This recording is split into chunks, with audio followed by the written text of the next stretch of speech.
in RSA, we had an incorrect definition of brook trout. The definition was brook trout meant, and it listed all these other non-native trout species like brown trout and rainbow trout. At that time, the department promised that they would deal with the issue of wild trout management plan not being updated, not being added to, come up with a comprehensive plan. And so as an agreement, we decided to simply strike the incorrect definition out of RSA. And I had a personal promise from the department that this would be handled within a year. It's been 2 years. And as I, in meetings, told them that that the effect of this not being dealt with would in fact be legislating. I did meet with the department and they were very reasonable. I understand there's been a bunch of staffing changes that may have led to a delay, that they have in fact just recently done some good updates. But this will codify and make sure that the wild trout management plan as an idea stays one of the responsibilities of the department without micromanaging what those criteria will be. That should be left to the biologists. So in those meetings with the department indicated that they were fine with the language for the most part. The fiscal note came back as quite high because they were worried about the word native. They said that even though we all know that in courts, it's the Merriam-Webster's third edition that the definitions go to, and that definition of native has nothing to do with DNA, but biologically, they were worried about having to genetically test. And so I agreed to strike those words from the language. And if you will look at this packet, this is the updated fiscal analysis based on the amendment that I provided at the request of the department, which strikes the word native. The updated fiscal analysis says the department anticipates no fiscal impact to the department. At that time, the division testified to the commission that they were fine with this as long as the amendment was in place, and the commission tentatively said that they would be supportive. However, later the commission decided to oppose it, primarily on the basis that the wording it says department shall instead of executive director shall, and that is a very, very easy change to make in an amendment. Also, I have learned that Trout Unlimited has taken objection to the on line 9 that the department may set forth additional restrictions in addition to the restrictions I set here. Again, I'm only codifying the main part, the heart of wild trout management plan. I'm not codifying anything else, but the idea that departments may set forth additional restrictions, they're already doing that. They already administer the wild trout management plan. I'm not enabling them for anything they don't already currently do. And in fact, that was one of the commission's arguments, is that they already have the power and want to not be dictated to, as no department ever wants to be dictated to, but unfortunately it is our responsibility. So because Trout Unlimited has said, or is claiming, I believe, that the may set forth additional restrictions implies an increased empowerment of the department, I have added as the last page of that amendment an identical amendment to the one that got the 0 fiscal impact, but with the inclusion of one word, which is fishing. The department may set forth additional fishing restrictions, which, as we all know, the department is already enabled to. So I am a little bit interested to know if Trout Unlimited understands that the department is already enabled to do that. Finally, I did pass out this. This is a picture in our committee office. It's right over the chair's desk in our committee office. And this was put out, this poster was put out by the Fish and Game Department, as you can see at the bottom. It says the coldwater fish of New Hampshire. And this is gets to the point of the problem, actually, because in this entire poster, the only 2 fish that are actually endemic to New Hampshire and still extant, as in not extirpated from New Hampshire, we didn't make them extinct in New Hampshire, and are in freshwater, are the brook trout and the lake trout. The rainbow and the brown are stocked, the landlocked salmon are stocked, and the Atlantic salmon are extirpated.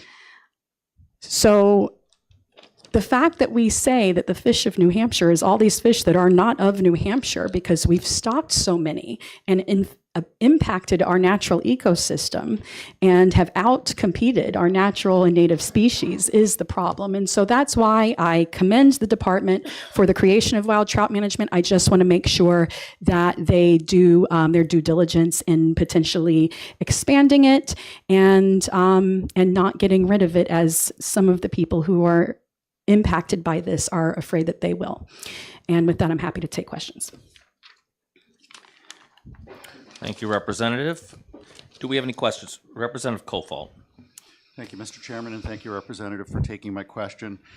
My question pertains to the prohibition against fishing through the ice, from the ice, or from any object supported by the ice. And I don't have line numbers on the one I'm looking at, so I apologize. 15. It's Section 2E. Yep. Would this provision effectively prohibit ice fishing in any location where it is currently allowed? No, this language, including what you just read, is directly lifted from the current wild trout management plan. So the department has currently prohibited ice fishing with that exact language in the 16 waters that are in that program. So this does not require that the department add to that list. There's an encouragement that they go over and that the executive director will produce a report at the end of every rules change period every 10 years saying why they did or did not add waters, what they considered, but it does not require that any water be added to that program or that any other restrictions. And certainly they are already enabled to do restrictions anyway, so it's not enabling them to do anything they don't already have the power to do. Any other questions? Representative Darby. Thank you, Mr. Chair. Thank you for taking my question. You talked a lot, I think, about sections 1 and 2, but section 3 is the review of the wild management trout, or the trout waters themselves. What's your goal there? My goal is, so the complaint of the people who are concerned about our native fish species in New Hampshire, the complaint has been that the wild trout management plan appears to have fallen by the wayside with the department. No waters have been added, information has gotten more scarce, and so the point of the third paragraph, which does nothing except for require a report, and many, many reports are required of the director, usually on an annual basis. This is one every 10 years. So to be consistent with the rules change process, is to say, look, you at least have to list out the waters that you're considering and say why you've added or not added or removed. Give us the rationale behind it. And that would only happen once every 10 years. But there's no requirement for them to actually do anything other than report that they actually are considering it so that it doesn't fall by the wayside. Thank you. Any further questions? Seeing none. I apologize, I have to go across the hall, but I'll be back. Have fun. The chair now recognizes Rep. Susan Porcelli. Ask for 1 minute. I'm not going to hold you to 1 minute.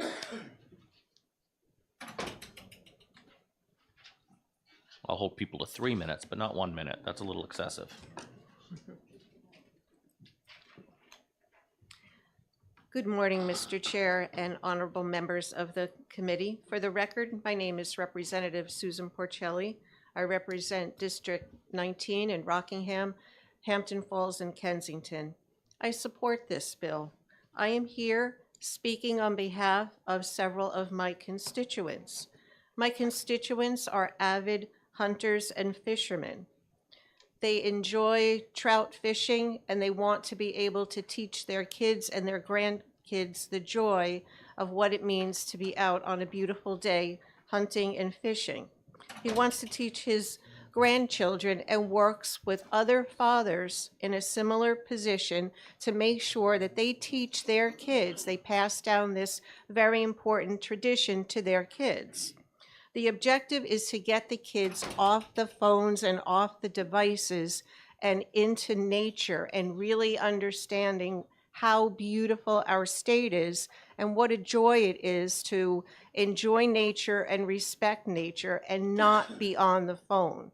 This has proven to be such a wonderful program for these kids because they really get to experience something that's real and not virtual.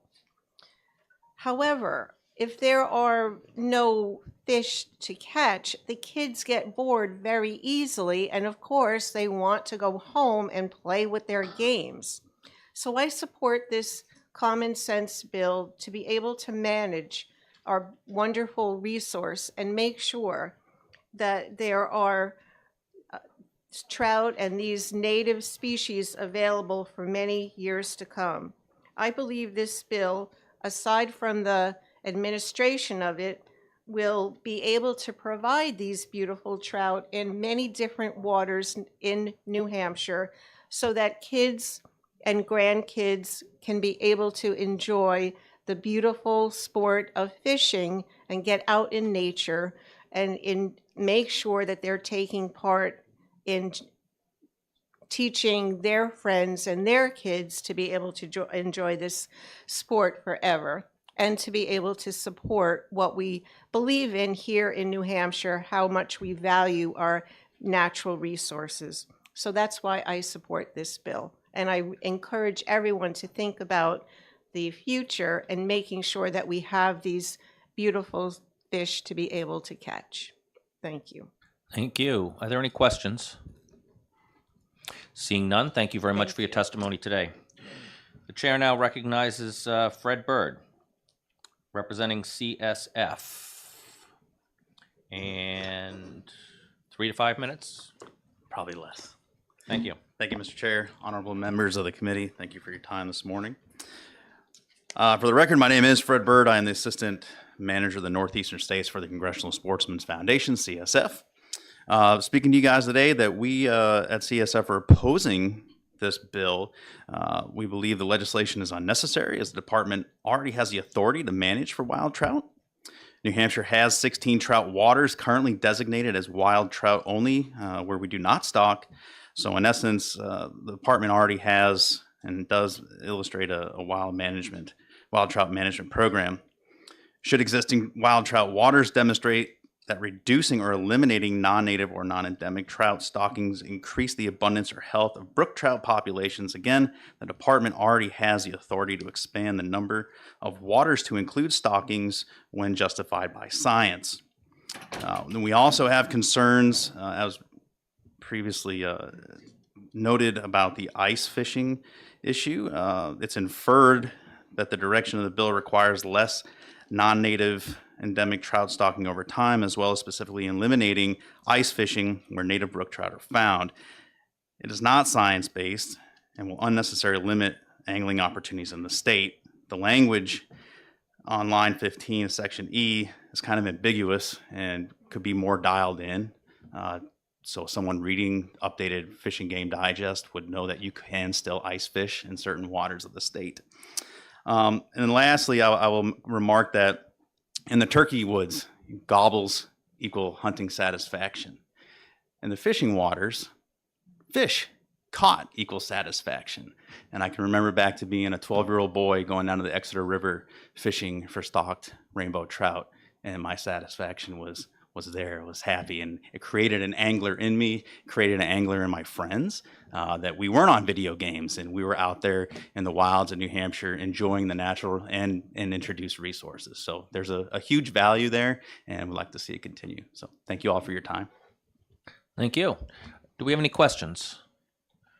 Seeing none, thank you for your testimony today. The chair recognizes Nick Martin from Litchfield, representing himself. 5 to 7 minutes.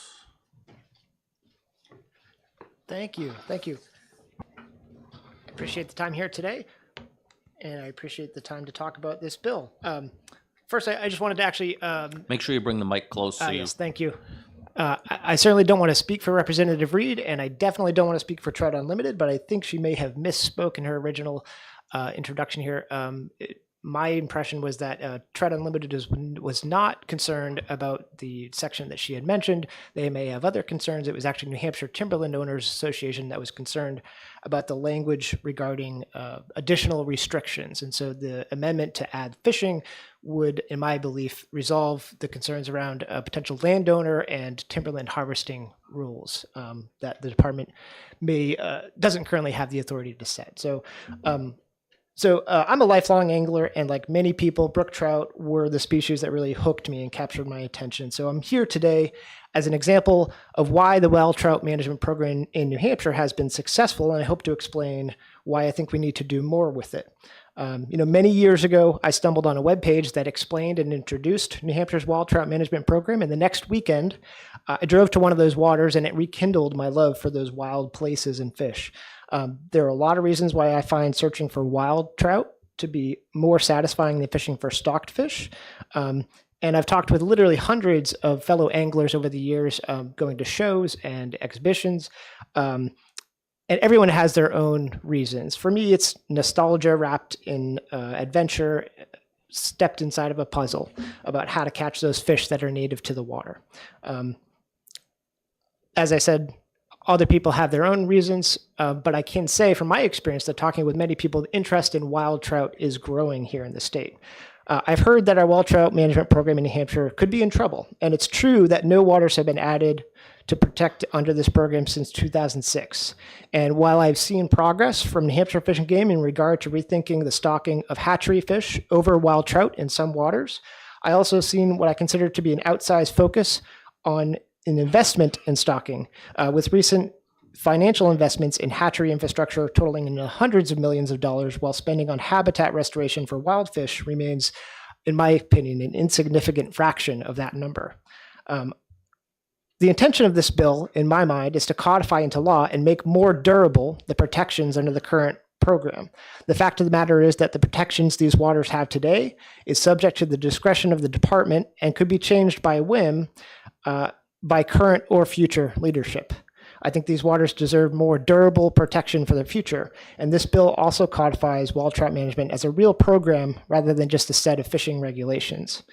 Depending on how you look at this new program, it might be a call to protect a delicate resource for the future, or it could be a way to champion and promote an untapped resource, an untapped interest in wild fisheries that, dare I say, might even increase new license sales by showing more anglers how unique New Hampshire's fisheries really are. I think it should be both of these things. The bill provides a lot of latitude to Fish and Game. It gives the department authority to choose waters it wants to include. It merely sets a floor level for the fishing regulations applied to those waters. And it's my hope that the formalization of this program and accompanying report will help raise awareness and support for New Hampshire's wild trout populations.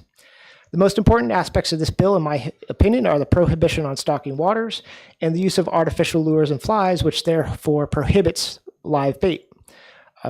Wild brook trout face many threats, but the introduction of non-native fish through stocking or the use of live bait that compete with those trout for food and habitat are two of the most harmful threats, but they're also the easiest to solve for. I've heard some concern that calling out and naming these waters specifically could actually harm the fish rather than protecting them by increasing the angler pressure on those waters. I think it's a legitimate concern, though I would point out that the waters listed today are already listed on the department's website. That's where I found them originally when I went searching for them. But that's also why this bill contains the other restrictive and protective fishing regulations. Catch and release eliminates the concern around over-harvesting of these wild fish, and the single barbless hooks reduces inadvertent catch and release mortality. As anglers, we face a funny dilemma. On the one hand, we know that as a group, we are responsible for the vast majority of money raised to help protect and preserve our fisheries. So we need to ensure people continue to appreciate these fish in the way that we do and recruit more anglers. On the other hand, we bemoan the times we arrive at our favorite fishing spot and find someone else already there. In today's connected world of blogs, YouTube, and social media, I don't think we can keep the names of these wild trout waters secret forever. So rather than fight a losing battle to keep these secrets, I feel we need to proactively protect them. We should enact regulations that would help sustain these fisheries for when, not if, the word gets out. And the fishing regulations in this bill, I think, provide those protections. I'd also argue that if these concerns are true, that publicizing the names of waters containing wild trout would significantly increase pressure, that it would prove that there's demand for more wild trout fishing opportunities than exist or that people are aware of today. We shouldn't be afraid of activating more interest in wild fisheries because I believe this interest will ultimately lead to a more active and coordinated efforts for more people to protect these waters. And that's exactly the reason I'm here today. Wild trout management in New Hampshire spurred my interest in these wild fish, and I'm here to help enact those protections on additional waters with the hope that it'll activate more interest and positive action from others. Be happy to take any questions. Thank you for your testimony. Representative Smith, you're recognized for a question. Thank you, Mr. Chairman, and thank you for taking my question. You made a statement that no waters have been added since 2006. Are you aware of any reason, scientific or not, as to why waters have not been added? I am not aware that that would be a good question for the department representative. There are many waters in this state that could be eligible for protection. Many waters contain wild populations of brook trout. Many contain waters at the density level, meaning the population of fish, that would make them eligible for this program. Any other questions? Representative Darby, you're recognized for a question. Thank you, Mr. Chair. Thank you for taking my question. So I'll tell you that fishing for wild brook trout in northeastern Vermont was one of the memories that I hold very dear personally. One of the earlier speakers, representative, mentioned the reason she supported the bill was for promoting, getting kids involved in fishing. This bill requires limits the use to artificial lures. I'm wondering. So when I was a kid, I used worms. I think you mentioned that, if I understood correctly, that the goal of that was to avoid introducing a species, which I assume what you mean is through minnows. And I'm wondering what your perspective as a fisherman from an early age is on the kids using artificial lures for trout. Yeah, excellent question. My first fishing experience was worms in a bobber. I think that was true of many people.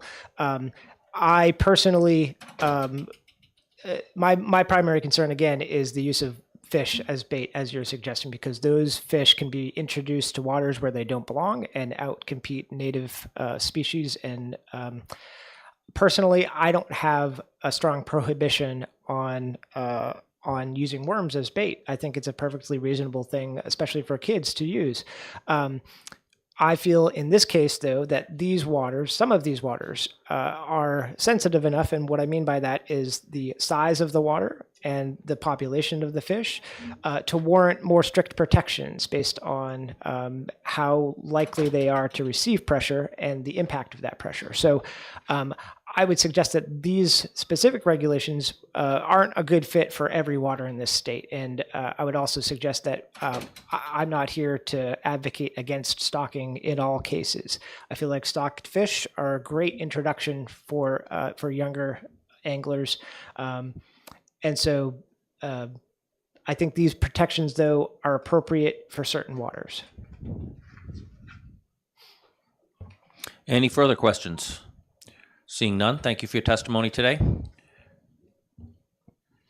The chair recognizes Steve Angers from Center Conway, representing North Country Anglers. I've asked for 5 minutes. We're running slightly late, so the shorter the better, but you've recognized.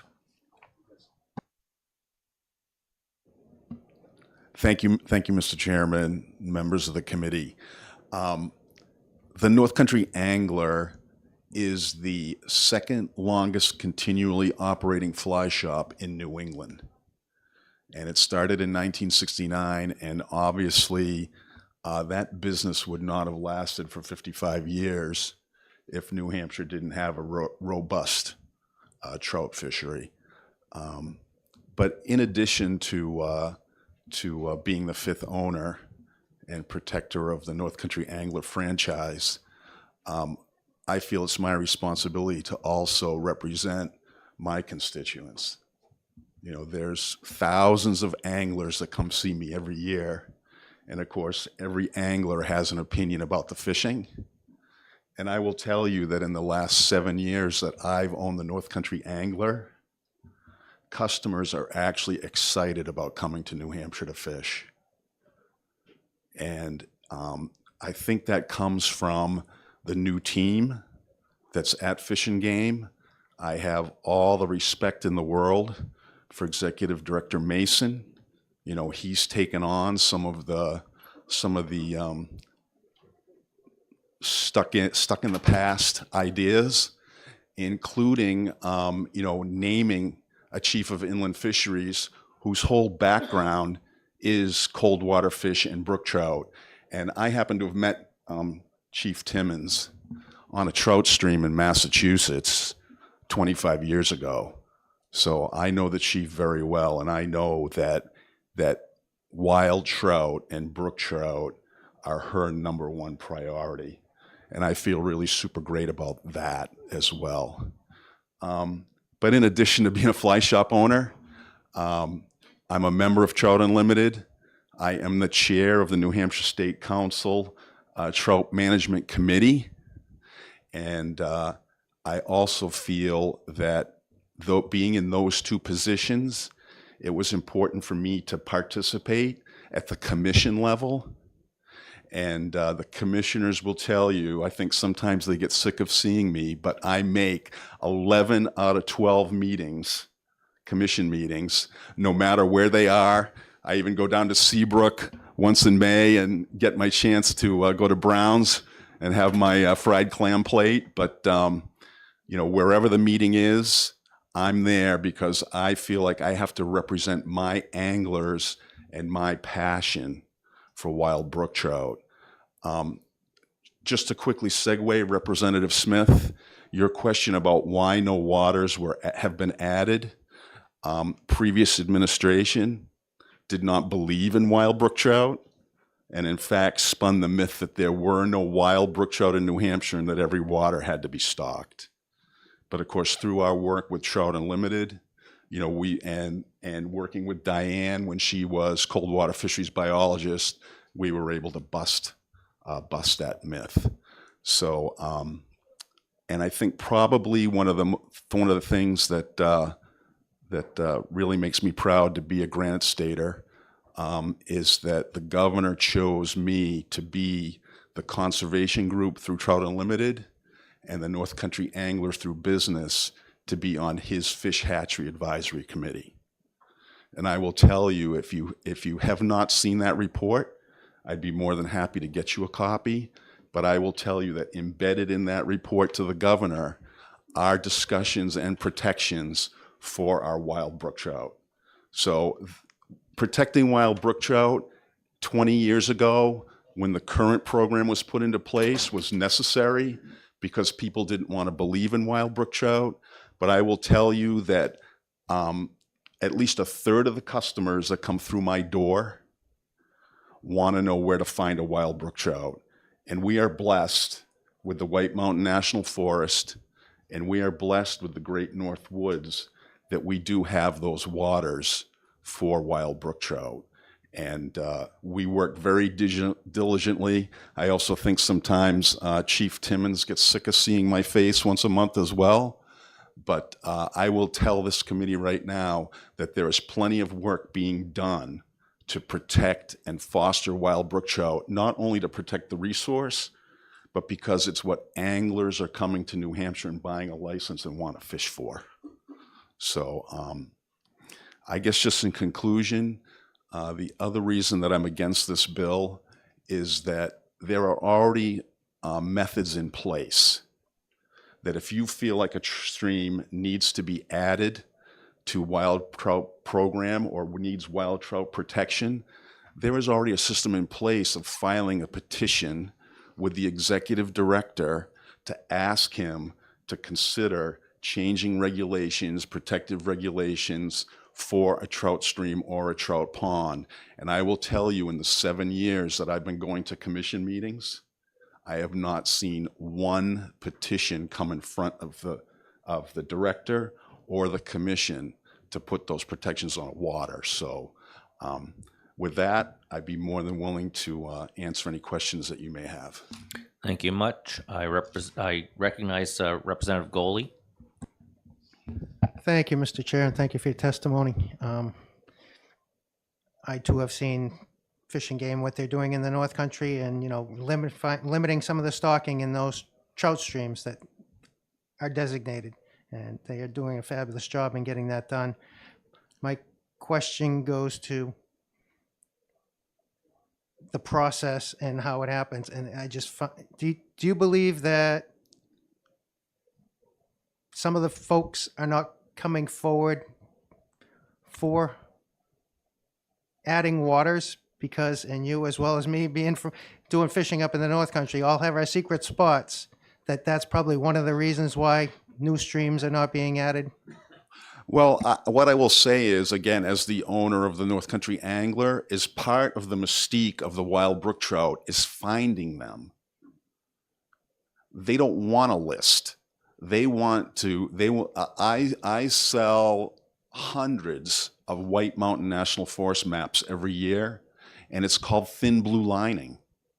And anglers buy that map and they look at a thin blue line and they find a trail and they walk up into the forest and they fish these places.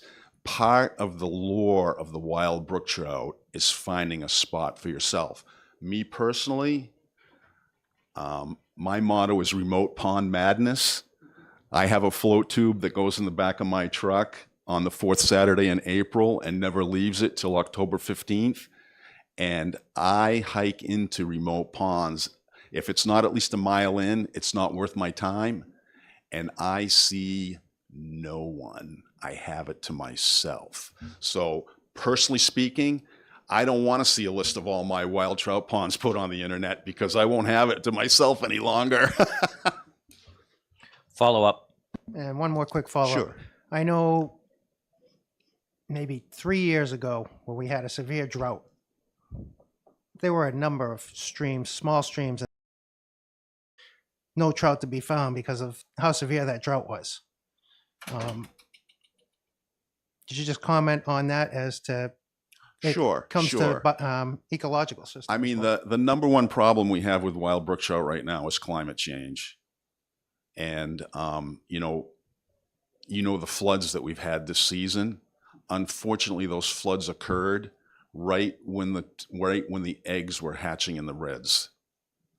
And so I will, and perhaps the chief will speak to this, but I do not have a really good feeling that that we're going to have a good recruitment year for trout this year. But that's a climate change thing. You would be very hard pressed to show me a water where the trout fishing has gone down because of angler pressure. I mean, anglers just don't even kill fish anymore, so. Thank you. Any further questions? Representative Harvey. I don't have a list of the speakers, so I might be asking the wrong person this question, but I go to the Fish and Game Commission meetings as well. Yes. So we've seen each other there. And I remember one meeting, and she's smiling, where a very detailed plan about taking care of our fishery, the fish in our lakes and so forth, was given at a Fish and Game meeting. It went on for longer than I wanted it to, but it was very detailed. So my question is, and maybe she can answer it better than you, if we attend those Fish and Game meetings, will we continue to get those kinds of detailed reports at the Fish and Game Commission meetings? Well, it's, again, you will get the actual detail from the chief, but my experience has been that at least once every 6 months, one of the guest speakers has something to do with fisheries. Thank you. Representative Brown. Thank you, Mr. Chair. Thanks for taking my question. Maybe I'm doing too much writing and not enough listening. I caught that you said another reason I'm against this because there are already methods in place, but I didn't catch in the beginning in your statements that you were against it for another reason, and did I miss that? Oh, the other reason was publicizing the places where the wild fish are. Got it. Thank you. Any further questions? Representative Ford. Thank you, Mr. Chair. Thank you for taking my question, and good to see you here at this committee meeting. My question is, if the program works and people are talking about trout, why not codify what works, right? We have all these things that in government that don't work, and we have them in law, but this does work. Why not codify it so that we continue to have this growth in our trout population and the anglers being able to fish in waters with more native species of trout here in New Hampshire? Why not codify it so that we know we can have this in 10 years, 20 years, 50 years, instead of the hope that people will continue to want to do it out of the goodness of their heart and the love of fish. Rather, we know it works, let's codify it. I mean, this is my personal opinion. I mean, we're in the live free or die state. The fewer laws where they're not needed, the better. That's just my opinion. Thank you. Follow up? Yes, I appreciate that answer. Okay, sure. As you can see, I don't have my computer open. I usually do when we're in hearings just to check up on information. And you said about the publishing, and other testimonies also mentioned about publishing. And I'm just wondering, the program, the trout program, already published the spot, and I'm wondering, as a millennial, I could find everything on the internet. Why wouldn't I be able to find these secret waters published for blogs, on authors' pages, Angler United pages, things like that, of secret waters to fish these trout? Why are we concerned that our Department of Fish and Game are publishing these spots when anglers are already doing so? Even the ones at your remote alone spot probably is somewhere out there on the internet of the best place to go fishing. Why are we concerned about publishing when it comes to our actual Department of Fish and Game? Well, that's true, and that's something that we're going to have to battle going forward, is going to be the ease of information. But I will tell you that I have had discussions with the chief on perhaps as part of her future wildlife management, trout management plan, that some of these places are going to need more restrictive limits if we're going to move forward in that manner. But again, that's something that can be worked out through the executive director, through the chief, and through the commission. It doesn't need, my opinion, it does not need to be worked out through the legislature. Thank you. Any further questions? Seeing none, thank you for your testimony All right, today. thank you so much. I now recognize the last speaker of this bill, Diane Timmons, representing New Hampshire Fish and Game.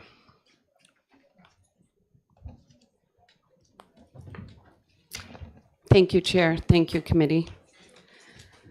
So I'm going to start with a little history, and I'm going to try to do this all in 5 minutes, I promise. So I think it's really important to note that, let me start with, on behalf of the Commission, we oppose this bill. We oppose it for several reasons, one of which the rules are already in place, and this would lock those specific rules into an RSA that, admittedly, through research, we've determined that some of these rules we want to change as part of the wild trout management program. And secondly, because we would like to keep that ability to have adaptive management and make those changes as research changes, as we garner information from various locations. The other thing to mention is that RSA locks a multitude of waters into one standard. And part of the reason some of this has been idle is because we're determining that not all waters meet the criteria that we currently have in place. And so we're in the process of working through that. And then simultaneously also identifying that it is not an angler thing, which of course rules and RSAs pertain to. It's actually a habitat thing. We have limited conditions in our habitat in New Hampshire, and that locks us into small fish, small bugs, and anglers on behalf of several responsive management surveys. Anglers have a preference for catchable size fish, and they're not looking to target those 3-inch wild fish that we have throughout New Hampshire. They're hoping to get something bigger. And so that is part of our responsibility. And so with that, I just want to give a little bit of history. And the history is, so overfishing has been a problem in this state for well over 100 years. We've had issues where we almost extirpated brook trout from the state. As a result, folks brought in brown trout from Europe. They brought in rainbows from out west.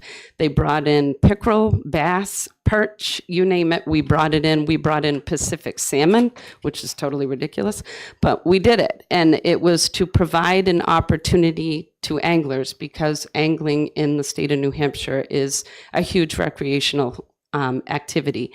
And so, for example, 3.5 million days in 2022 were spent by anglers fishing. So it is a huge aspect. It provides $1.4 billion to our economy. Angling's not going away, but in an effort to maintain angling, because of our poor water quality, we have resorted to stocking, and also obviously overfishing. Because our water quality is poor, our populations do struggle in some cases, and so angling through stocking is an opportunity that allows it to continue. So part of the issue, so we brought in those other species, we're doing stocking. As part of the current management strategy, we've been using technology, using radio telemetry, looking at populations that we know of large wild brook trout in the Dead Diamond, looking at those populations, looking at their behavior, their actions, and then looking at the challenges that they suffer. And so one of the big things is connectivity. We found that in areas where fish can move, they do. Those populations tend to be larger. And also the areas that are gated tend to have larger fish. So we know that capture is a part of it, and we know that habitat's a part of it. So most of our locations do not have big areas without culverts, without dams, without roads. And so we're looking at stream crossings, we're looking at habitat renovation, habitat restoration, and we're looking at documenting where these wild populations exist. As far as someone had noted regarding, where these places are, last year, I created a map it's a map of our stocking. You can basically look at that map and know where we stock fish in the state of New Hampshire. You'll note that there's areas that have transitioned. I have removed all of the smaller streams because we know that those areas do have populations of wild brook trout. We also know that they don't get a ton of pressure, and so there was really no point in putting brook trout or other trout where they weren't going to be utilized by anglers. We move those down to the more popular spots, let the wild fish do their thing up in the headwater areas. And basically, again, these are smaller fish, they're smaller populations, they're not huge. But you can look at that map and you can identify every place in the state that most likely has wild brook trout, because they're areas that I don't stock. And so the White Mountains, there's tons of locations. So part of the other point I wanted to make is that part of this program, the Wild Trout Program, had objectives by us. We were looking at providing an opportunity for anglers that were seeking wild trout while maintaining that population. So we didn't want to provide locations that only had small fish. So just because something's not listed here doesn't mean we're doing a ton of sampling in the background. And so we have located over 4,000 sites that we've electrofished in New Hampshire. And if anybody's interested, it is public information. I can give you that map. But a lot of these locations, the average size is 3.5 inches. So that's why I say they're really small. And so part of the goal of this program was to identify locations that provided a larger than average size opportunity or a larger quantity of fish to be able to fish over. And so although something hasn't been listed, of course, there have been transitions in staff. That is correct. I was one of them. I'm the one that talked to Representative Reed and made that promise, and then I came here to Concord.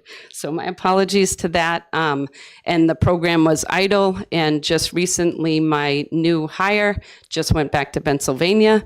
But again, because this is important, I know it's important, we've subcontracted with him to continue working on the trout management plan so that we can actually move this forward and start indicating where we are with the wild trout work that we've been doing in the background.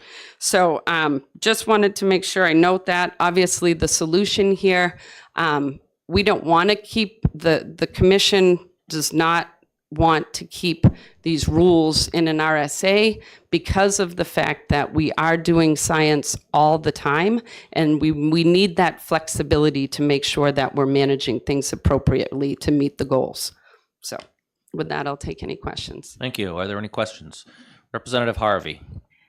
First, Mr. Chairman, I need to apologize to you. I think my last question, I forgot to address you and thank you, and that was not a slight on my part. I just get involved in the conversation and then I move on. Enthusiasm is a great thing.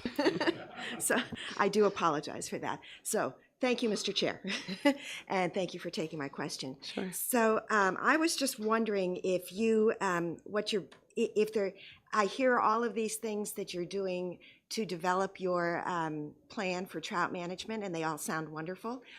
Do you base your plan on other states at all, or is it just New Hampshire?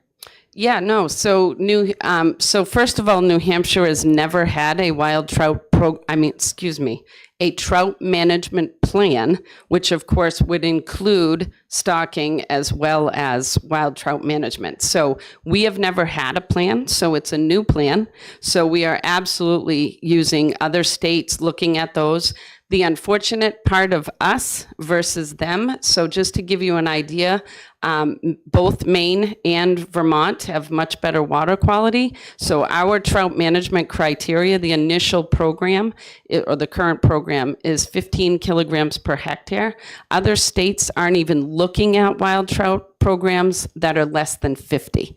So our waters of this, and I misspoke, I apologize. We've actually done over 9,000 sites. Of those, we have 4,000 that are showing, or a little over 4,000 that are showing brook trout presence. So we definitely have areas where we're not finding brook trout. A lot of those are warmer locations, beaver ponds, that surface water influence. But so yeah, we are definitely using other states, looking at their criteria, and then we've developed our own criteria based. That's why we're doing all of this sampling in the woods and in the setbacks and in areas where we know wild brook trout and no influence by stocking have occurred, so that we can actually document what's happening in our own locations, but definitely size for size. So I can tell you, for example, in the Dead Diamond watershed, because I did a lot of work up there, in the Dead Diamond watershed, same length, a 17-inch brook trout, yep, believe it or not, we have them, a 17-inch brook trout was a pound less than its neighbor right in the Megalloway. The Dead Diamond flows into the Megalloway. They share locations on hot years.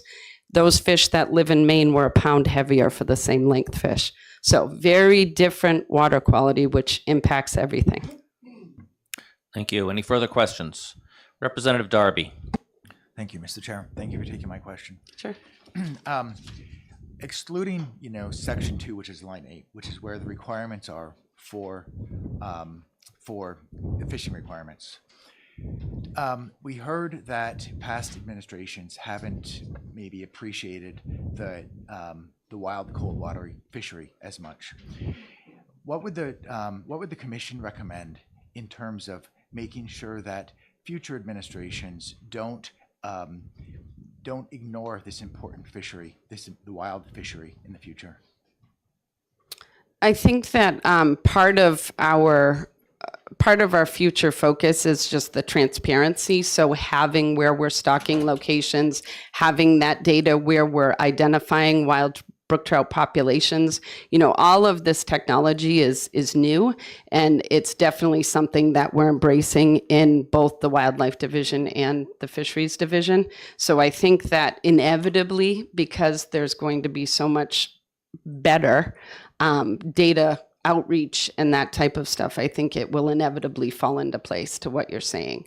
So I guess maybe a part of me doesn't really know how to answer that, but that would be what I'd say, that we are all on board in trying to make sure that we're doing stuff responsibly, answering to our goals and our objectives, and then also making sure that folks know what's happening behind the scenes. You're welcome. Representative Brown. Thank you, Mr. Chair. Thanks for taking my question. Sure. Clarify for me, I think I might know the answer. I'm sorry. Oh, sorry. When you say poor water quality, you're not talking about either DES or EPA water quality standards. No. Can you clarify what that means, along with the 15 kilograms per hectare that you happened to mention a short time ago? Sure. So the water quality that I'm talking about is welcome to the Granite State. So unlike our neighbors, we have no calcium. So calcium is really important for exoskeletons in macroinvertebrates. It's part of their development. So literally this simple, because we have smaller bugs, we have smaller fish. And so until they switch over to a piscivorous diet, which is that they're eating other fish, that's really when they start their growth. And unfortunately, in some of these smaller locations, we just don't have that. But if we, you'll note that a lot of places in the southern east side of the United States, they do a lot of liming, like in Virginia and whatnot. They do a lot of limestone addition because of their acid, and they're doing that to add that calcium to change the alkalinities and to buffer their water systems. And we just don't have that. It's very expensive. It's not something that we could ever do, unfortunately, because we have brook trout everywhere, literally. You're welcome. Any other questions? Representative Khan. Thank you, Mr. Chairman. Thank you for taking my question. Sure. In your handout, you mentioned that on January 16, the commission had extensive discussion regarding this bill. And I'm pretty sure that they also discussed that how if this management policy need to be changed or modified or anything, right? Yeah. Follow up, Mr. Chairman? Did they come up with any modification or anything that needed, or they didn't feel that it is needed at this time? No, they didn't come up with any policies at this time because they know that the Inland Fisheries Division is working on that currently. And so the plan is to present our findings and the management plan draft at that time, and then discussion will be had. Follow up, Mr. Chairman. Follow up. So in previous testimony, we heard that for many years, there was not one petition to the commission to change or modify this program. Mm-hmm. And also you mentioned that the commission needs some flexibility to have, not to tie their hand in this program, so we don't need another RSA. Yes. Thank you. Yep. Any other questions? Representative Ford. Thank you, Mr. Chair. Thank you, Sure. Chief Timmons. Sure. I never know if it's director or chief. Oh, great. Not director. Not yet. Just- I'm just wondering, because from my understanding, I'm one of those people, I have to explain what I'm thinking, so Sure. get my question correctly. Sure. This bill is basically saying we want to have this program be codified, and here are the restrictions that must go on waters if they're in this program. And then the last piece, which I think is important, is the reporting every 10 years of this program, about the program and why we're choosing the waters. And I'm just wondering what part of, one, is that your understanding of this bill? that it's going to get codified, we have some restrictions, and that there's a report. Yeah, and that there's a list that, that a list of areas that we've looked at and then determine whether or not they fit. Correct. Thank you. So I understand that. So what part of this bill, outside of the rules change, because you did mention that, and I was like, oh wait, we want them to change the rules because that's why we get stuck in these things. But part of the restrictions, or part of the section 2 is that you have the ability to change rules based on what you find in the science over the 9,000 waterways and things like that.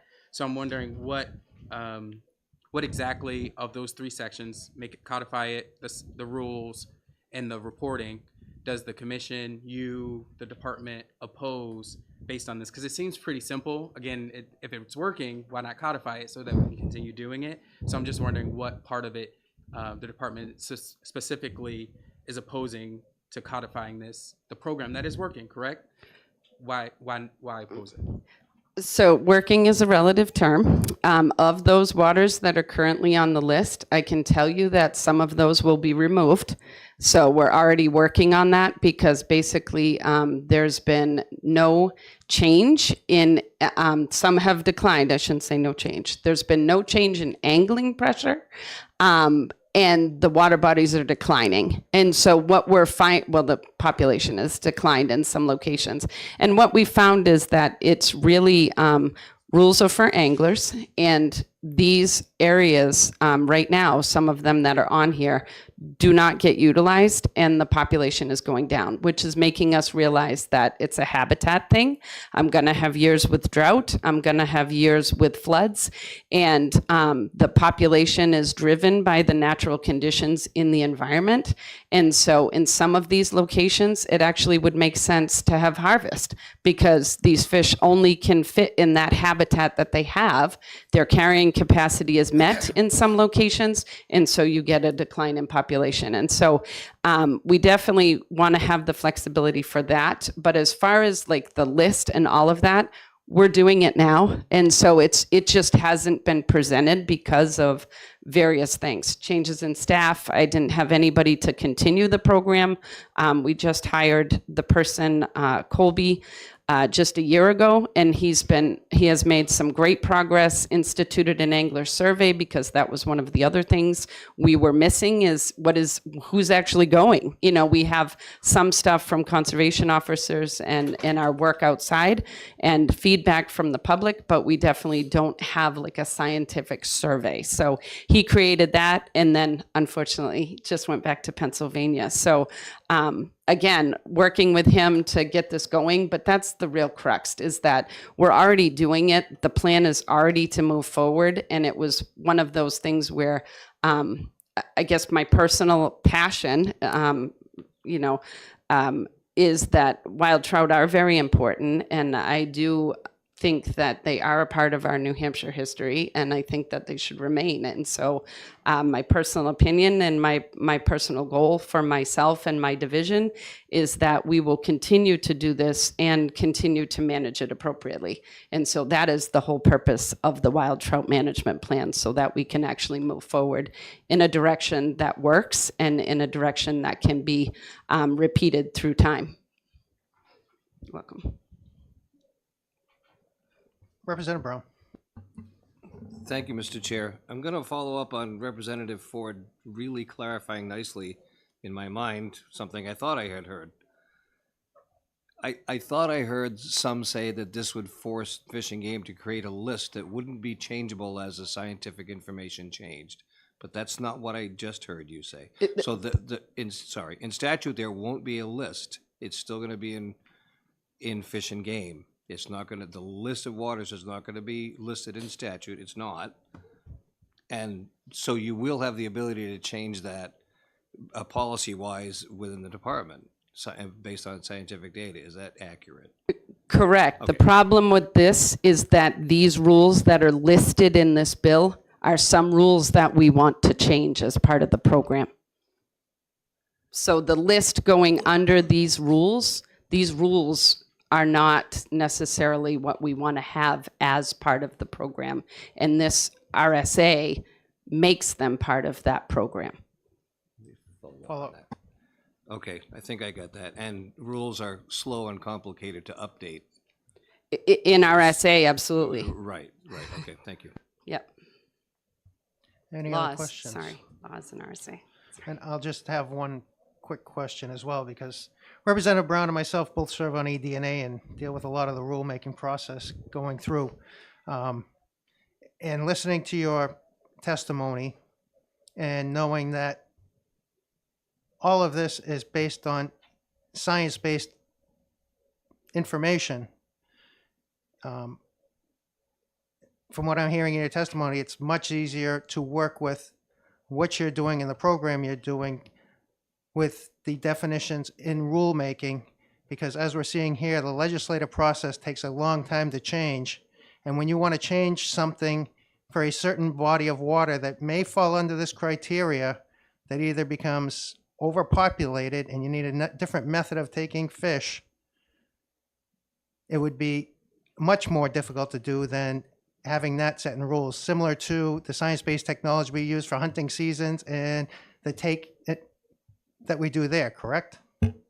Correct. And I think something to add too is, as we go through these, things are changing, and, the flooding and the drought are very important. So you may have an area that does get wiped out because it's, these are natural systems we're talking about managing for anglers. And so it absolutely could be wiped out, and then you have it listed as a wild trout water and it's under these criteria, but there's no fish left. So having that ability to make those changes as needed under rule versus law is important. Thank you. Any other questions? Seeing none, is there anyone else wishing to testify?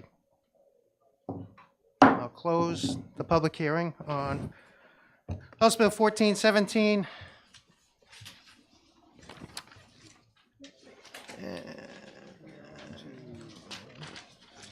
1029. I'll open the public hearing on House Bill 1029, and the chair calls Representative Hill.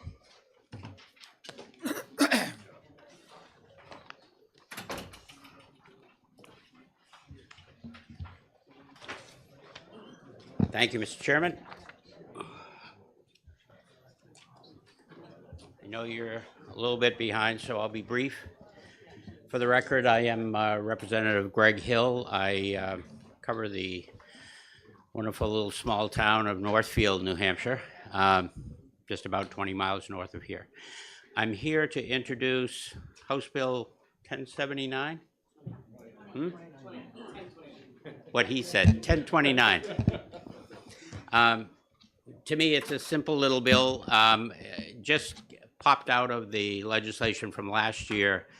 And I just want to see if the committee will help clarify the existing legislation. It's to draw a distinction between commercial landing licenses and recreational landing licenses. It seemed to us that the purpose of the RSA that it affects is to allow lobsters and crab that come in to New Hampshire to be sold, and that's not the intention of any of the recreational people. And so that's all it's to do, is to draw that delineation between recreational and commercial. I'm happy to answer any questions. Questions? Representative Darby. Thank you, Mr. Chair. Thank you for taking my question. Thank you. If I understand this bill, the idea is you don't have a New Hampshire, you're catching lobsters outside the state, and then you're landing in the state, but you're not going to sell them. Do I understand that correctly? 90% of that, yes. There is no license required for federal waters beyond 3 miles, and yet there are people that dive there and or out of state in Massachusetts and hold a Massachusetts license, but they may be renting. The fellow that brought this to my attention had rented a home in New Hampshire, but was diving in Massachusetts, and couldn't bring his boat here. He said the only other thing I could do legally is just dive in Massachusetts, leave his boat in Massachusetts, and then drive to his house in New Hampshire. So this is just a clarification thing. We looked at the RSA, we asked the question actually through the researcher for Fish and Game, and that was the answer, that the way it's drawn, the recreational person seems to need that landing license, and it didn't seem like that was clear, and that's what the purpose of the bill is. Follow up. Thank you, Mr. Chair. I just want to make sure I understood, because I think you started that response with primarily. Are there other cases besides the recreational, out-of-state, lobster angler that you're considering? No. Thank Well, you. aside from out of state, but also federal is Yes, what of I course, was of course, referring yes, to. thank you. Any further questions? Representative Khan. Thank you, Mr. Chairman. Thank you, Representative, taking my question. I'm reading from a handout. It says, why would we need legislation to benefit non-residents of New Hampshire when New Hampshire resident would not be providing the same benefit in these, on those other state? Is that a question? What? Yes. I'm sorry, I couldn't follow what you were saying. Could So you if repeat New that? Hampshire residents goes to those states like Massachusetts and Maine, they don't have those kind of, benefit that they can get in those states.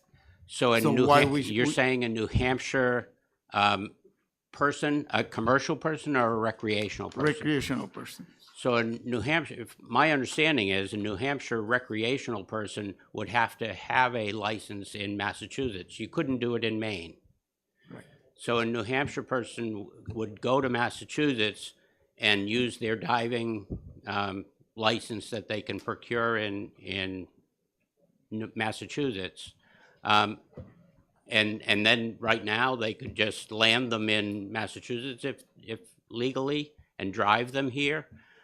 Or they could come back by their own boat to New Hampshire and not, if they were using them purely for their own use, not commercially, they would be able, if this bill were to pass, they would be able to land them here.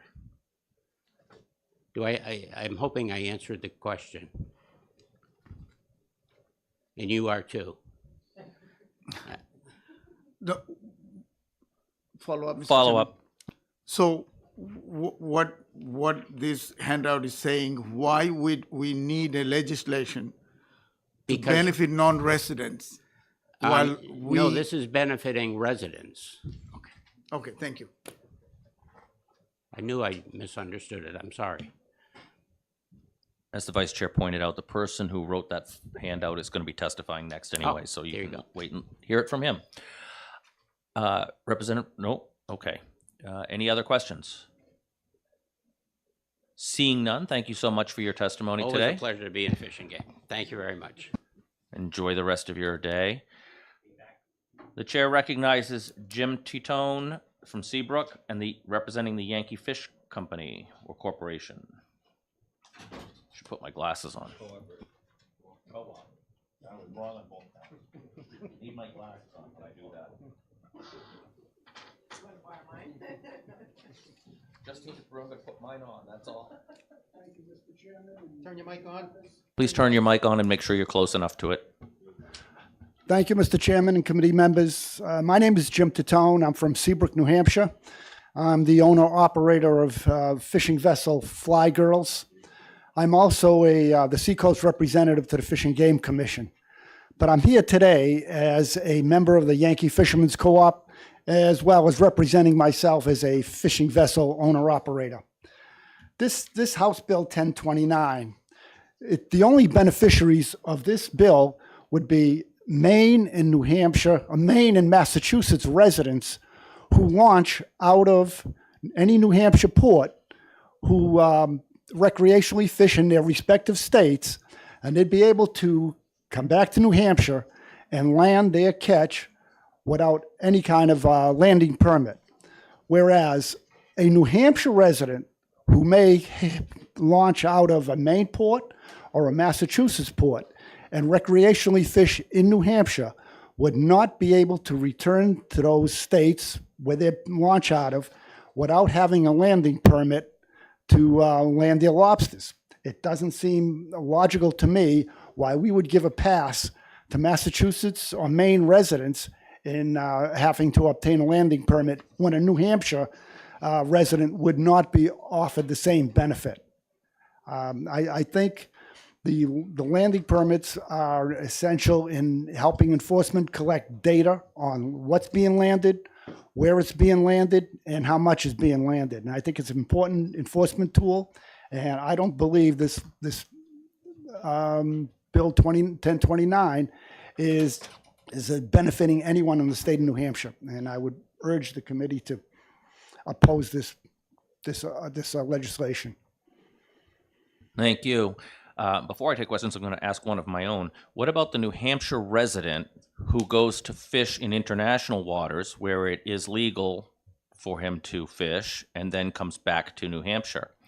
If he's recreationally fishing, he would benefit from not having to pay a landing license fee. I don't believe you can recreationally lobster in federal waters. You would need a federal lobster permit. No, you don't. In federal lobsters, you're allowed to hand dive for lobsters in federal waters, which would be the opposite side of the Isle Shoals. Just the fact that the committee researched and found out the last time a lobster bill came before us. It's a known fact. Federal government allows hand fishing of lobsters. And so I just wanted to ask that question, Okay. and I will open this up to other questions now. Representative Smith. Thank you, Mr. Chairman, and thank you for taking my question. What is the cost of a landing license, and how difficult is it to obtain? The landing permit is for a non-resident. I believe it's $500, and I don't believe it's difficult to obtain at all. Just fill out an application. Follow up? Follow up, sorry, I was writing it down. What are the limits on lobster and crab for personal catch? The limit would be you're limited to the number of traps you can fish recreationally, but I don't believe you're limited to what those traps can catch. One more follow-up, Follow up again. and this is my last one. You seem concerned that this is going to benefit non-residents. If there was a committee amendment drafted that this change would apply to New Hampshire residents only, would you support that? Well, New Hampshire residents who recreationally fish, when they obtain their recreational license, that allows them to land their lobsters. Thank you. Representative Darby. Thank you, Mr. Chair. Thank you for taking my question. But if they have a recreational license, following the representative's question, if they have a recreational license out of state, so it's not a New Hampshire recreational license, then they would still, as I understand it, require a landing permit. So if you get a recreational license in Maine or Massachusetts. So I think that the amendment question still applies. I believe you'd have to have a landing permit to bring those lobsters back into the state. Thank you. Any further questions?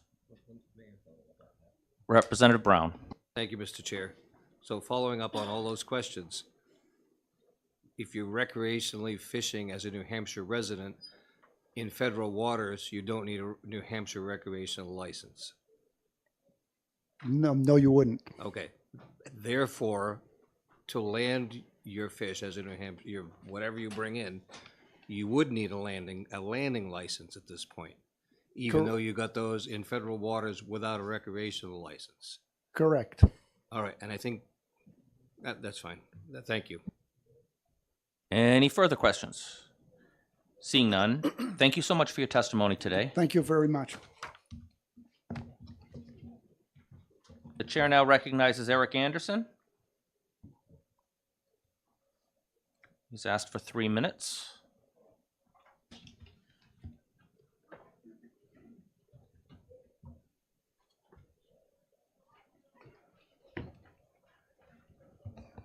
Good morning. Thank you, Mr. Chairman, committee members.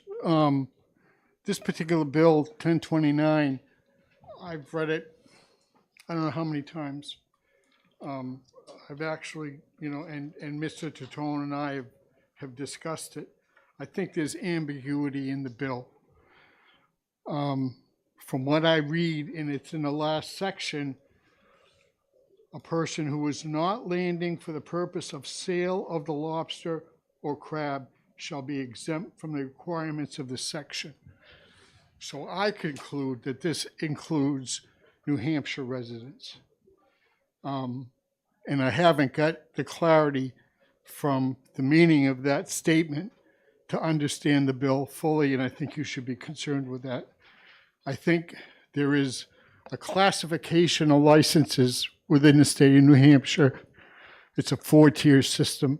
You have a recreational license, which is no sale of the lobsters. You have a 100-trap commercial license, which includes sale.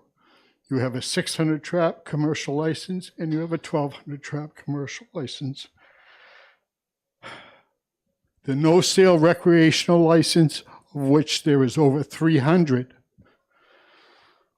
if this does not include, if this provision abates them from of a license requirement, then the department loses the revenue of that recreational license.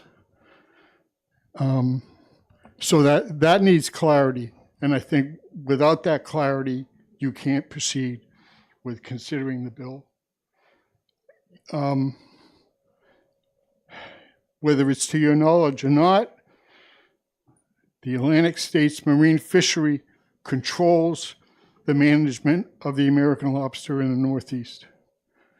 There has recently been a determination that the resource has fallen below a particular trigger for recruitment, and subsequently there are more restrictive measures going in. There's gauge increase measures, 2 of them to be exact.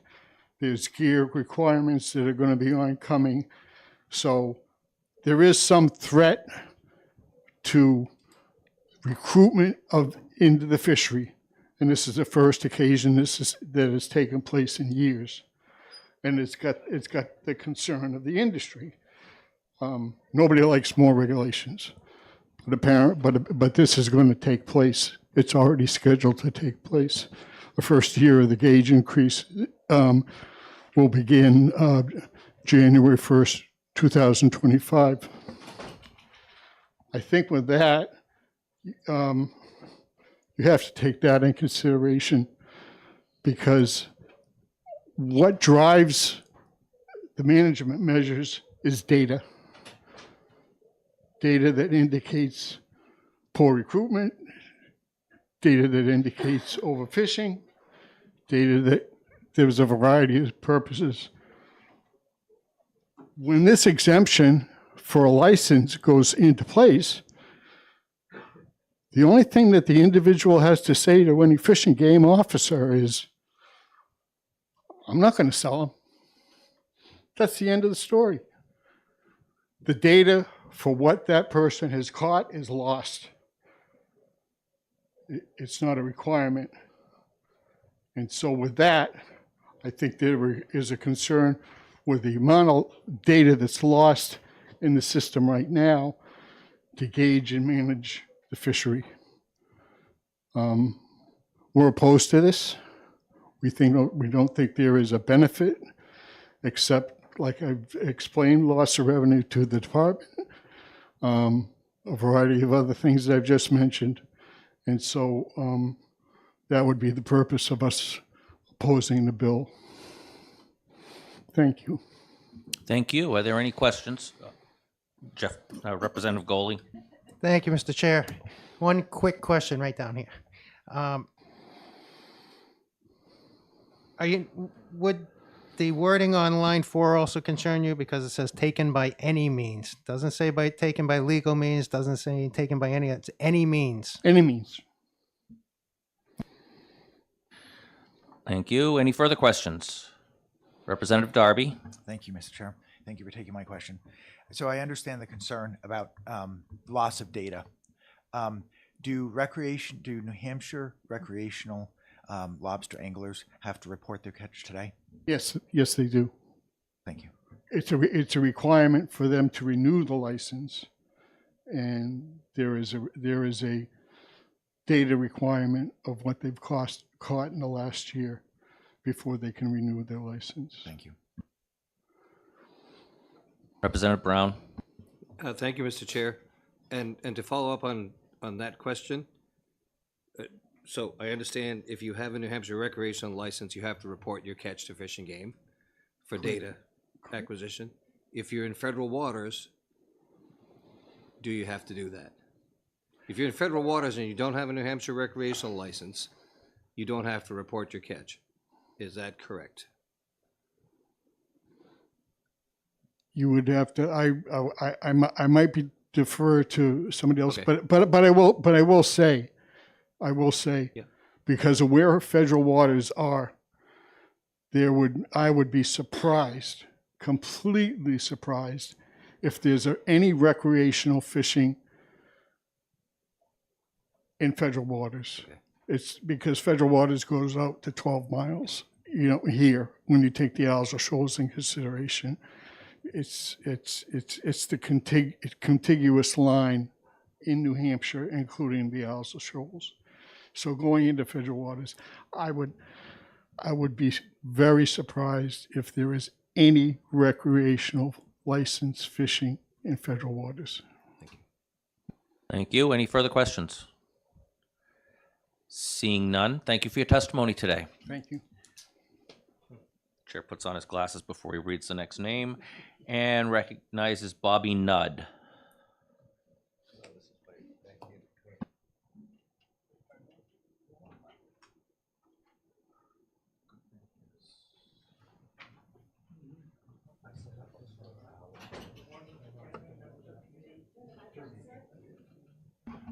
Yeah, good morning, Mr. Chairman, members of the committee.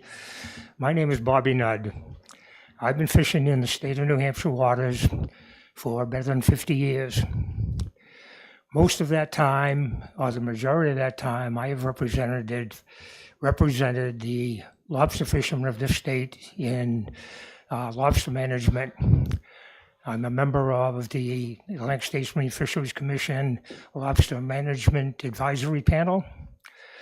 I'm also a member of their Lobster Conservation Management Team. I'm a member of the National Marine Fisheries Service Atlantic Large Whale Take Reduction Team. This regulation, RSA 211:49D, as it stands, is extremely lenient, and it's also affordable. Our neighboring states allow no landings of these species by unlicensed individuals, regardless of where they're taken, whether they are for sale or not. I personally cannot even make wholesale transit through the neighboring states by land without a permit. I am extremely confused by the language and the intent of this proposed change.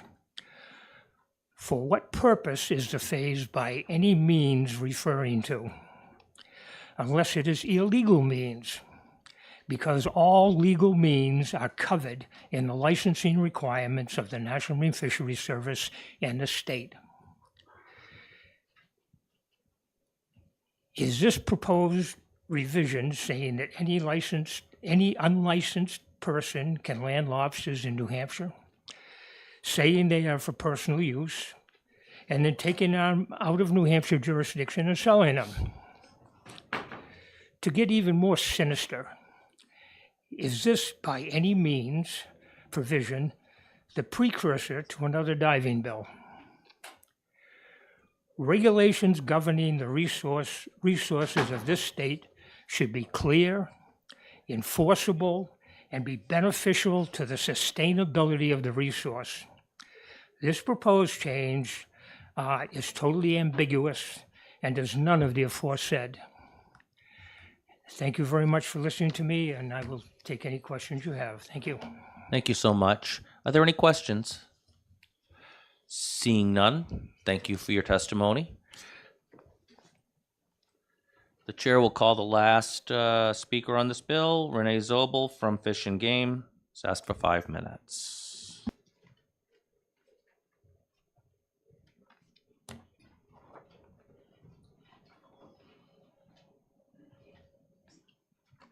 And I'll remind you not to read from your testimony that you're handing out. Just hit the high spots for us. Good morning, Mr. Chair, and thank you, members of the committee. I will not be reading from my testimony. I will just be hitting some of the highlights and hopefully clarifying some of the questions you've asked other speakers as well along the way. As other speakers have said, lobster are managed by the states and NOAA fisheries through the Atlantic States Marine Fisheries Commission. We manage as states for lobsters that are landed within the state of New Hampshire. That is our requirement. We're required to report or to collect catch and effort information, no matter where those lobsters came from. Each state has that mandate through the Fishery Management Plan for Lobster at the Commission. The Fish and Game Commission has voted to oppose this bill. I neglected to say that. Apologies there. So one of the concerns that we have with this bill is there would be lobster and crab coming into the state of New Hampshire, which we could not capture per our mandate to capture by our reporting requirements. Everyone's required to report, including the recreational harvesters. And then any sale made in New Hampshire is also being reported as well additionally. That doesn't apply to this bill, but that is also a component of our reporting programs.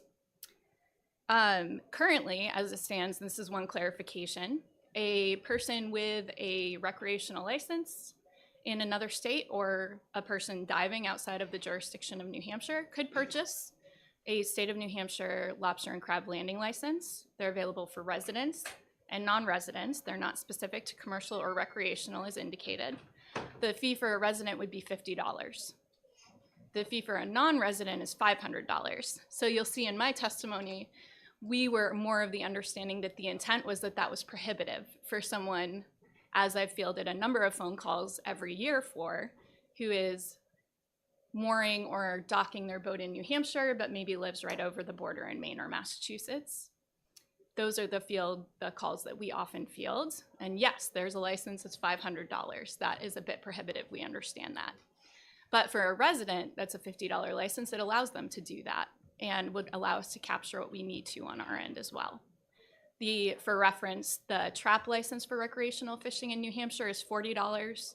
The helper's licenses, so somebody can be on the boat to assist you, those are $20. So often our recreational harvesters get the license and one or more helper's licenses. So they're paying a fee that is very similar to that $50 recreational or resident fee for landing lobster in New Hampshire. Another concern that we have is that all of our licenses allow not only for the take, if they're licenses to take, but they also allow for possession, transport, landing, and the commercial ones allow for sale. So that possession is also an important piece of this. Somebody is holding a license while they have lobsters on the water that also allows them to possess that lobster and gives them permission to transit through, land them in New Hampshire, no problem. So there is no means for us to have a license holder on the water with possession of lobster in that case when everybody else holds a license that allows for all of those things.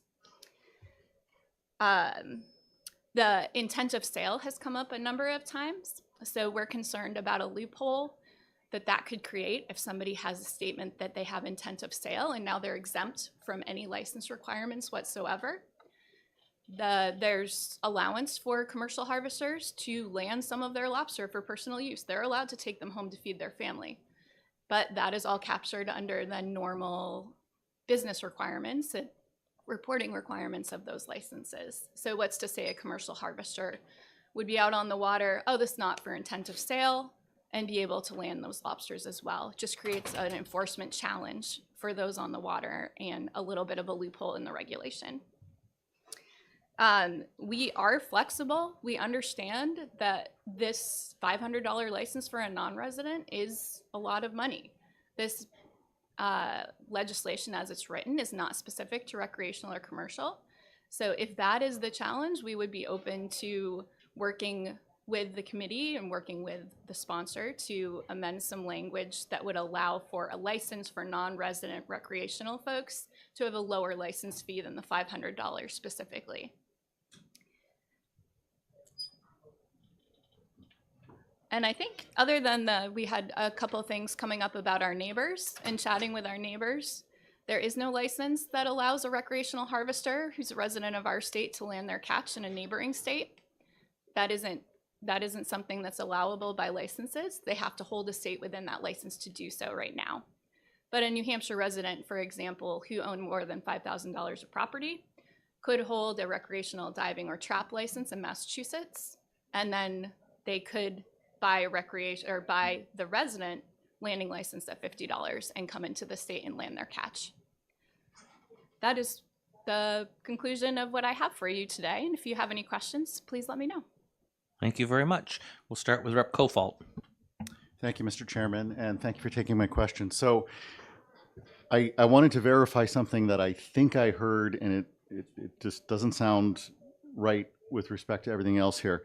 It sounded like you said that a resident lobster license, the $40 recreational resident lobster license, authorizes someone to take, transport, possess, and land lobster. So if they're taking it elsewhere, but they have that $40 resident lobster license, does that give them the permission to also land that or not? Because it seems like that's what the bill is trying to do, but I think I heard you say that. Maybe I misheard you. Yeah, so that license is specific to those folks fishing with their 5 traps. That's a specific license. I might have to defer to law enforcement a bit on that, but typically the activities that are authorized under that license are for that license. So that would allow that person to land their catch taken by their 5 recreational traps in the state of New Hampshire and possess those while they're on the water. Follow up? Follow up. Okay, so the confusion I have is they need that license to possess or transport lobster taken in another state. No, that's a separate license. So that's this license, the lobster and crab landing license. If they took their lobsters, we have many folks who have this license. So if their lobsters are taken outside the jurisdiction of the state, that license allows them to come into New Hampshire waters with those lobsters and take them into port and sell them if that is appropriate to their license that they hold. That clarifies it. Thank you. Yeah, you're welcome. That brings a question up for me, though. If I can ask, if I had a license to dive, trap, whatever in Massachusetts, I've got my boat slip here in New Hampshire, and I decide I don't want to buy a landing license for $50 as a resident here. I'd rather buy a 5-trap license for $40 here. Can I still fish in Massachusetts and come through the waters and land my lobsters here because I have my resident at $40 and save $10? I am not a lawyer, nor am I law enforcement, so I might have to defer to them on that specific question. Typically, the licenses cover the activity of that license, like I said before, and that activity of that license is fishing with those traps. That is outside of my scope. Seems an interesting question. Thank you. You're welcome. Any other questions? Representative Darby. Thank you, Mr. Chair. Thank you for taking my question. In the scenario that you laid out, where there's a New Hampshire resident that has a Massachusetts recreational license, I think I understood that if they're coming back into port in New Hampshire, it's still New Hampshire that has to report that, even though it's a Massachusetts license. So they would have reporting requirements probably under the license requirements in Massachusetts, but how the fishery management plan for lobster is written is the state of landing that has the responsibility to make sure that that catch and effort is reported, as well as those commercial landings, so the sale component of that. Thank you if so it was much. commercial, sure. Any other questions? Seeing none, thank you so much for your testimony today. Thank you. And is there anybody who has not spoken that needs to speak? And if so, you're going to need to turn in a pink card. Mr. Vice Chair. Can we just get maybe some clarification from law enforcement on a couple of those questions that were unanswered, saying there's someone here in the room that might be able to help out? if he's willing to step up and give it a crack, we can. Sorry to Chair put you on the spot, recognizes Colonel. Colonel Jordan from Good Fish morning. and Game Law Enforcement. Good morning. I don't have my coastal lieutenant, so you're going to have to forgive me. Due to staffing shortages, I couldn't get him here today, but I'll do my best. So the question I think that I had posed that we needed a law enforcement answer on was, if I, being a cheap New Englander like I am, don't want to spend $50 for a landing license in New Hampshire, but would rather spend $40 for a recreational trapping license that allows me to catch in New Hampshire, transport, and then land in New Hampshire. Yes. And I also happen to have one from Massachusetts because I go to the Cape or what have you, and I trap my lobsters in Massachusetts. Can I still land them in New Hampshire under my recreational license in New Hampshire? No, you would have to have a commercial landing license to do that. If you were Even if bringing they're them in. recreational?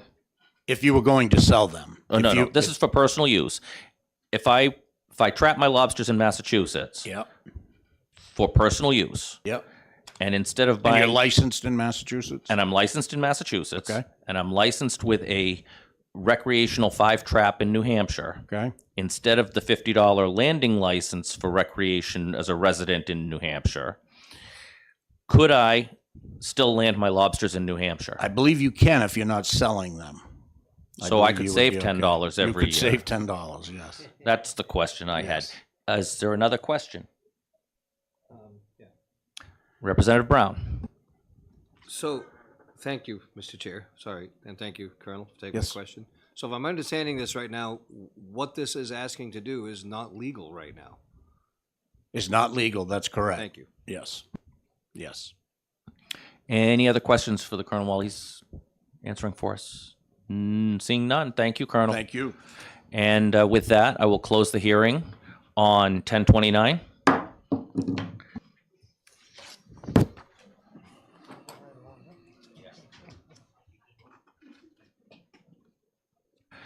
Without a pause, since we're running late, I'm going to open the hearing on HB 1148, and the chair recognizes Representative Harvey, the sponsor of the bill, who's asked for 3 minutes.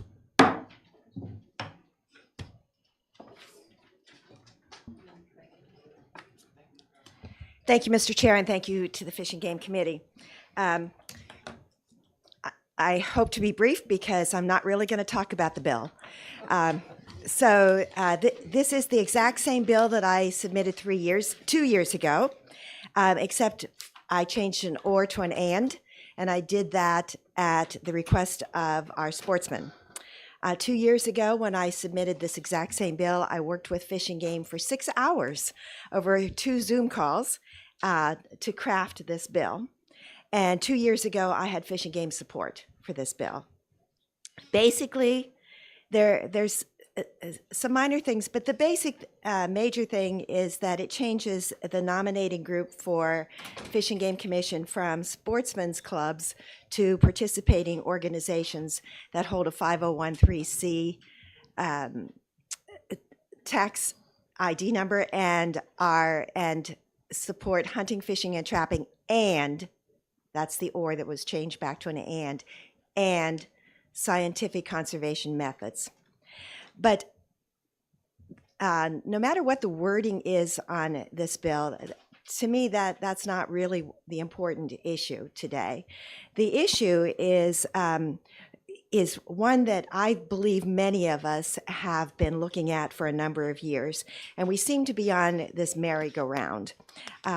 Non-consumptive users feel that they have no representation on the Fish and Game Commission, and yet they pay taxes, and according to the North American Wildlife Model, wildlife belongs to all of us. And yet, Fish and Game's role is definitely to set limits and methods of take, and I would support that. So I believe that there's many of us on this committee and in the House that see that there may be a possible conflict between those two issues. I've presented bills. Representative Reed has presented bills. Last year, the chair submitted an amendment, and we all take these bills and we look at them and we change a word or two here or a word or two there, and we still find out that the bill is just not the correct one. And to me, this is the very definition of insanity, doing the same thing over and over and over again and trying to get different results. We're on a merry-go-round. We need to stop that. It is time-consuming, it is costly, and it is now costing Fish and Game money in that they've had lawsuits and probably will look at more. So we just need to look at this. And so my recommendation is that we actually take this bill and form a legitimate interim study group. And if we do that, then what we can do is we can first of all look and see, is there an issue between the two groups that I mentioned previously? Is there a problem? And can we define that problem? You can't fix a problem until it's defined. So can we actually define that problem if there is one? And then can it be fixed? And is that fix a legislative fix? It seems to me that over the course of the 8 years that I've been on the committee, and even 2 years before I was on the committee, so over the course of 10 years, we have looked at this issue at least 8 or 9 times, and we've gotten nowhere fast. So it seems to me that with that number of bills being submitted to this Fish and Game Committee, we just don't know what we don't know. And to me, that's not good conservation. So I would recommend that we look at this in a new way and sit down with the interested parties and see if we can do exactly what I said, define the problem, see if it can be fixed, and see if the fix is a legislative one. Thank you for your time. And I assume you'll take questions if we have any? Sure. I have one. I just want to clarify, as the prime sponsor, you've recommended interim study, so this can be looked at over the summer? Yes. Thank you very much. And I would very much like to be on that study if that's permissible for me to ask. The chair will, Take at that some into point, consideration.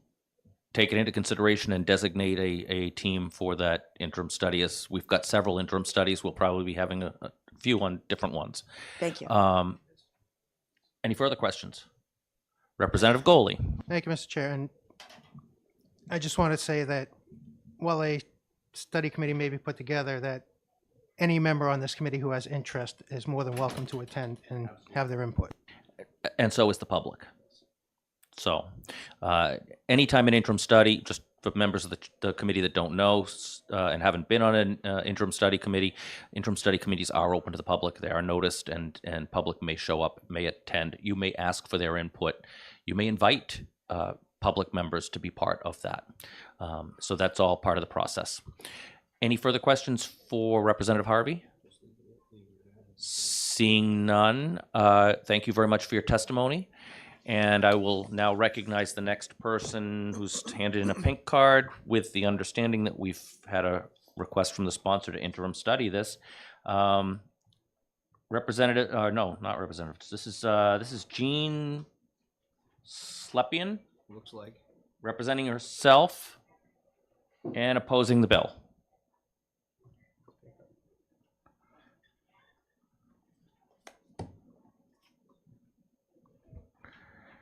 Thank you so much for taking your time out of the day to be here today.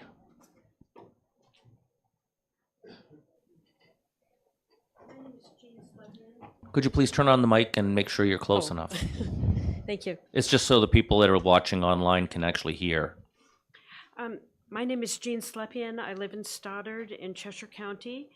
I do have a slight hearing impairment, so if you do have questions for me after my testimony, please don't be offended if I have to ask you to repeat your questions. In November of 2022, I filed a taxpayer standing lawsuit against the New Hampshire Fish and Game Department in Cheshire Superior Court. The number of the lawsuit, the file number, is included in the testimony that I uploaded to the General Court's website, if you'd like to track down the documents.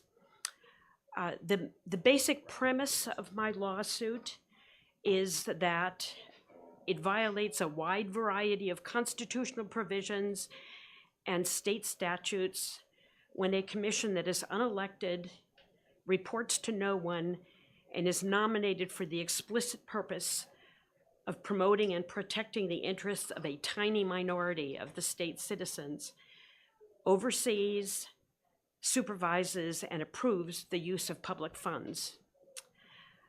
The state made a motion to dismiss my lawsuit on a technical issue, which was granted. However, the lawsuit was not adjudicated on the merits, and the court did not state whether it was dismissed with or without prejudice. So it can be, under RSA 50810, it can be refiled within a year, which would be mid-April. My decision on whether to refile the lawsuit will be based largely on my impression of the legislature's intent to correct the egregious injustice against the 87% of New Hampshire's population who prefer to have non-fatal interactions with wildlife. Unfortunately, the bill before you now will not do that because it still requires that members of the commission hold hunting, trapping, or fishing licenses for the duration of their terms, and it still requires that nominating organizations acknowledge in their permanent bylaws the protection and promotion of hunting, trapping, and fishing, excuse me. But taxpayer standing lawsuits under New Hampshire Constitution, Part 1, Article 8, can be filed by any taxpayer who is eligible to vote in any county. So regardless of my decision as to whether to refile my lawsuit, if the legislature decides once again not to extend representation on the commission to the 87% of New Hampshire's population who prefer non-fatal interactions with wildlife, I do anticipate that several of my colleagues will file their own taxpayer standing lawsuits in their own counties. So to give you some idea, as an example of the kind of expenditures that could be challenged, the Fish and Game Commission is responsible for developing, funding, and implementing the long-term strategic plan, which guides the direction of the department. The wildlife program is a part of the long-term strategic plan. So a New Hampshire taxpayer who is eligible to vote could challenge every expenditure of the wildlife program because the funding is overseen by a commission whose members are unelected, report to no one, and are nominated for the explicit purpose of protecting and promoting the interests of a tiny minority of New Hampshire citizens. New Hampshire Constitution, Part 1, Article 8, states that the expenditures can be challenged that have already happened or expenditures that are approved. So if a person decided to challenge every expenditure in the wildlife program, they would use the state expenditure register at Transparent New Hampshire, which makes it very easy to identify every expenditure down to the penny. If a judge agreed that these expenditures were unconstitutional, the next step for the plaintiff might be to ask the court to issue an injunction. Ma'am, we're getting a little off track here. I'd like you to stay focused on the bill itself, please. This is part of the bill. No, this is And I'm talking about sorry, litigation. This is Representative not focused on the bill. Please stay focused on the bill at hand.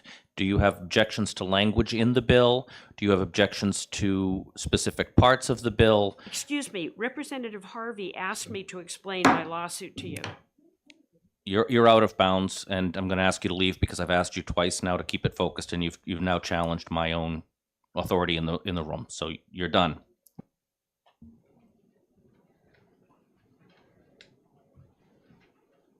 Chair now calls Kyle Baker, the last speaker on this. New Hampshire. You're all set? All right, that's waived. And so if there's nobody else that needs to testify on this, I'm going to close the hearing on HB 1148. And we will move on to the next. I think we're going to make up some time, but not a lot. You're right, we got 4 minutes ahead, 11. Oh, we do. We did made up some time. We're going to be taking a little break for 4 minutes. Everybody can go and use the bathroom because we can't start till 11:30. So you can thank me for making up time. I do. Thank you very much for making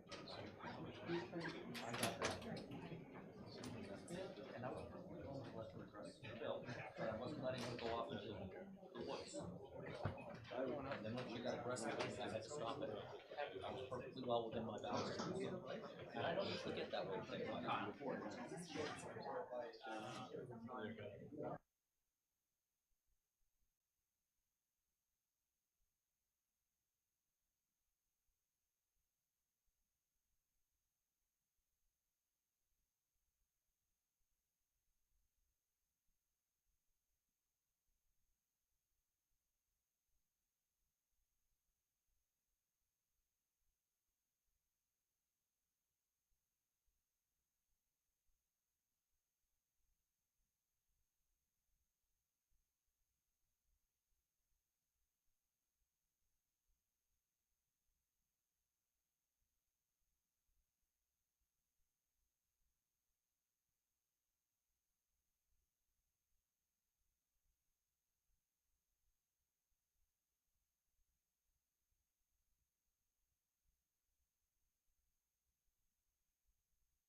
Thank you, everybody. We're still on time. I'm going to open HB 1532, and the chair recognizes Jonathan Smith from Fish and Game Committee as the prime sponsor of the bill for 5 minutes. He's handed out 20 copies of his written testimony.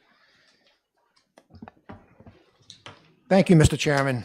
My name is Jonathan Smith. I represent the great people of Ossipee in Carroll County, District 5.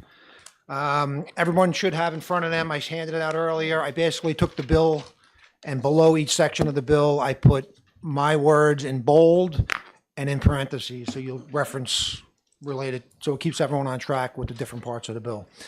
Just give a quick history. This legislation that you see regarding tree stands and game cameras was before us last year.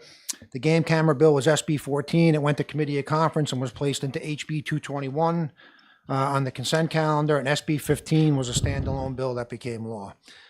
And in my opinion, there's some serious administrative and legal deficiencies within the current law. So if you open up your testimony before you, and you'll see under section 6 of the bill, I'm just going to read it because it keeps everybody on track. This section 6 clarifies enforcement. Currently, tree stands can be erected until December 31st.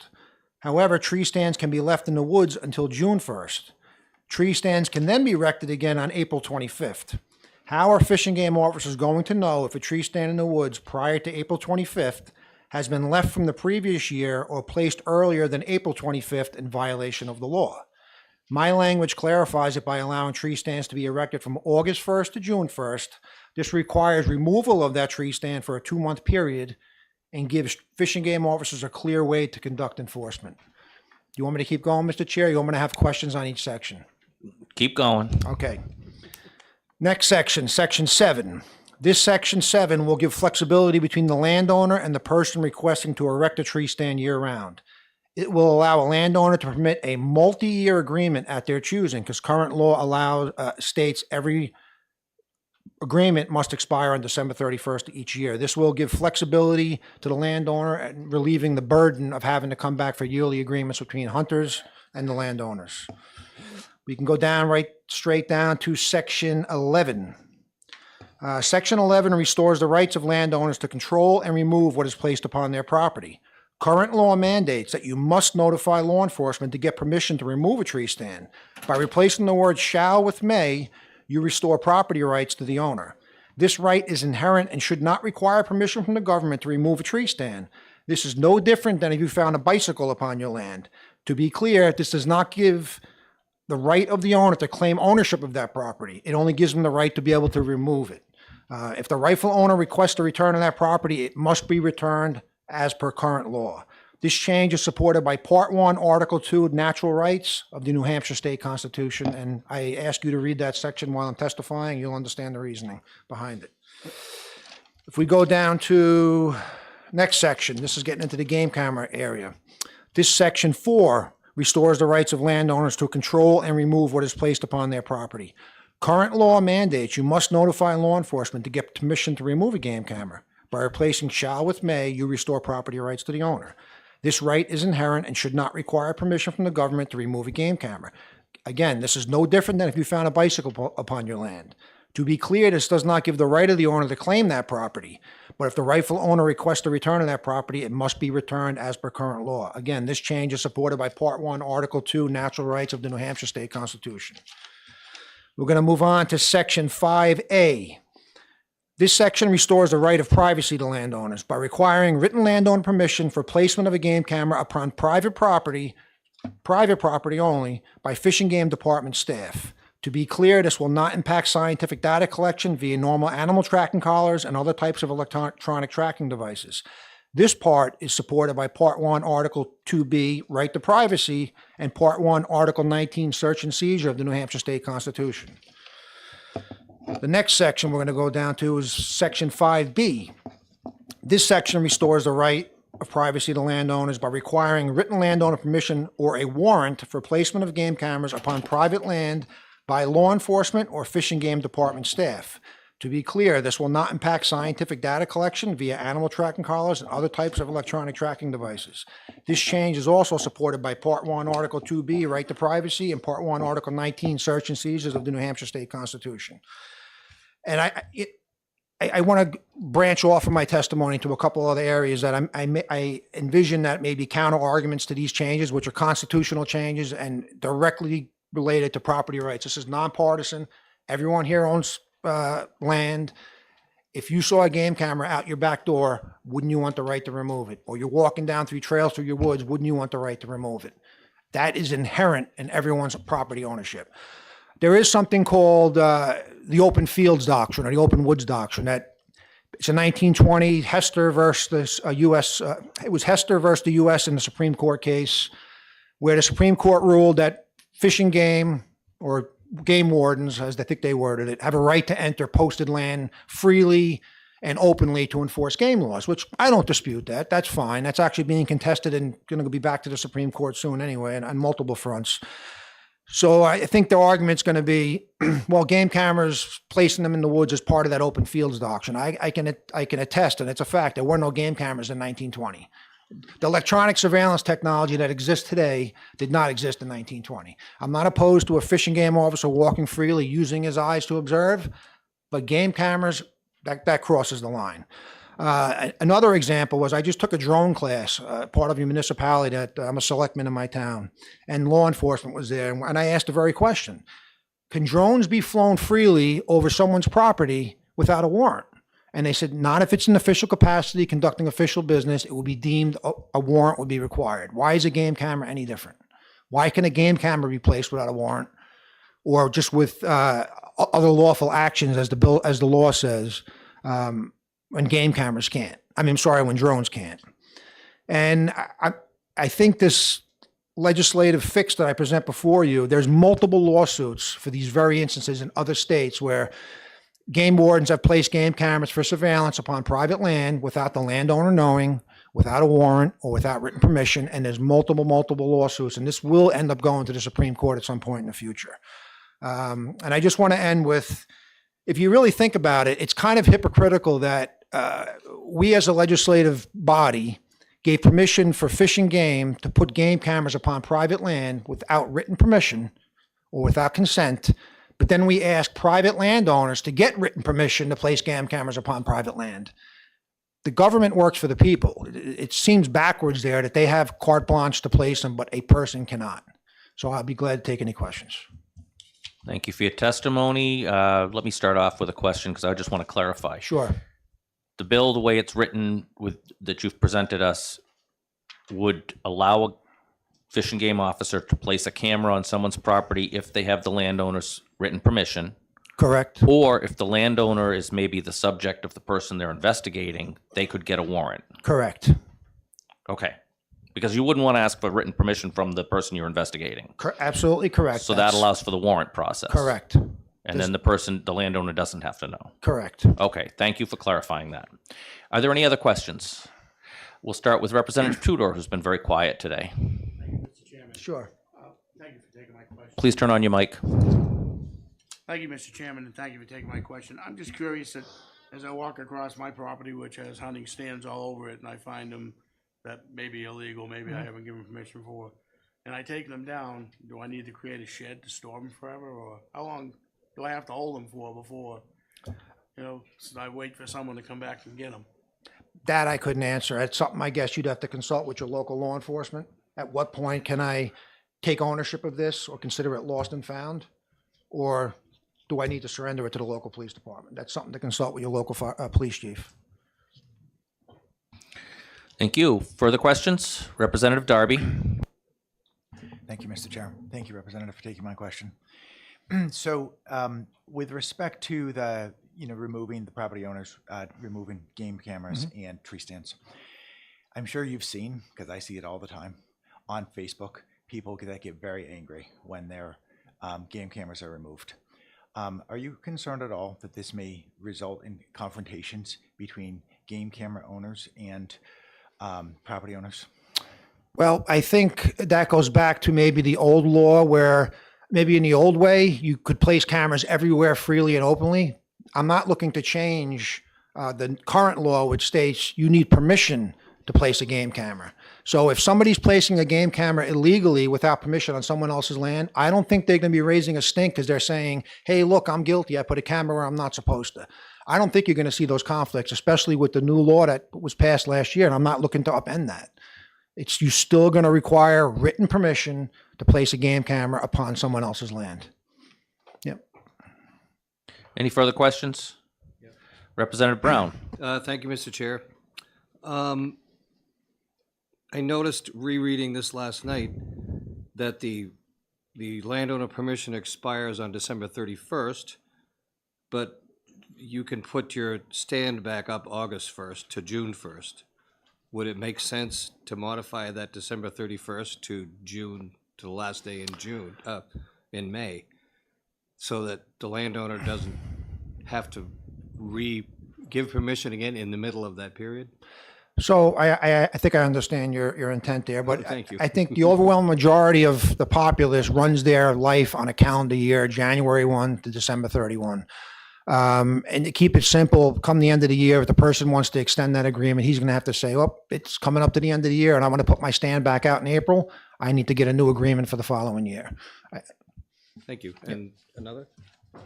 Follow up. And is a permittee and a permit the same thing as owner permission? It seems like there's two different terms there. Reference me to where that is in the bill. Let's see, page 1, line 910.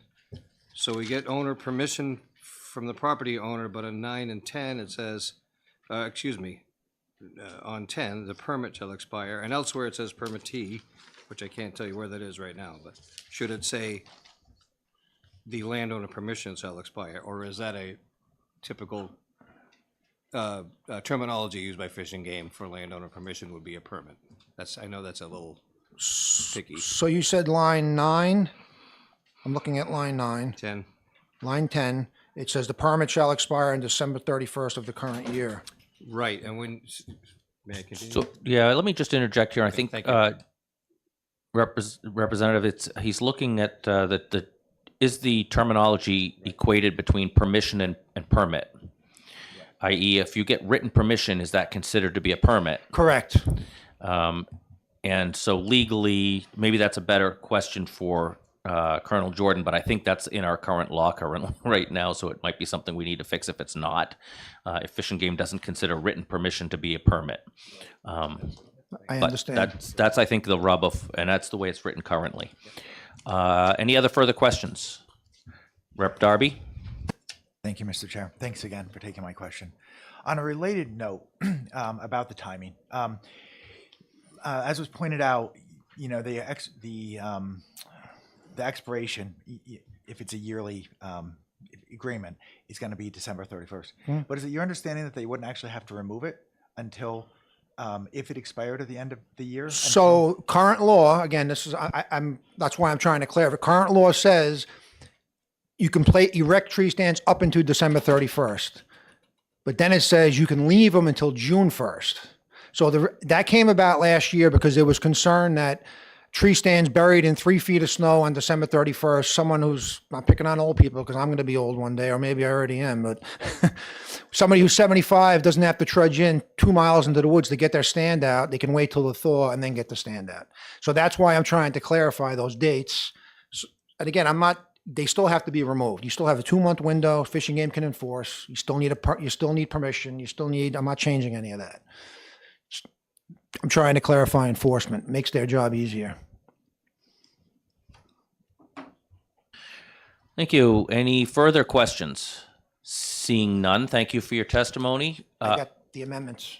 Oh, you can go ahead and address the amendment. So I have a quick committee amendment by myself, and this was asked on behalf of a constituent. You should have it in front of you. It goes into section 3 of the bill. It says, right now, it says a person who places a game camera on the private property of another or on state-owned or state-managed property shall label the camera. Labeling cameras is extremely difficult. There's not a flat, smooth, writable surface. So the person asked if I can put a committee amendment in to say, label the camera strap, right, or the placard on a tree with the name and contact information. Again, you're giving some flexibility so the camera can actually be labeled or the site versus someone trying to write in tiny lettering on the side of a little game camera. So that's what that amendment's about. And Rep. Love is going to have an amendment also that he's going to speak to on this bill. If it's up to you, Mr. Chair. We'll be taking up amendments before the exec or during the exec session, so we can get into the details of all the amendments at that time. Okay. It just might help some of the audience who might have wanted to talk on certain issues to know that there's already an amendment coming, so I wanted to mention that. Okay. Any further questions from anybody before we say next? No. Okay. Thank you for your testimony, and the chair now recognizes, definitely need glasses for this one, Robert Johnson II, New Hampshire Farm Bureau, opposes the bill, asked for 1 minute. Well, as previously, I won't hold you to 1 minute, but we'll try to keep it short because we are wanting to go get lunch. Thank you, Mr. Chair, members of the committee. For the record, Rob Johnson, representing the New Hampshire Farm Bureau as the Federation's policy director. And I'm speaking and opposed to House Bill 1532. The law that passed last year was very important to our members. It was a priority for us, and it was legislation that we requested along with a few other organizations. And that law just went into effect January 1st. And our position on this is let's give that some time. That law that passed was a compromise by a number of groups working together. There are sections in wording that we may not have all agreed, but that we could all live with. And again, we ask you to find this bill ITL. Thank you for your time and consideration as always. Thank you. Any questions? Seeing none, thank you for your testimony. Chair now recognizes Jason Stock, who wrote nice and big, so I didn't need my glasses for that one. New Hampshire Timberland Owners Association, 2 minutes, and opposes the bill.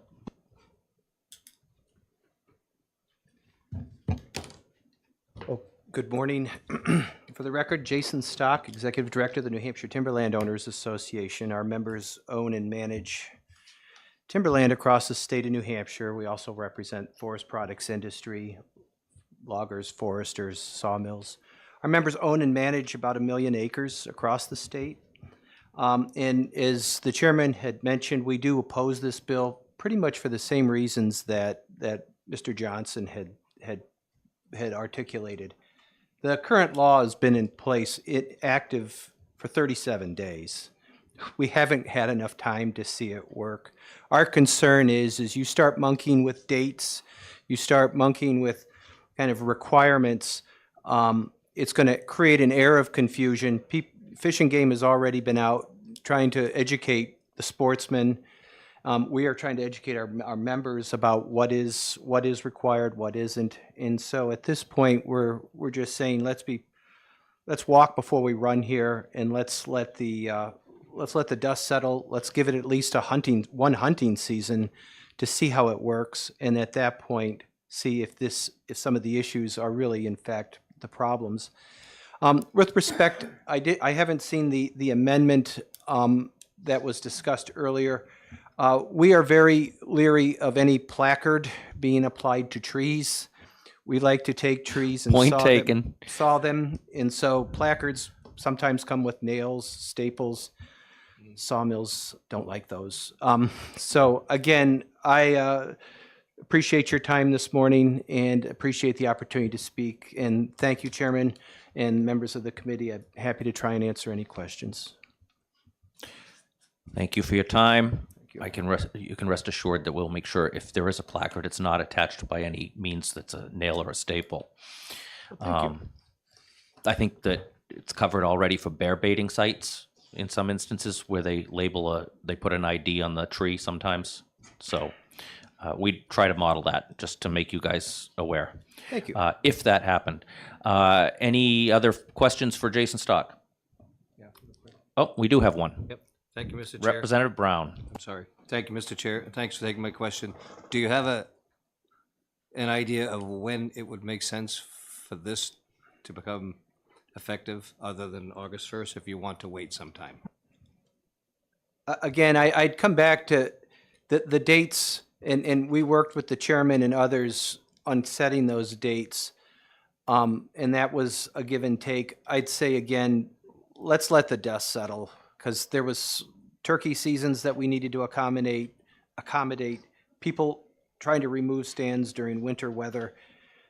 Let's see let's see how it works before we kind of reopen that debate, that discussion. You're welcome. Thank you for your testimony. Thank you. Last speaker of the day, Colonel Jordan from Fish and Game, who's asked for 5 minutes, which would give us just enough time before we go to lunch. Okay. So good morning, and thank you for having me and allowing me to testify before you today. I did bring a little paperwork I'd like to read from, Mr. Chairman. He's not paying any attention, but so I want to start by saying the commission, first of all, my name is Kevin Jordan. I'm the Chief of Law Enforcement at New Hampshire Fish and Game. The commission took the position of opposing the passage of this proposed legislation for a number of reasons. I don't like to oppose, this is a personal thing, not the commission's position. I don't like to oppose a bill that a member of the Fish and Game Committee brings. I have a great deal of respect for Representative Smith. I think we got into a very heated debate when this bill went through. I see his side of it. I think he sees mine. So I'm concerned about opposing it. I do oppose pieces of it, and I hope I can give you valid reasons for that opposition. So just a quick history. This bill came in 2022 by the Farm Bureau, I think initially brought it, and the legislature listened to it, was having none of it, and they defeated it. And it was a problem that we were seeing with our landowners. It was my number one call in the fall about complaints about tree stands being up, no one knowing who they were, cameras up on my property. So we decided that I thought if we didn't get together and address this, we were going to lose access to public lands. And so we reached out to the Farm Bureau and the Timberlands, the Wildlife Federation, which represents all the hunting groups within the state. We had much debate, and to say that there were compromise and meetings is an understatement. It went on for a very long time. And the bills themselves certainly I went to more hearings on these two bills than I've ever attended in the 10 years I've been at the legislature.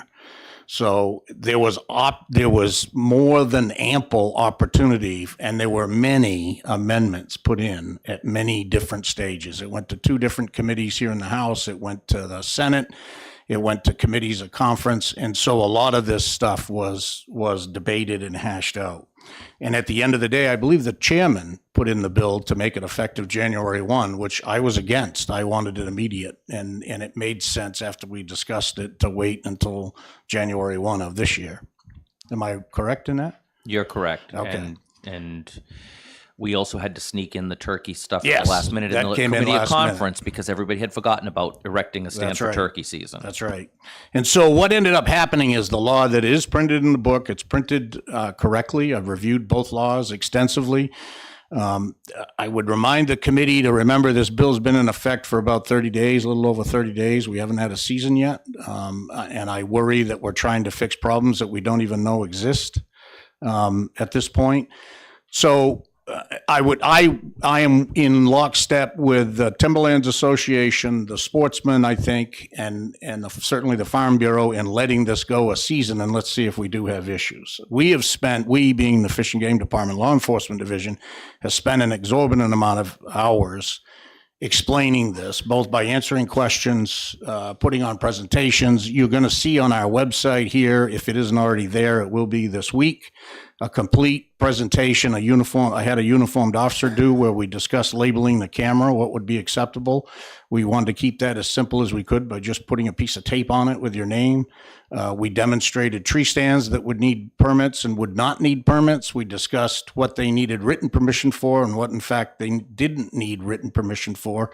And we did that with the mindset that, based on my many years' experience with landowners, they're hesitant to sign anything that allows someone on their property because they're concerned about liability. I get that. I understand that. Even though there are laws and that's a debate for another day, there are plenty of laws to protect the landowner. The idea that landowners will say, and including the one I hunt on, yeah, I'll give you permission all day long, but I'm not signing anything. So we did that on purpose. And I have instructed, just so we're clear, I don't know that I want this on YouTube, but I guess I have no option.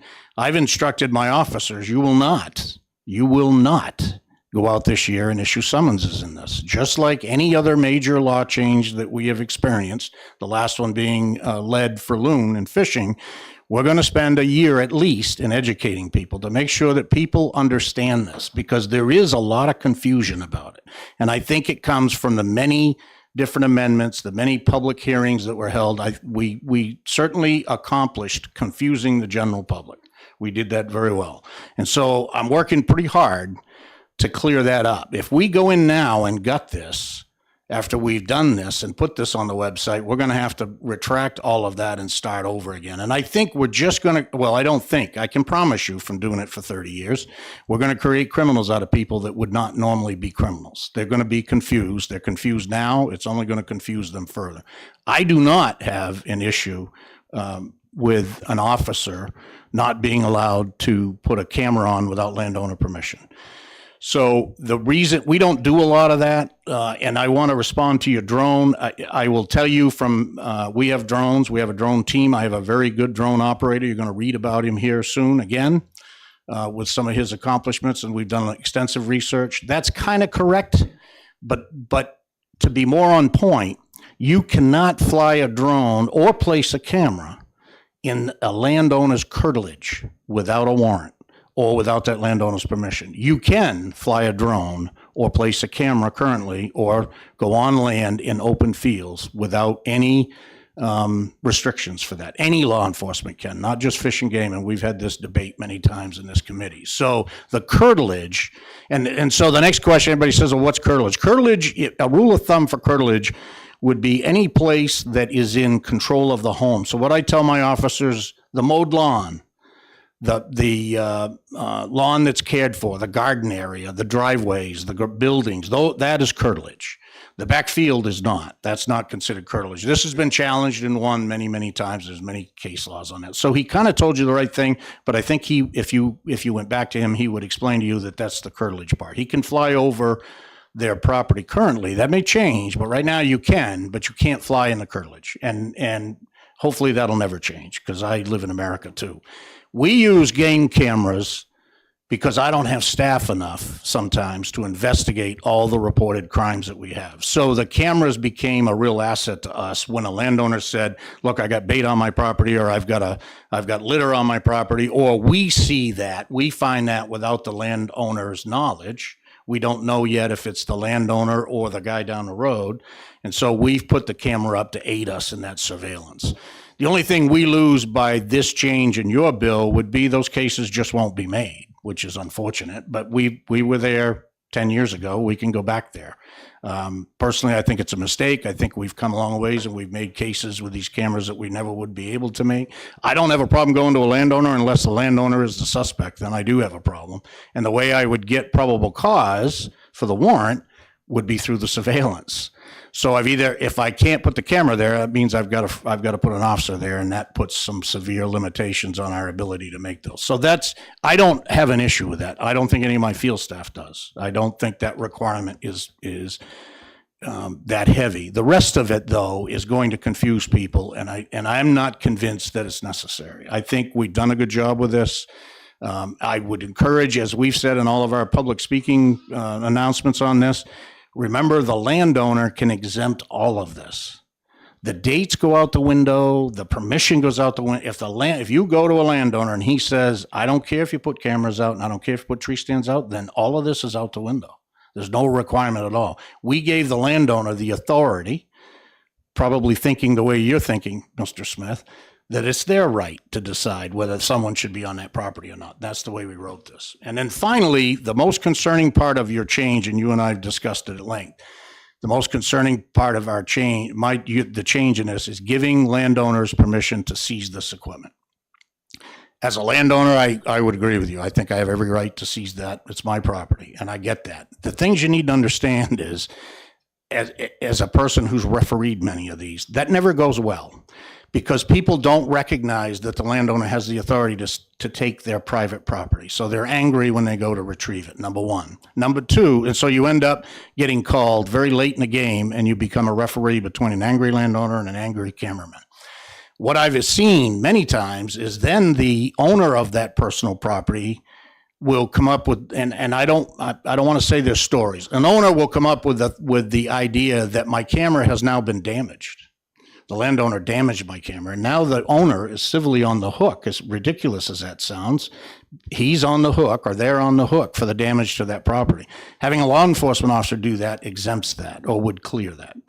The final thing, and the most important thing to me, if I'm making a case or want to make a case, and a landowner hands me the evidence, that evidence is now rendered useless to me in a courtroom, because I don't have the chain of custody. I can't testify where that, so I bring that camera in and I say, Representative Shurtleff put a camera on Representative Smith's land and it was illegal. A good defense attorney would say, well, where'd he put it? And I'd have to put Representative Smith on the stand to tell me where that was done. So you get into a whole custody issue on who controlled that evidence, who tampered with it. You lose the integrity of the evidence. That's why when you go to a crime scene, there's tape up and there's people not allowed in there. That's the whole reason for that. If you allow a landowner to seize that, that's gone. Most importantly, though, you create a situation where you're authorizing a landowner to steal private property, and it's just a really slippery slope. And as far as the question is, when does that become my property? That's a very good question. And no one in the courts, in my opinion, have ever really answered that. And so they're very careful about that type of thing because you're allowing someone to seize someone else's property. I have to go get a court order for that. And I would say that a private landowner would be forced to do the same. I don't think it's something that they would want to be involved in. And then the other thing that I will tell you is when a landowner seizes that equipment, don't expect the guy to come running to you to get it back. You're probably never going to see him again because he realizes it was illegal. It's now gone. He's not going to go looking for it because then he admits guilt. So you're going to end up with a stand that you don't really know what to do with. So all reasons why we ask that you go to law enforcement to do that, because it's a law enforcement action. That's all I have in a nutshell. I hope you forgive me, Mr. Smith. I don't disagree with a lot of what you're saying. I'm just looking at it from a law enforcement perspective as opposed to a landowner. It's very different. Thank you so much for your clarifying testimony. Are there any questions for the Colonel?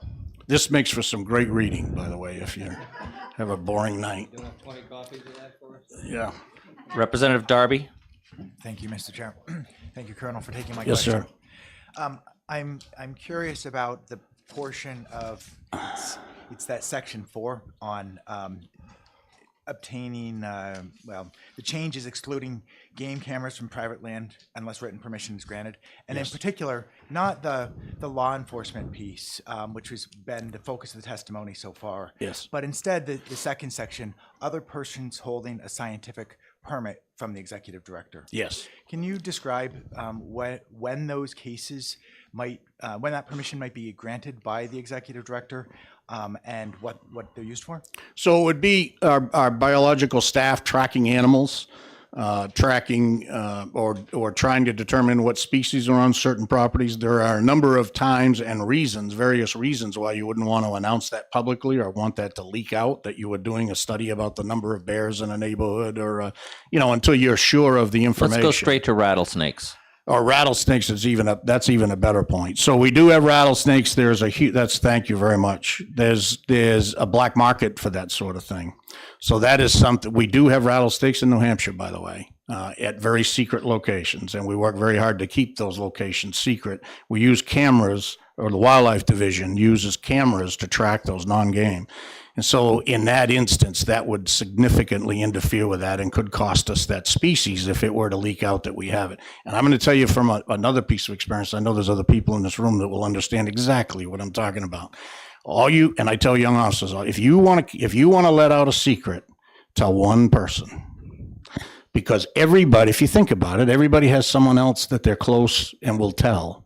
And that keeps going. And before you know it, it's out. And that happens routinely. We use it in law enforcement as a tool a lot of times, but when you're really trying to keep something quiet in an investigation, it is your worst enemy.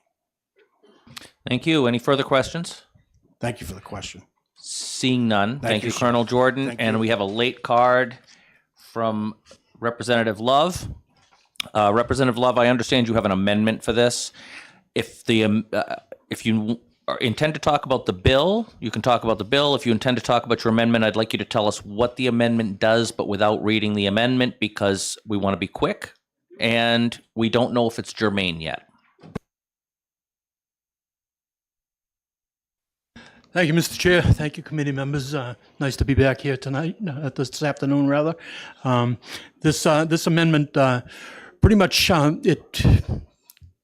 it tells us who can't post land. Our current laws say who can, but nothing to who can't, and there's no penalties. This one says that anybody who does not have legal interest in the property cannot post, and there are fines for it. The reason for this is my brother went hunting in Derry, went into the woods, and he got a call an hour and a half later from the Derry police. He came out, and there was a poster, 15, 20 feet from the back of his truck and one in the front, and they were brand new. And it had rained the last 4 days, so we asked the cop, what happens to a drywall screw when it rains out and when they get wet? And he says they rust a lot. And he says, if you notice, there isn't any rust on those drywall screws. So the cop more or less said, they were just put up. The next day, he goes back and puts a sign in the window of his truck and said, I have permission to hunt this property. Here's the landowner's name, here's his phone number. Another Derry cop shows up, and he's going to run him for criminal trespass. Okay, without making a call or anything. The problem being, my brother's a 38-year federal employee. He's got about 3 months to go before he can retire. If he got arrested for a misdemeanor, which it says in there that removing signs of misdemeanors and stuff, he gets arrested for a misdemeanor. His pension is put in jeopardy. Okay, let's not get too deep into it, because we still don't know if it's germane to this bill. Yes. That being said, there are posting things in this bill, and I hope you find it germane.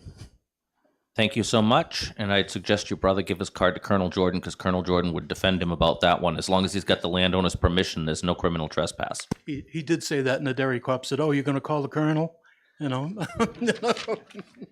I would have said, absolutely, I am. Any questions? Okay. Any questions for Representative Love about the amendment that he's going to present to us or that we get to look at in exec session? None? Yes? The point of order. What is the determination on germaneness here? Who's going to make that? I can ask the clerk to make that decision. We can look at it ourselves and determine. If we are in doubt, I would go ahead and submit that question to the clerk or to the speaker's office. Typically, that's the way it's done. The chair and the members of the committee can have a discussion about germaneness. The authority for whether we take it up in the committee is mine, but if I make a dumb mistake, I'm going to be held to task, so I would pass it by higher ups at that point. A follow-up? Thank you, Mr. Chair. Is this a question for the No, witness no, or for me? just a follow-up question. Then I'm going to go ahead and let you go, Representative Love. Thank you so much for your testimony today. I don't want to keep you waiting on this. I'm sorry. Are you going to do that before the exec session? It will be done before the exec session. Thank you very much. And at this point, I'm going to close the hearing on 1532. That brings us up to our lunch break.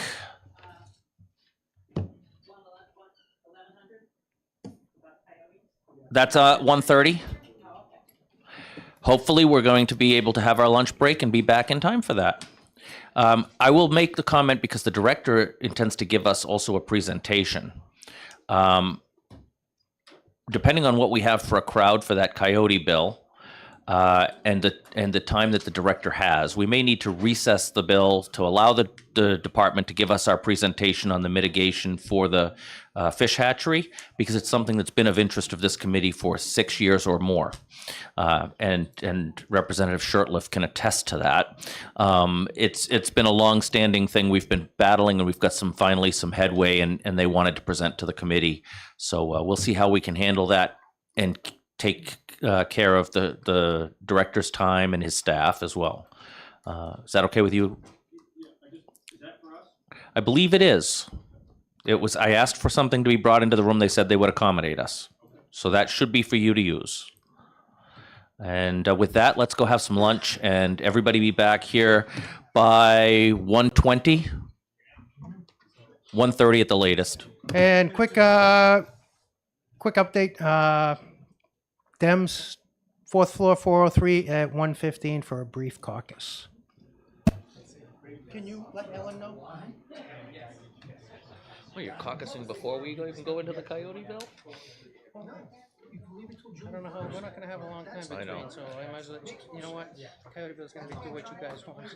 I know, we know where we're going, I know where it's going. I know. so- So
We'll be starting momentarily. The clerk is going to get his timer because I have enough cards here that I'm going to be limiting testimony for everyone on both sides of the argument. It's going to be fair. It's going to be limited to 3 minutes.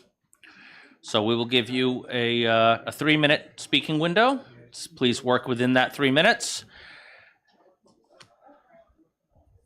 And as soon as the clerk comes back with his timer, we will be able to start.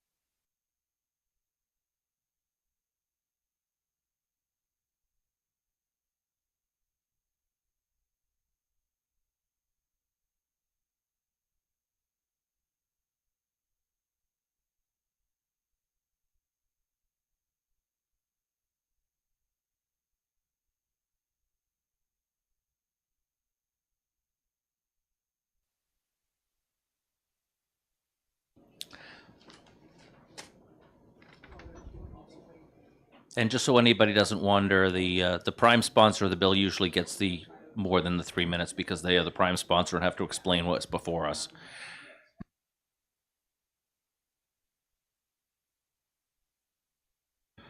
All right. I believe we are ready. If somebody wants to close the door so we don't disturb people in the hallway, that would be fantastic.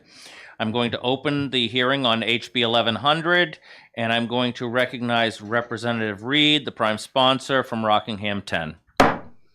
Thank you, Mr. Chair, and thank you, members of the committee. My name is Ellen Reed. I represent Rockingham 10, Newmarket, and Newfields. Before you is a bill, HB 1100, that would close the coyote hunting season during their pup rearing. So the first attempt at this bill happened in 2019 after the department's wildlife biologist had suggested that we do exactly this, and the commission chose to not abide by the scientists' recommendations. The reason that this was recommended then and has been petitioned for repeatedly every single year since is because coyote are the only species that we do not close their hunting season while they are raising their young. We do that with every other fox, every other canid species, including the fox, and every other fur-bearing species. The reason, aside from the cruelty of depriving the young who cannot fend for themselves, depriving them of their food source and their parents, and how cruel it is to cause them to die in the den of starvation, the specific reason why it's important to close the hunting season on coyote when they are raising their young is because coyote in particular engage in something called responsive reproduction. That is by two mechanisms. The first is that typically only one female in a pack reproduces or goes into heat. If that female is killed, then all of the females will go into heat. Secondly, they produce, if a pack member is killed, they will produce stress hormones that will increase their litter numbers. So if you are killing coyote while they're supposed to be raising their young, you're actually in the short term increasing coyote numbers. In addition to that, because now these pups that have not, the ones that haven't died of starvation, are deprived of their parent while they're supposed to be learning proper food sourcing. So those pups end up becoming the nuisance coyote that engage in high conflict with humans. Now, the reason, as I understand it, repeatedly, that the commission has been opposed to this seems to be not much more than stigma. The last time this bill came forward, there were comments from commissioners in hearing to the effect of, have you ever seen a coyote kill? It's so bloody. There have been other comments about coyotes lacking moral compass. There's a real stigma, like we've had across the country with things like sharks and bats and other animals that we kind of detest. But the science is behind, like we do with all the other fur-bearing species, closing the hunting season. And to be clear, that's hunting, that's going out to kill with a gun, not trapping, not defending your wildlife or property. Now, I do have an amendment before you. Part of the amendment, it's both in response to things I understand that the commission wanted. The first part kind of opens up more ability for the commission to establish these rules. So it's not just the executive director, but also that the commission can direct the director.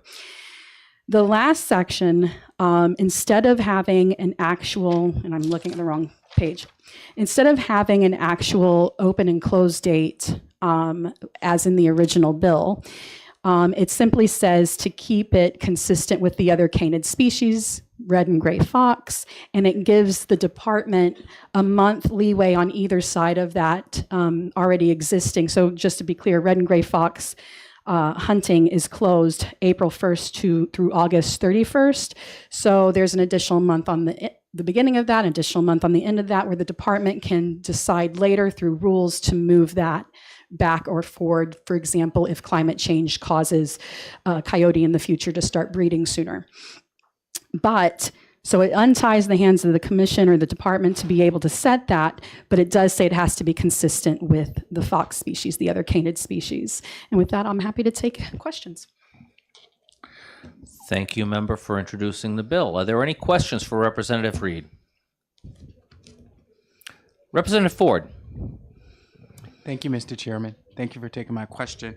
I just want to make sure I understand, because I have to do that. Are there other laws or RSAs that protect other animals that wouldn't necessarily be just at the whim of the Fish and Game Department? Are there actual laws protecting the fox and the other Can-Am-based animals? I'm unclear exactly which laws apply to fox in particular, or any species in particular, other than endangered and threatened species. But it is the practice of all committees and the legislative branch in general to put into RSA things that departments, their respective departments, need to do, and we've done that here in this committee just this year. Thank you. And any further questions? Seeing none, thank you for your time. We will start the 3 minutes because the prime is done speaking. So at the time you start your mic, you will have your 3 minutes. I will call Deborah Sargent. Chair recognizes Deborah Sargent, who is opposed to the bill, for 5 minutes, but you'll get 3. Sorry for that.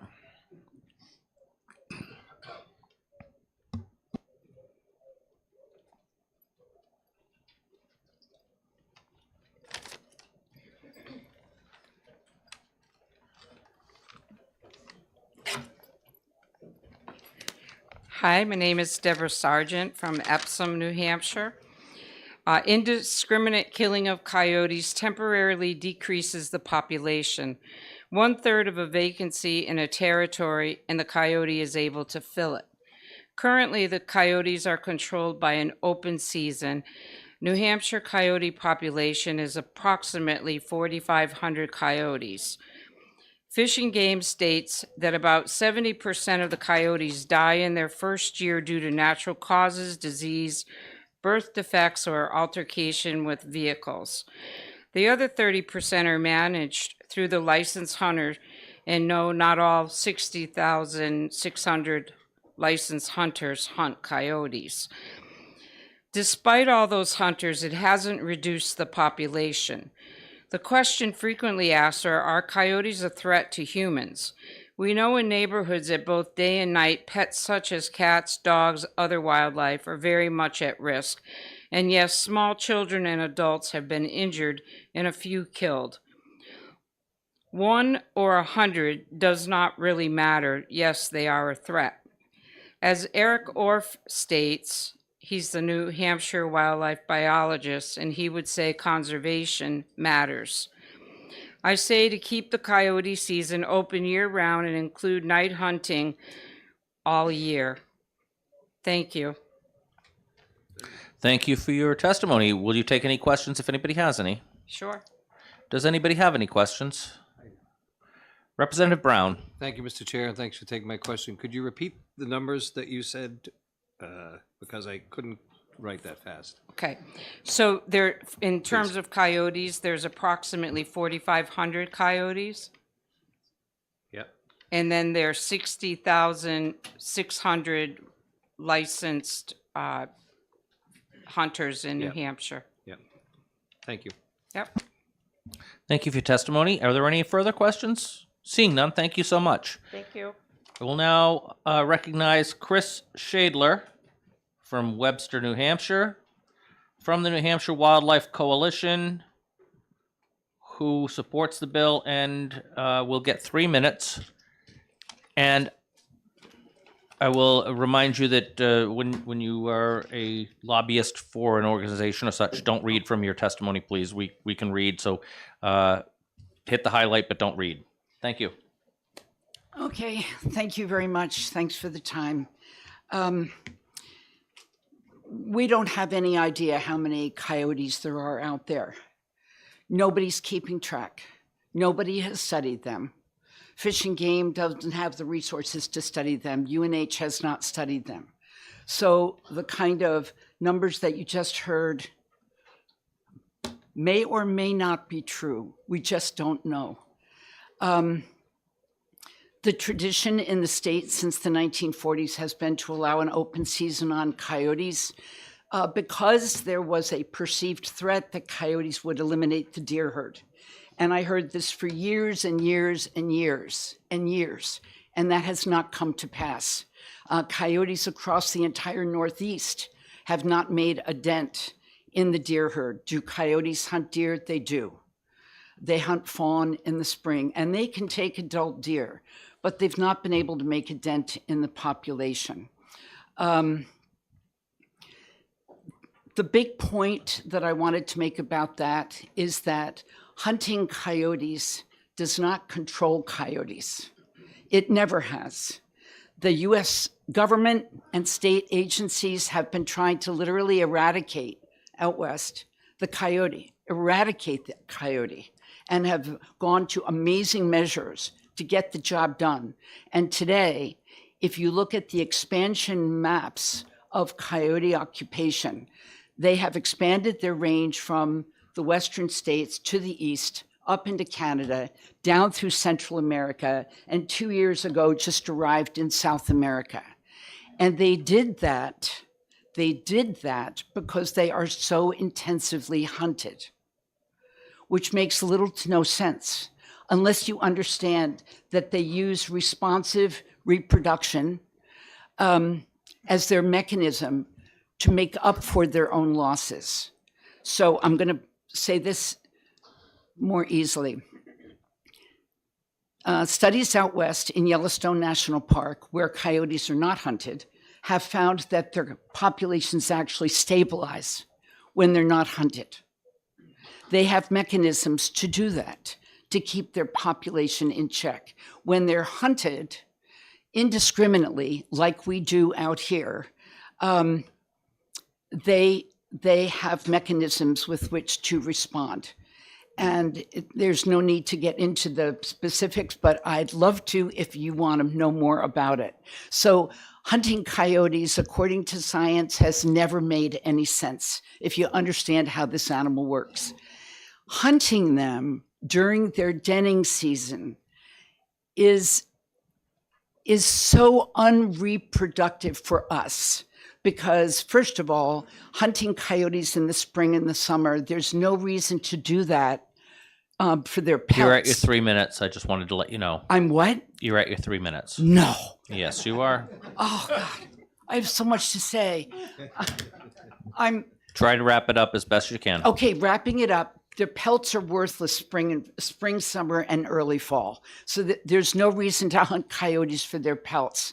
And I'm sure that there are other people that are going to say that killing those adults during denning season can cause starvation among the pups, but worse, and this is from a former sheep farmer, worse, it puts coyotes that have not learned their proper prey out into the world, potentially going after my lambs, other people's chickens, etc.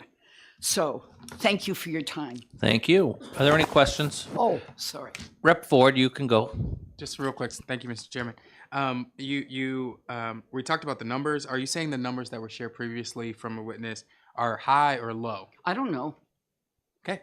I really, in all honesty, I Thank don't you. know what that figure is. Thank you. Rep. Brown? Thank you, Mr. Chair, and thanks for taking my question. You said that, I believe, the U.S. government has been trying to eradicate coyotes. Is that historical, or are you saying that's still happening? That is still happening through poisoning campaigns, bounties, all sorts of stuff out west. Okay, thank you. Thank you. Any further questions? Seeing none, we'll take one more, and then we're going to recess for a short bit to have a nice presentation from the Fish and Game Department on how they're remediating our fish farming activities to try to clean our waters up. Chair recognizes John Close.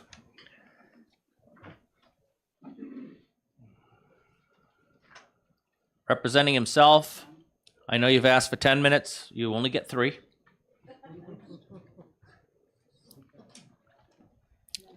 And I welcome you back to the Fish and Game Committee after so many years of service. For those who don't know, Rep. Close has been a member of this committee in the past for a long time. Good afternoon, Mr. Chair and Committee.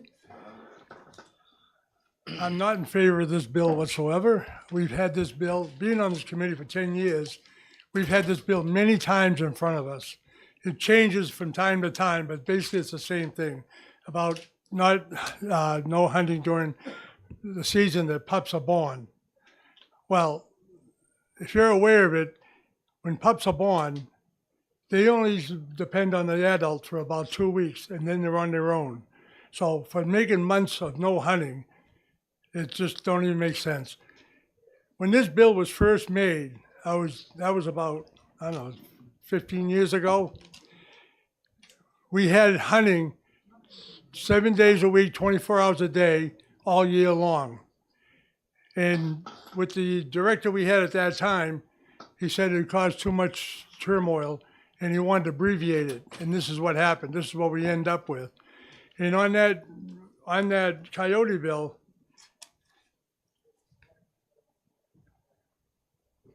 we referred to 541A for rules and regulations from the director. He's the one that makes the regulations for it. And we gave him a lot of leeway. And so far, it's worked out pretty well.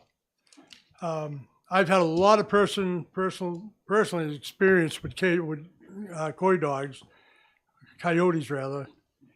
And I just don't see no reason not to hunt them for that time. Also, I was selected by Fish and Game to go down to Georgia for the big carcass we had in Georgia for the sportsmen. And also I went to the one in Little Rock, Arkansas also. And coyotes were one of the top subjects we talked about down there, how they're multiplying all into the south, Pennsylvania, Mississippi, Louisiana, and it's a major, major problem. So that's about all I have to say about that. Thank you so much for your testimony. Are there any questions for former committee member John Close? I think we're all happy to see you again, John. Thank you. And thank you so much for your testimony. With that, we're going to recess for about 15 minutes for the committee, for the Fish and Game Department to give us a presentation. And we'll start again 15 minutes from now on this bill.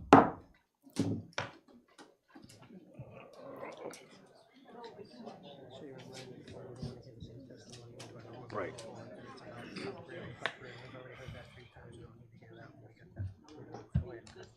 It will, absolutely.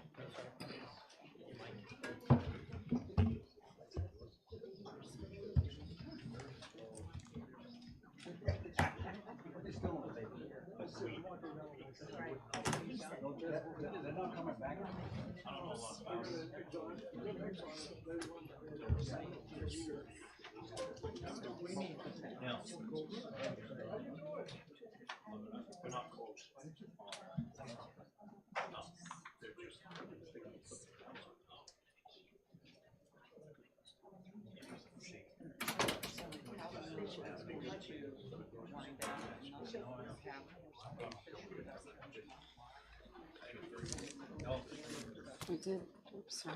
I'm gonna pass these out, these are public ones if people want them. Okay. To the public? Yeah.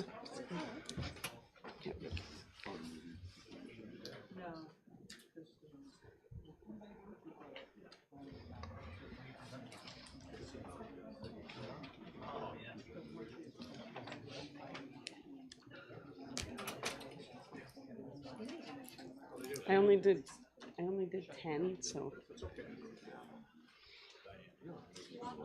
Oh, go ahead. Okay. Sorry about that. Thank you for the opportunity again to speak with everyone and give this presentation. I will go through as best that I can and save questions for the end, I guess. So my name is Diane Timmons. I'm the Inland Fisheries Division Chief. And first questions first, what got us here? Why are we talking about hatchery modernization? So a little bit of a refresher for a little bit of a duplicate, I guess, from this morning. Just some history.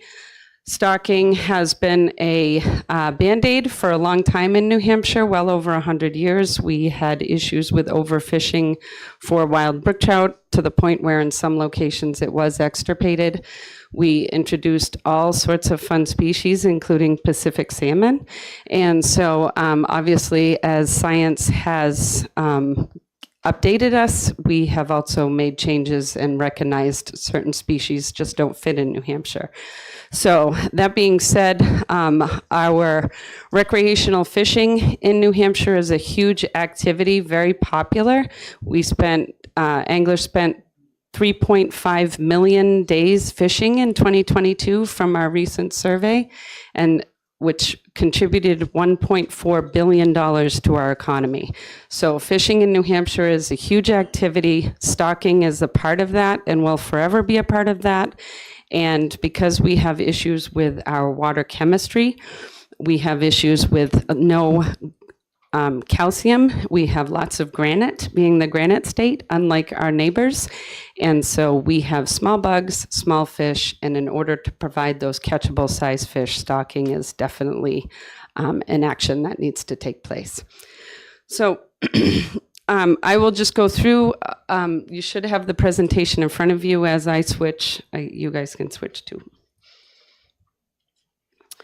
So the other part why we're here is that in 2019, we got sued by the Conservation Law Foundation at our Powder Mill Hatchery for discharge into the Merrimating River, into the areas above 3 impaired water bodies, impaired identified by DES, the Department of Environmental Services.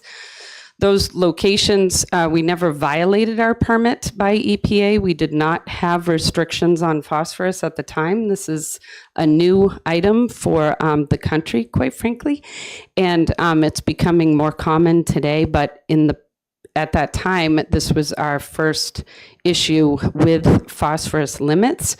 The new working with advisory committees and the permitting agencies. The new permit at Powder Mill discharge is 12 parts per billion, and that's related to phosphorus in the water. We cannot meet that permit at our current operation, and part of that is because, as you can see from the images here, we have a lot of outdated infrastructure. We have outdated operations, so we have no mechanism for us to be able to treat the water without doing a massive water treatment plant. And that water treatment plant, identified through a feasibility study, was $67 million, clearly above and beyond our budget. And so as a result, we'll talk a little bit further about the next steps there in the next slide, but just wanted to reiterate that current operations, the way we're running now, all of our facilities are what are called serial flow through. They start at the top, the water goes all the way through. There's no mechanism, valves to turn anything off. If things get clogged, then it shuts down the whole water line to the facility. So right now, not a lot of opportunity. This is definitely an outdated mechanism. A lot of states in the United States have upgraded their facilities, modernized their facilities to be what are called recirculating systems, and we'll get into that as well. But right now, our current infrastructure is outdated to maintain our current production with any sort of limits. So I mentioned the impaired waters. So you'll note here the stars on Powder Mill and Berlin. So those are two of our water bodies, two of our facilities, our hatcheries that discharge into what have been deemed impaired waters by the Department of Environmental Services. So there are 3 locations below Powder Mill.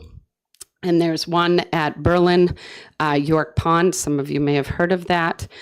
What we've done at Powder Mill, what our plan is to reduce our production to 30% of where we're currently at after the feasibility study, which was 1.5 years long, done by HDR Engineering. They determined that they think if we drop it to 30%, which will be our Large Lake Rainbow program, if we drop it to 30%, they think that we can meet that 12 parts per billion. So that is our goal at Powder Mill. We don't want to lose Powder Mill. It's one of our best water sources. Merrimeeting Lake is a gravity-fed system. We don't need any pumps. It's a really great large water source that we definitely want to look to the future to hopefully be able to come up with a solution at that time. The Berlin hatchery, what we've done there is basically remove the area that discharges into York Pond. So the West Branch raceways, we used to hold fish in those. It's the only location on the facility that discharges into York Pond. And so what we've done there is remove those fish out and put them down below. We've gotten rid of the brood program up in the North Country. That was our brook trout brood for the North Country. We think we can supply that at our New Hampton hatchery without any increase in production. We take those eggs anyway, and so now we'll just take them there. That enable us to stock out those large brood and put the fish from the West Branch in those raceways and take their place. So that right now, we're not discharging into York Pond at all. And that is in anticipation of the renewal permit. Right now, Berlin is operating under a 2013 NPDES permit, National Pollution and Discharge permit. And we've basically waiting to have EPA give us a level at this point. We're anticipating there's going to be something.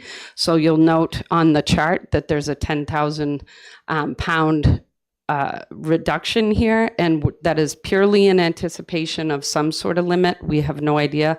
Hopefully by taking the action, the proactive action that we've taken, we're hoping maybe they'll say, oh, no limit, you guys stay the same, and that would be great, and then we could remain back at that 74,000. But one question for you looking at the chart. Yeah. If I may.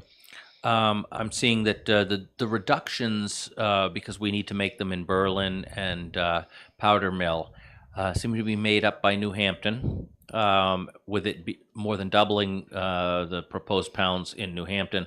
Are there concerns there, or do they have some natural remediation, such as settling ponds and natural floodplains, et cetera, outside of that? At New Hampton, are you talking? Yes, New Hampton, to absorb the extra burden we're putting down there. Yep. So New Hampton, nice segue, thank you. So at New Hampton, we're revamping the entire facility. So the whole idea is this would be our target facility to modernize. It's a centralized location. It currently holds all of our brood for brown trout and brook trout. And it is an area, we have enough land there that we can definitely do it at that location. And then also in future phases, we have the opportunity to potentially discharge into the Pemigewasset River after research and anti-degradation efforts. So the thought at New Hampton is that, yes, we would be doubling it, but by doing the recirculating systems, which I'll get a little bit in the next slide, but in doing that, there's a huge, well, it's the only opportunity for us to do additional filtrations. We have water treatment. There's a whole bunch of things there that enable us to operate under much better conditions. So because we have the opportunity to add oxygen, to treat, to filter, et cetera, we'll be able to take on that extra fish load and not increase any of our, we will maintain our limits where we're currently at New Hampton.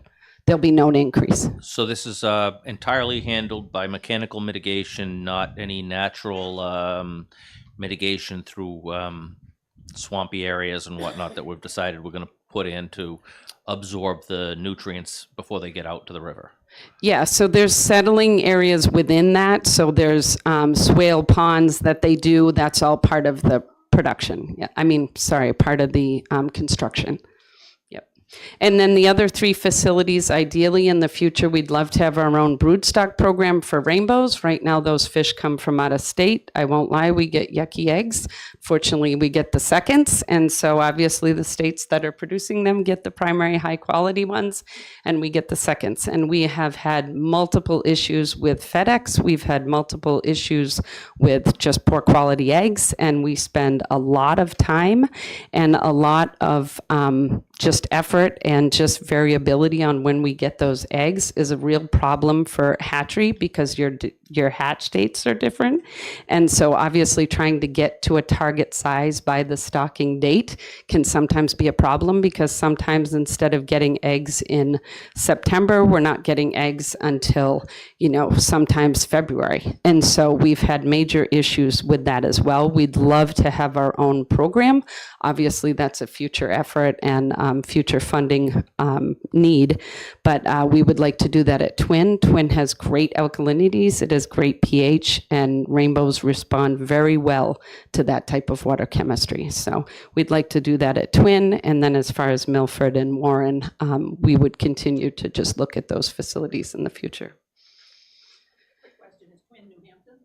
No, Twin is Carroll up north. Yeah.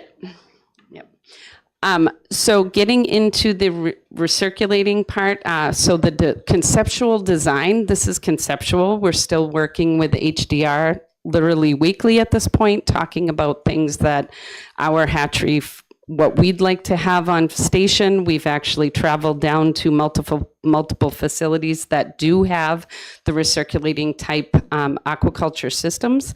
And so in concept, we would have a brand new hatchery building. One of the other things that I should mention too is predation. And so people don't really realize that predation at a hatchery is just as bad as it is in the wild, and sometimes worse because we create little dinner plate atmospheres out there. And so we have major issues with minks, otters, osprey, eagles, you name it, rats. We get every single creature that likes to eat anything and everything at our facilities. And right now, a lot of our facilities don't have predation control. And so recently in New Hampton, just last year, actually, with that ice in the late spring, late winter, I guess, we had major issues with ice, and it fluctuated our greenhouse structures and blew the whole facility over. Just like that, $41,000 went out the window, and we had no protection on those brown trout. As a result, we will be short brown trout this year in our stocking because they got eaten. And so predation is huge. The other part is the feeding regime. You think that there's a certain number of fish in a raceway, you're feeding them, and then that certain number gets lower, but you're still feeding the same until we do our weekly assessments, sometimes bi-monthly. And so you keep feeding them, and all that food settles to the bottom and also results in a phosphorus issue. So it's a combination thing. Fixing predation is not just a feel-good syndrome. It's also, looking at that water quality and chemistry that we need to protect. So our hatchery building would be a brand new facility. It would be 100% enclosed. This would be where our eggs and hatchery brood fish would be. And then we would have the intermediate rearing, which would be the level where we have grow out. So that small fish, 3 inches, grow to the next level. And then our massive grow out would be a netting or fabric type structure that would go over. So you wouldn't necessarily need enclosed steel structures for everything, as much as I'd love that. But you may not necessarily need it, but you definitely need that cover and that protection from predators. Just give you a 4-minute warning. Yep. So RAS, just real quick, this is a very simple thing. You can look at it. It just goes through. Like I said, it gives you opportunity for ultrafiltration. It gives you UV, oxygen control, pH. You can change all sorts of things. Temperature, all helping you rid bacteria and disease control, as well as maximizing your growth. So bunch of that image with the big, large blue cover in gray, that's just to give you an idea, that's a drum filter. They're tremendous, and you would have multiple levels of areas where drum filters would be. And the RAS system would be in the intermediate building as well as the grow out. It would not be in the hatchery building at this point. Now the bad part, where everybody looks at the cost and everybody freaks out.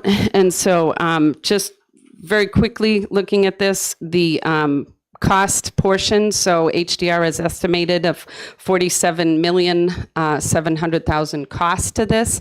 In that is the construction manager piece, and construction manager, we're doing it a little bit different this time. Instead of doing just this design by the engineers and then putting the whole thing out to bid and going through the construction, et cetera, we're doing a construction manager at risk based on Department of Public Works recommendation in order to meet the timeline.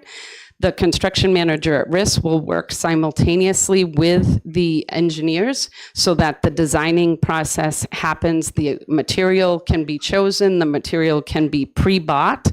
So this enables us to meet those deadlines to encumber the money by December 2024, and also look at, so everything's ready. We won't have supply chain issues because we can pre-order the large items that we need and be ready for construction when the time comes. And then just one second, just pardon me. Do you remember how much we passed some 6 or so years ago for this study and for finding out what we have to do to remediate? Do you know what the funding was? the 4.6. Director, why don't you go ahead and get near the microphone so we can, people on the online can hear what you're saying. That's fine. You can stay sitting, Diane. I'll look over. You the lean on shoulder. my shoulder. Yes, as long as you're close to it so we can have people here. So we originally received 4.6 million in capital budget. When the original estimates, the original estimate was 4.6 million. By the time we got to the capital budget committee, it had gone up to 5.2. But what we ended up doing instead is we received $1 million in a Gopher grant through DES to do a feasibility study. Now earlier today, you heard about the committee that, when I came in as director, I put together a committee. The governor appointed a special committee to study the issue. That was step one. Step two was this $1 million feasibility study. That feasibility study, that's what Diane was referencing when she said that they came up with, hey, this is going to cost probably $60 million. And oh, by the way, you may not be able to meet 12 parts per billion every month. At which point we had to take a harder look at the system. And that's where we decided to move into New Hampton instead of New Durham for the complete rebuild. Okay. We'd like to maintain the hatchery in New Durham at a much smaller rate at that 30,000. We believe we can meet the 12 part per billion, but the volume and the quality of the water at the New Durham hatchery is wonderful, and we'd rather not lose that. Well, since this is a policy committee and not a funding committee, I'm going to leave it at that. But I hope we can find the funding for it because the policy is sound. Okay. Thank you, Director, and let's continue and get back on track. Yeah. No. And so, yeah, the construction manager, just to tie that in, so it enables us to work directly, have best estimates and best use in the design process, as well as enable us to be fiscally responsible, because we're going to be able to talk about pricing and materials and also meet that supply chain, not worry about the supply chain issue, because we can be talking things through in our design. So just all around the board enables us to be in a much better place doing that construction manager piece. So simultaneously with design. And then just some critical dates, and the critical dates are February. This month we will be, not we, Department of Public Works will be releasing the RFQ for the construction manager. And then in May, we'll be looking at getting that information back from those folks that did apply, looking at the guaranteed maximum price and a bidding for the design at that point that HDR will have solidified. And then August, we will have the GNC approval, and at that point, the notice to proceed, and really be able to move forward with this effort. And then 2025, have our construction start. And obviously, in those time periods during construction, I think it's important to note that obviously there will be a reduction in fish because I will have no place to put them. So my facilities are completely maxed at this point. And at the end of 2025, we will be 100% compliant at Powder Mill. So I can only have that 30% there, and then our other facilities will be maxed. So there will be a reduction during the construction phase for sure, but then in 2026, after we get everything done and be able to start working through the process and trainings and whatnot, we'll be able to hopefully get things back on schedule. Okay, I have one question. Sure. Do we have a federal EPA deadline for our PPM coming out of our fisheries that's been enforced on us, or are we good with these dates? And are we going to be reducing the fish held at the Powder Mill in the meantime as we're working towards this, or are we going to stay at full blast with the full outflow and the parts per million right up until we open the new facility? So the NEPTES permit is set at 12 parts per billion at New Durham. And so basically we have two hatcheries that have single site NEPTES permits. One is New Durham and the other one is Berlin. The other four hatcheries come under a general NEPTES permit. And I believe we have no limit on those four, correct? Correct. All right. So the only two, and we have no limit yet, that it hasn't been set yet at Berlin. We were told they were going to have we're in the re-permitting process at Berlin. We were told they're going to be done by October, and they're still working on it. So I would be assuming that we would be seeing something within this calendar year from EPA as far as setting a limit at Berlin. Thank you. And thank you for your presentation today. Just to add one part to that, so the December 2025 is the time period that we have to meet New Durham's permit. So Okay, that's good that to one know. does have a date. That's good to know. So we're right up against the deadline on that. Yeah, and we will be making changes this year to our stocking to reflect that. Okay, thank you. Anybody have any other questions before we move on? Rep. Smith? Thank you, Mr. Chairman. Real quick, Sure. how many year facilities? Is this a 50-year facility, 75? What's the So we have 4 facilities that are over 100, one that's over 75, and the other that's 53. So, Follow up. yep, the new facility that's going to be built. What's the expected longevity of the new facility that's going to be built? We haven't asked for an expected longevity with the mechanical complications in the new facility versus the old ones. I would be thinking you'd be having to have some major reinvestment in probably the 30-year mark because of all the pumps and whatnot that'll be in the new facility. Consider it a roof. Not a steel roof. Any other questions? Representative Kofalt. Thank you, Mr. Chairman, and thank you for taking my question. Looking at the budget, and I'm seeing a contingency of 44%. This is sort of bottom right, the 12,390,000, and then jump down a couple of lines, some market volatility adjustment and escalation to midpoint, which sound like other varieties of contingency. I've never seen a construction budget with contingency numbers that high. Can you just give us a quick Sure. explanation of why we're seeing that? So first of all, you got to understand we are still in the design phase. So when an engineering firm has 10% of the design phase done, your contingency dollars is much greater. As the design gets more and more completed, then the contingency, they'll know more and more, and then the contingency drops. Quite often the budget goes up. as more of this stuff gets fleshed out.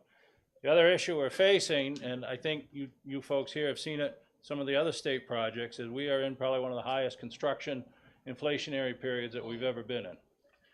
There was a bridge not too long ago that the estimate was 40 million, and the only bid came back at, I think, close to $80 million to build. So yes, there is quite a bit of float in here, but we are, first of all, we won't waste money. Secondly, we believe we can get it done. Thank you. Any further questions before we let Representative Ouellette? Thank you, and thank you for taking my question. 55 million, how are we paying for that? This is all gopher money. Okay. When I first came on as director, we met with the governor, and he identified this as one of the issues that he wanted to solve for the state. And as Diane mentioned earlier in her testimony today, what is it? I can't remember the number. It's $4 billion of tourist dollars are spent in angling in New Hampshire, and I'm fudging the number. 1.4 billion. Yeah, so it's a huge amount, and so it is important to tourism. It's one of the things, when families are trying to make up their mind where they go, maybe more families will want to go to Storyland because dad can get an afternoon off to go trout fishing, that kind of stuff, or, whatever the dynamics are. It's just one of those things. It's not necessarily a standalone event, but it is certainly something that, families do make decisions to come here for. Yeah, and if I could add the other key part here is that the water quality at the end of the day is so much better in these RAS facilities than they currently are in ours. So as things happen in our hatchery currently, it starts at the top and it literally flows through to the bottom. And so now you'll have that filtration. You'll be able to use less water in the recirculating system. So your treatment, everything is just much, much better water quality wise. Our discharge is actually going to be better than it currently is. So. Thank you. Any further questions? Seeing none, thank you for your presentation today. I will now reopen the hearing on HB 1100. If we can wheel the television out to the side so that the audience can see what's going on, I'm going to call Kurt Ehrenberg from the Humane Society. Kurt, you have written testimony, so pass it out and please don't read from it. You've asked for 4 minutes, but I'm going to give you 3. And don't repeat any previous testimony. If you've heard it already, please don't repeat it. We already heard it. Thank you, Mr. Chairman, Vice Chairman Goley, members of the committee. I'm Kurt Ehrenberg. I'm with the Humane Society of the United States, New Hampshire State Director. Appreciate the time. I will be brief. There is written testimony. I don't have it on paper. I did submit it electronically, so I hope that can be distributed.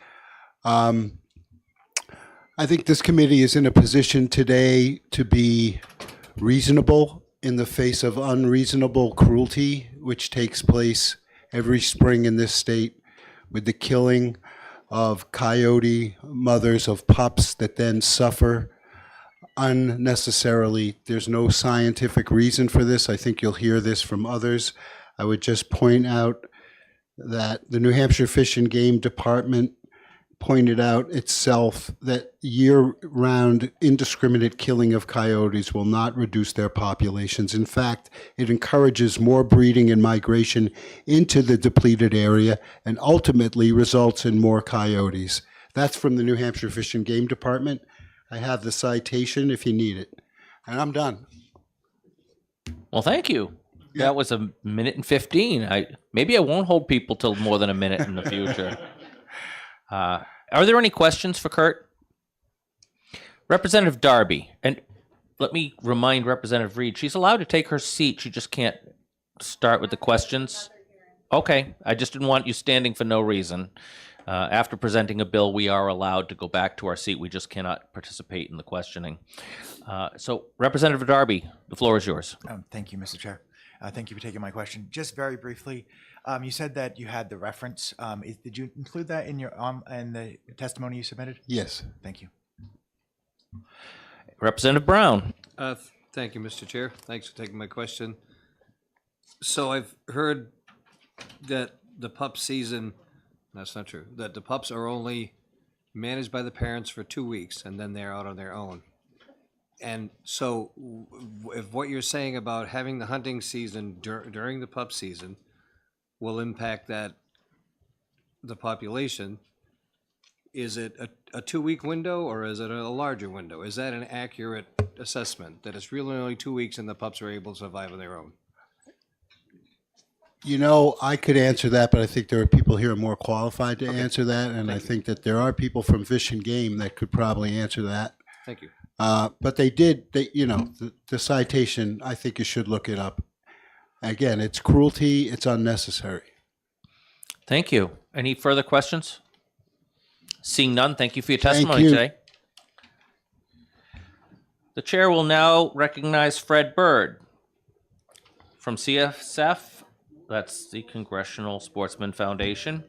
And you got 3 minutes. Very good. Thank you, Mr. Chairman, honorable members of the committee. Good afternoon once again. I'm going to try to hopefully take the emotion out of what is a very emotional conversation for both sides. And CSF has opposed this bill for the simple fact that the rulemaking authority should be staying with the Fish and Game Commission and the department. That is our concern. The removal of that rule and season setting authority of the department and seating it instead of the legislator is problematic.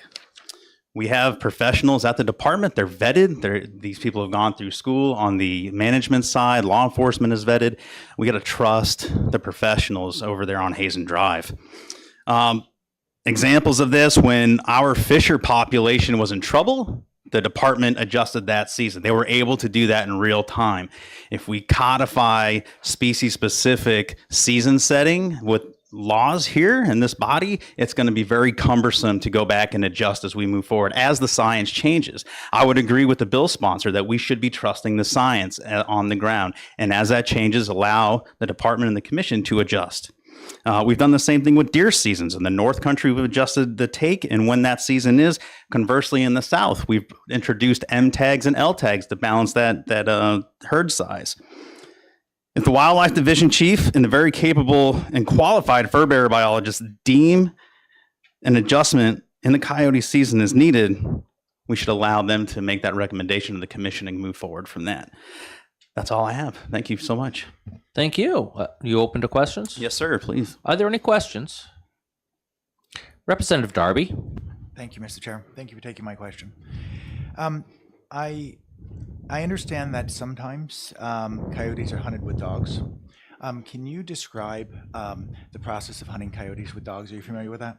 I am. I've never done it myself or participated. It's a long-standing hounding tradition, probably done by a handful of folks in the state. Don't hold me to that because I don't actually have facts. Perhaps the state can answer that for you. But Yeah, that might actually be a better question for Fish and Game because Correct. they would have those numbers. Follow up. My actual question was on the process of hunting with dogs, but if you think that would also be better, then I can hold that. Well, it's not part of the bill to hunt with dogs or without dogs, but I mean, peripherally, it might be of interest, and I would probably hold that off to ask the Fish and Game. Any other questions? Seeing none, thank you so much for your testimony. Thank you.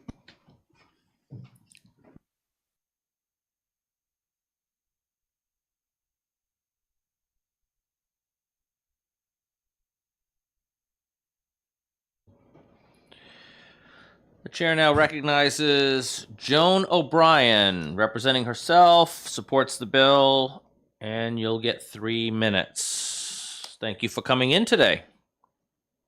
We appreciate you making the travel up this way. Please turn the mic on. When it's red, it's on. Thank you, Chair. Thank you, members of the committee. My name's Joan O'Brien. I'm from Amherst. I'm speaking in support of the bill. I have attended a couple presentations by coyote expert Chris Shadler, who is behind me and testified. So I know a bit about the coyotes from her knowledge. And what we don't realize is that most of us have coyotes around us all the time. There's a pack somewhere within the vicinity of your house because there's so many, but how often do we actually see them? they find ways to live among us, and they're everywhere. And if they're left to do it their own way, they're managed. Every year in this country, people suffer from 4.5 million dog bites. We hear about coyote attacks, but the dog is a far greater threat to people than coyotes. And at the beginning of this hearing, somebody mentioned how often this bill has come back to this committee, and I think that just speaks to how important the issue is to us out there who care about wildlife and don't want these unconscionable hunting methods to continue. And lastly, I don't know, how much time do I have left? I'll just tell you a quick personal story. I live on land that backs up to conservation land. And on a spring night, shortly before dusk, I heard what I thought was the distress calls of a young animal in the back of my property. And so I grabbed my coat and I ran outside and I ran down to the woods, tracking the sound of this crying animal to see if I could help. And I arrived to find, sitting on a log, a speaker was playing the sounds of like coyote pups in distress. And I was like, what am I looking at, you know? And then I looked to the right and I saw two hunters up in a tree stand, a couple of young guys out on a Friday night, just sitting there calling these coyotes and wanting to shoot them for fun. That's my testimony. Thank you for your time. I guess there's no questions. The chair now recognizes David Mintor. Minton. I got one diagonal line, so I was trying to make the best of it. My handwriting isn't great. That's all right. You support the bill, you'll get 3 minutes, but you've asked for 2, so you get a bonus. Thank you. My name is David. My name is David Minton, and I'm a hunter, and I have lived and hunted in New Hampshire for over 52 years. During the past decades, we have all seen the loss of biodiversity in our natural world. More flora, fauna, wildlife of all sorts is becoming endangered or extinct every year, and extinctions are on the rise. 21 species were declared officially extinct in the United States last year. So why are we making it ever more difficult for wildlife to coexist with humans? Biological diversity in an environment, as indicated by a large number of different species of plants, of animals, is what we as a society should strive for. It is our responsibility as humans to see that we share what little wilderness we have left on this planet with the wildlife that we stole most of the wilderness from. I personally believe it is a plus that coyotes are around and came into our environment through natural means. In New Hampshire, we have lost all of our major predators, and coyotes are filling the niche after our forefathers wiped out the wolf, the mountain lion, and other top predators. We need a wild predator to make the system function in the way it was supposed to. We need biological diversity for a natural system to function. And don't try to convince the public that coyotes are decimating the deer herd. You look at the annual deer kill for the past 20 years, it has gone up tremendously. From the 80s, when many of us hunters would spend days or weeks out in the woods without not much to show for it. Back then, the annual kill was around 4,000 to 6,000 deer a year. Now it hovers around 12,000 to 14,000. And coyotes have been in our state for over 50 years, and still the annual deer kill has gone up. This is an animal which displaced the wolf that was wiped out. It is taking its place in our natural environment, and we should allow nature to take its course. Having a year-round hunting season, especially during the pup season, rearing season, is inhumane and unconscionable. Let us not forget what happened when years ago Fish and Game was proposing a trapping season on the bobcat, another animal that was making a solid comeback into New Hampshire. We as a society must consider the needs of wildlife. And as I've stated earlier, I as a human being and a hunter look for a healthy You've hit your 3 minutes, sir, so wrap it up, please. of biodiversity in our environment. As I said, I'm a deer hunter and I welcome the coyote, and I urge the legislature to approve and pass HB 1100. It is the morally right thing to do. Thank you so much. Will you take questions? Sure. Are there any questions? Representative Brown? Thank you, Mr. Chair. Thanks for taking my question. Please take this, I'm being as respectful as I can. So I'm hearing you say that if we continue hunting, it could hurt the coyote population, where others this morning have said, if we have hunting during pupping, it will change the reproduction process and create more coyotes. Those seem to be two different things. Can you speak to that? Yeah, and I'm not a biologist by any means, okay? What I'm saying is you have an animal that's made a comeback into our environment.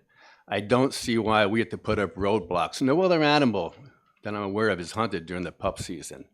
It's inhumane. It's not right. Thank you. Thank you. Any further questions? Seeing none, thank you so much for your testimony Thank today. you for the time. The chair recognizes Jim Morse, New Hampshire Wildlife Federation. You've asked for 2 minutes, but you'll get 3 as well.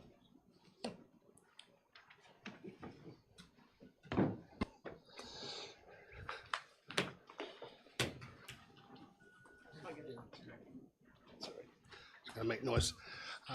Good afternoon, Chair, members of the committee. My name's Jim Morse. I'm the president of New Hampshire Wildlife Federation. I'm speaking on behalf of affiliate clubs and roughly 48,000 members. And Wildlife Federation is the promoter of hunting, fishing, trapping, conservation, and the access to the land in the state of New Hampshire. New Hampshire Wildlife Federation strongly opposes House Bill 442. Place.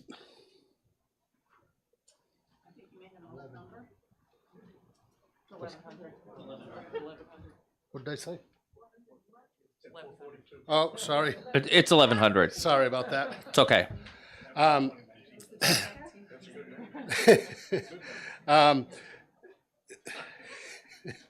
The placing restrictions on the hunting season is a dangerous precedent. We look forward to having fish and game biologists put seasons in place. Bringing it over to the state legislature complicates some matters, and Mr. Byrd just spoke on that. And each year, the coyote population seems to grow. More confrontations amongst residents, pets, wildlife, chickens, sheep. The New Hampshire Wildlife Federation respects the work the fish and game biologists do, and we look forward to their governing the seasons and their scientific data. Thank you. And I think we've all gotten your written testimony, so I appreciate you not reading from it and giving us all the scoop. Are there any questions? Representative Darby. Thank you, Mr. Chair. Thank you for taking my question. You mentioned the coyote population growing. Yep. I looked at the latest report from Fish and Game on deer numbers, turkey numbers, fur-bearing numbers. It appears, from what I can tell, that the only tracking they do of coyotes is trapping as opposed to hunting. So I'm just curious what the basis of the population growing is. Well, more encounters with the general public and definitely roadkill. And I think you'll see coming out before long that there'll be more data recovered from hunting and of roadkills down the road. Representative Goley. Thank you, Mr. Chair. Isn't there also another way, and I know I've seen it quite often in areas I hunt, and I think a lot of the folks in your organization probably gather better data that on game cameras, where they never used to see coyotes before in the deer yards, that Yep. you're constantly seeing pictures of coyotes. That's absolutely true. Any further questions? Anyone else? Seeing none, thank you so much for your testimony. The chair calls Linda Dion, representing the Voices of Wildlife. Ask for 3 minutes and you'll get 3 minutes. Okay, thank you. I was wondering if I could give my time to Chris Shadler because she is the expert. I'm hearing a lot of false information. We don't want to hear from the same people who've already testified. Everybody gets 3 minutes.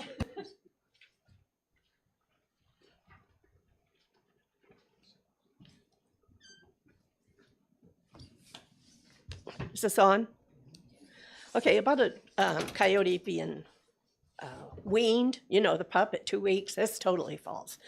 If any of you have ever had puppies, the coyotes are dogs. You don't take the puppies away at 2 weeks.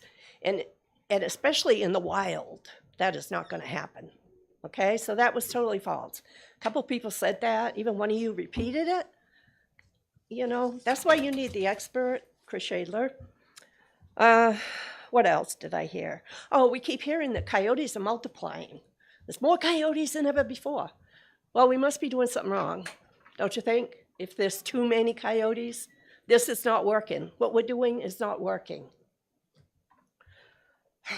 I was a little bit involved with a pesticide bill last year, and the head of the pesticide board, he said that in the last 10 years, he's getting more rodent complaints than ever before.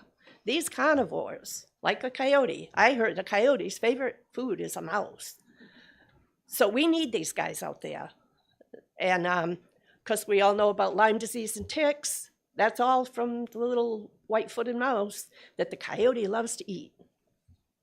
The other thing about this, hunting coyotes in these warm months, the fur is no good. Fish and Game calls this wanton waste of a natural resource. It is something Fish and Game opposes. They're not going to eat the meat. They're not going to sell the fur. The coyote is just going to lie there, dead. On Fish and Game's website, they also say this. They say a coyote can be a farmer's best friend. If you protect your animals, the coyote will be your best friend because he will eat the little critters that are going to bother your vegetables. I think that's about it. I mean, there's so much false information. You really need experts. And another thing, we do respect the Fish and Game biologists. We really do. And I have seen Fish and Game biologists propose closing the hunting season.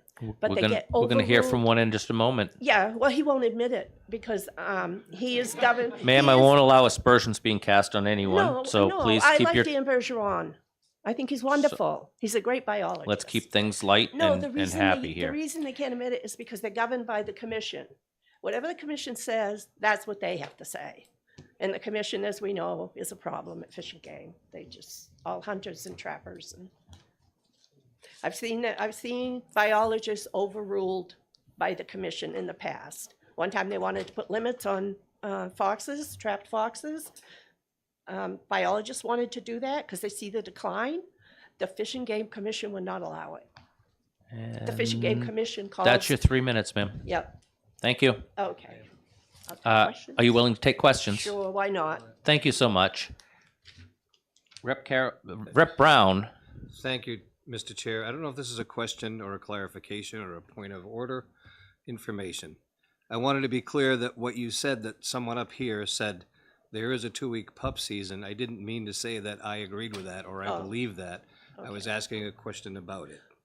Thank you. Okay. Thanks. Yeah, my apologies. I didn't even know it was you. I just heard somebody say it. Okay, thank you. Repeat Any it. further questions?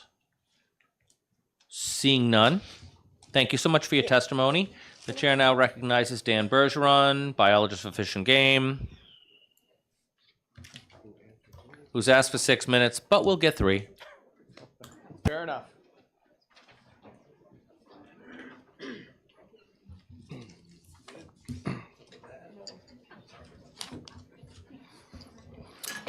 Good morning, Chairman Spillane, members of the committee. Thank you for allowing me to testify. I'm representing the department. My name's Dan Bergeron. I'm the chief of the Wildlife Division.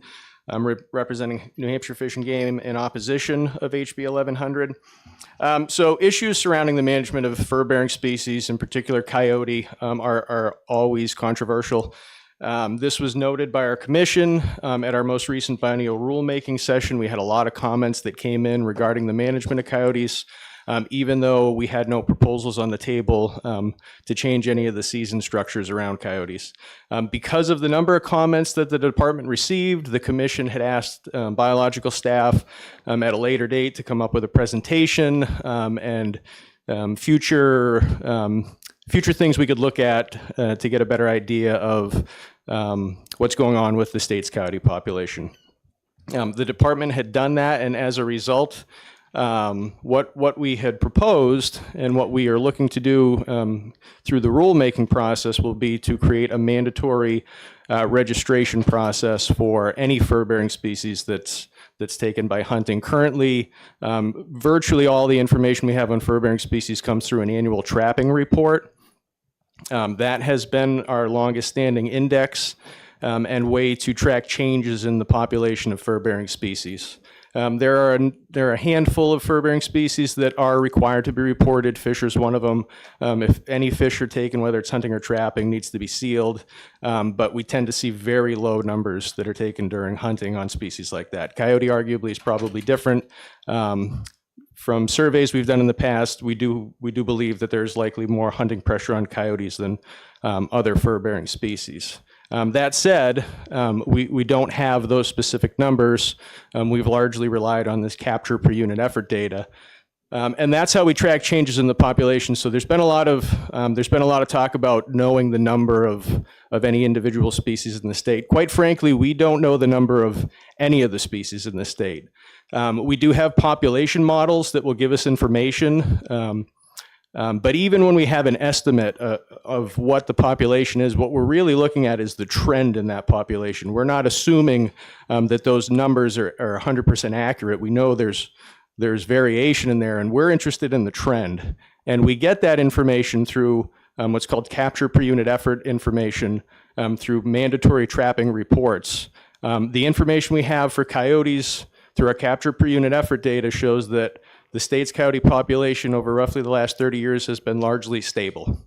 Again, we don't know the number of animals, but we know that the population has been largely stable based on capture per unit effort, which is an indication that current season structures are not having a negative impact on the population as a whole. So our current information... You're at your 3-minute mark, so let's wrap it up. Thank you. I just want to be fair to everybody. Yeah, and the last thing I'll just mention is that it was mentioned before, we are working with UNH to do some camera trap research to come up with additional ways to index the population. So for those reasons, we would ask that the department be able to retain its rulemaking authority on setting season dates and timing and allow us to collect more information. Thank you so much. Are there any questions? Rep. Ford. Thank you, Mr. Chair. 30 years stable, that's for New Hampshire. Can you tell me any information, if possible, about Maine and Vermont? Because they seem to touch our border too, so I would imagine coyotes don't just stay in New Hampshire. So what do those trends look like? Yeah, so I'm not sure specifically of what they've seen for long-term trends. My guess is it would be fairly similar to what we've seen. Certainly, coyotes are a generalist species. They've expanded their range. You'll see annual fluctuations that might go up and down quite a bit. A lot of that is due to natural food availability, things like that. So again, we're looking at very long-term trends in this. So. Yeah, and this is at large scale. So our estimate for coyotes in particular is at a statewide level. Things can vary quite a bit, throughout the range of coyotes. So you could have certain areas of the state where, for some portion of time you might see an increase. Other areas might be declining. But generally speaking, on a statewide level, our coyote population, based on the information we currently have, has been stable. Thank you. Representative Pear. Sorry. Thank you, Mr. Chairman. Thank you for taking my question. Couple of things as a biologist. Pull the mic closer so that the YouTube people might be able to hear that. Hello? Test, test, test? Okay. We've heard a couple of things about the basic biology of coyotes, the reproductive mechanisms of them, and this business of, well, they only mind their pups for 2 weeks and that's the end of it. Would you care to add a professional comment on either of these items? Certainly. So, yeah, so 2 weeks. So pups start to leave the den after about 2 to 3 weeks. They're weaned roughly around, it varies. We haven't done any specific research in New Hampshire, but they're weaned probably around 7 to 8 weeks. They stay with, the juveniles start to disperse around 6 to 8 months. So 2 to 3 weeks is certainly short if you're talking about how long the pups are actually with the adults. That's typically when they'll start to leave the den. So is it fair to say they're Excuse they're me. learning- Follow up. Oh, sorry, follow up. You were granted a follow up. Thank you. Is it fair to say that they're learning pack behavior or adult behavior over that 8-week period before they start dispersing to other things on their own? I think it would be fair to say that the time that the pups are with the adults, they're learning from the adults. Pack behavior, not all coyotes do run in packs, but certainly the time they're with the adults, they learn that, and that's true for most wildlife. Deer is a good example. Fawns, when they're with the does, have learned behaviors as well. And Follow up again. well, this is sort of a rework, but I. It would all have right, to be another follow follow up if All you're right. at. All right, well, we'll call it a follow-up. Then you get another follow up. Thank you, sir. Thank you. I had also asked about their mating behaviors and the size of litters and so forth. Yeah, so largely what's seen is less behavioral and more a result of access to additional resources, and that's seen in really most wildlife species. Deer is another good example. If you have a very high deer population that is near the carrying capacity of the habitat, or it's essentially using up all the resources that the habitat has available, if you reduce that population, that opens up resources, and you'll see an increase in productivity in that deer population as well. And that's largely what's seen in coyotes as well. So again, that response will largely be dependent on what's limiting the population. So if they're not food limited, you may not see that response. And again, given the season framework that we've had in New Hampshire, we have not seen an increase, any sort of drastic increase in the coyote population. Again, fluctuations annually, but the population's been largely stable. Thank you. Representative Harvey. Thank you, Mr. Chair. I did it right this time. And thank you for taking my question. So she started the question, so I guess I'm just doing a follow-up to hers. Would you say that the reproduction of the coyote is, if you had to compare responsive reproduction and the food source, which do you think would most affect the number of young that coyote have? I think at a population level, I think food availability. Thank you. Representative Ouellette, then Representative Goley. Thank you, Mr. Chairman, and thank you for taking my question. Thank you. As I'm sitting here, a couple things go through my mind. We all understand the natural balance of animal population and stuff. And as I'm sitting here, is the coyote in New Hampshire the only fur-bearing animal that does not have a natural predator?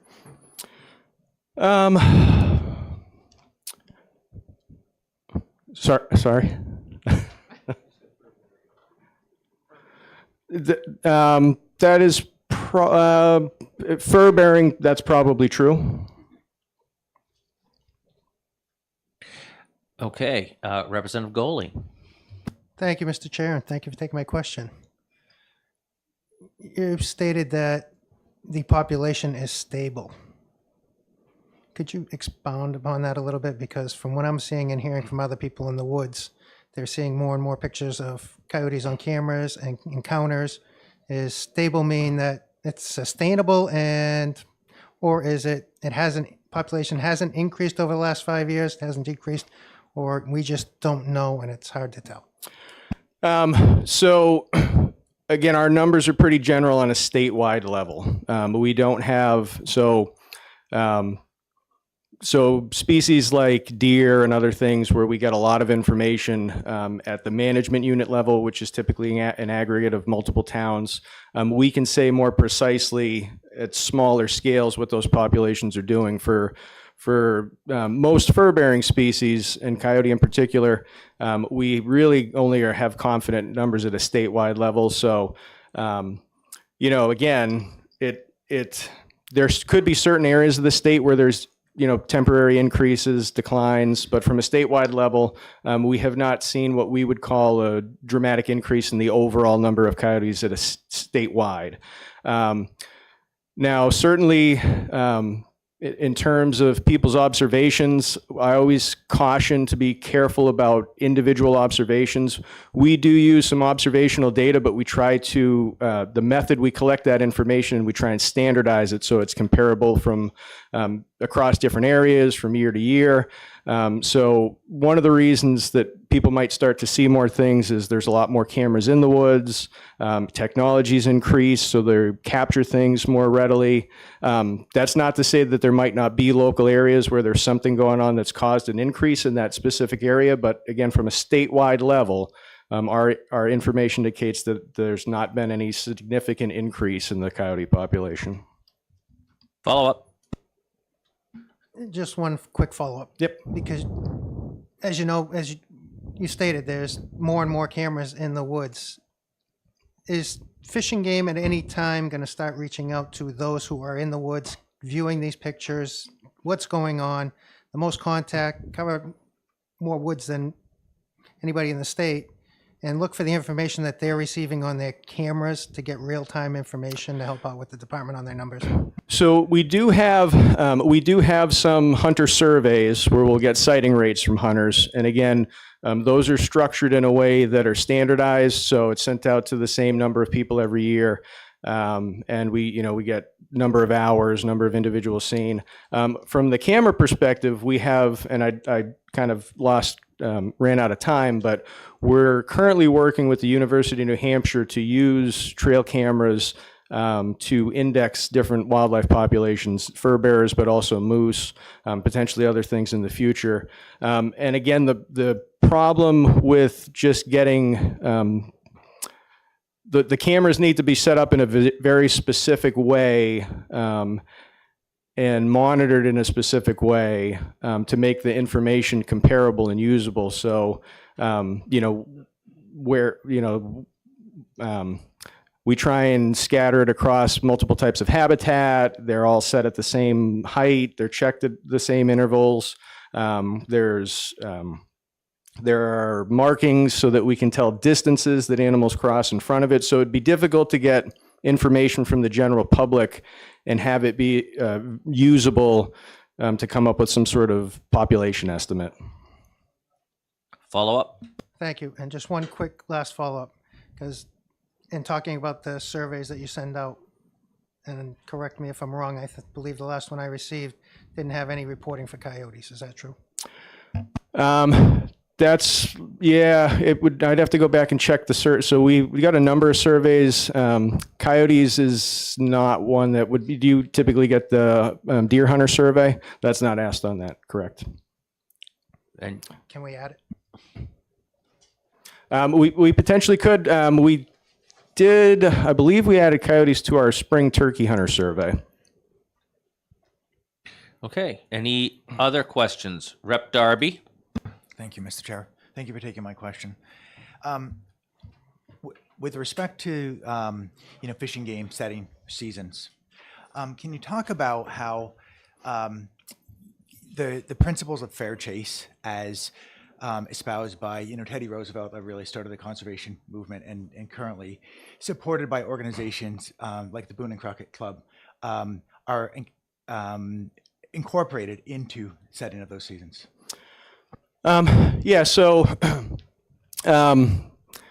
We try to incorporate fair chase as best we can. Fair chase is a social aspect of what we do. We try and make decisions largely based on science. Social issues always creep in. The problem is that there are certain methods where there is debate on whether or not it's fair chase. Many methods that are considered fair chase by a group such as Boone and Crockett are not considered fair chase by other groups. So it becomes very difficult to try and capture, methods that every different constituency group that has a interest in this consider fair chase. Baiting is an example. There are certainly conservation organizations that consider those methods fair chase. There's a large member of the group of the public that do not. So it's tricky because there's a lot of varying viewpoints on what is considered fair chase. We do our best to incorporate what we believe is fair chase, but again, the people's viewpoints on that can vary widely. Thank you. Any other questions? Representative Brown?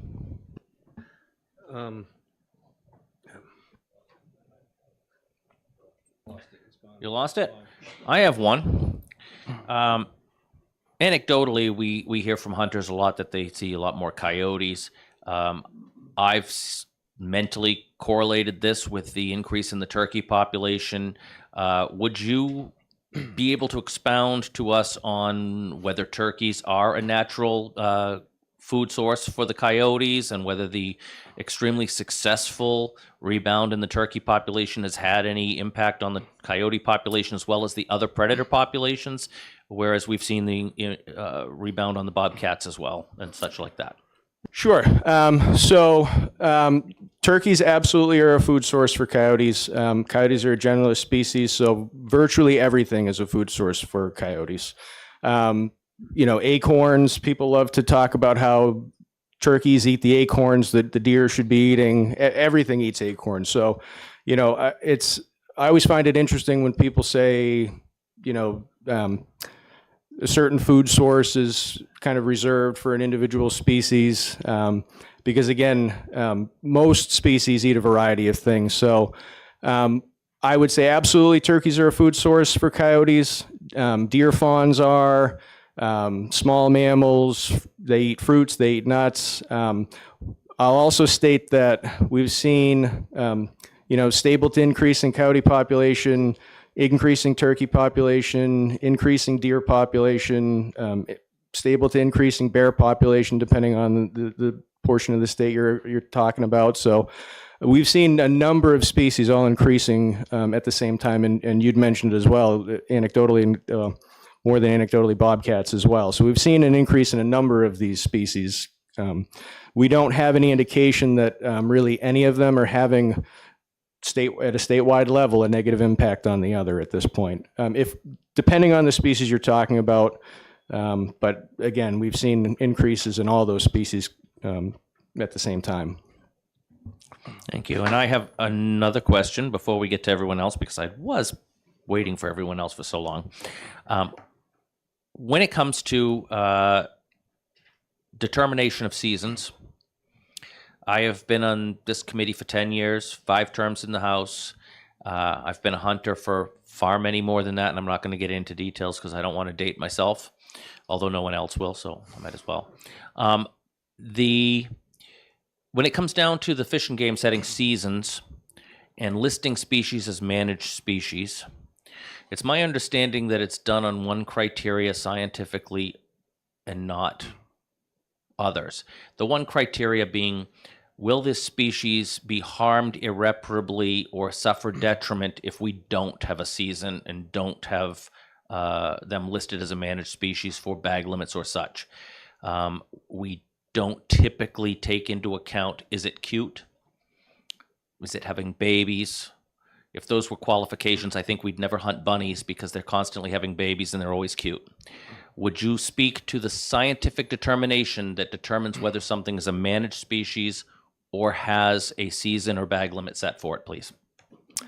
So generally speaking, the main criteria is whether or not there's a the population can be sustainably harvested.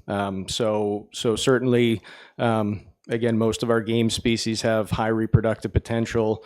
You know, they're not limited by habitat or other things like that.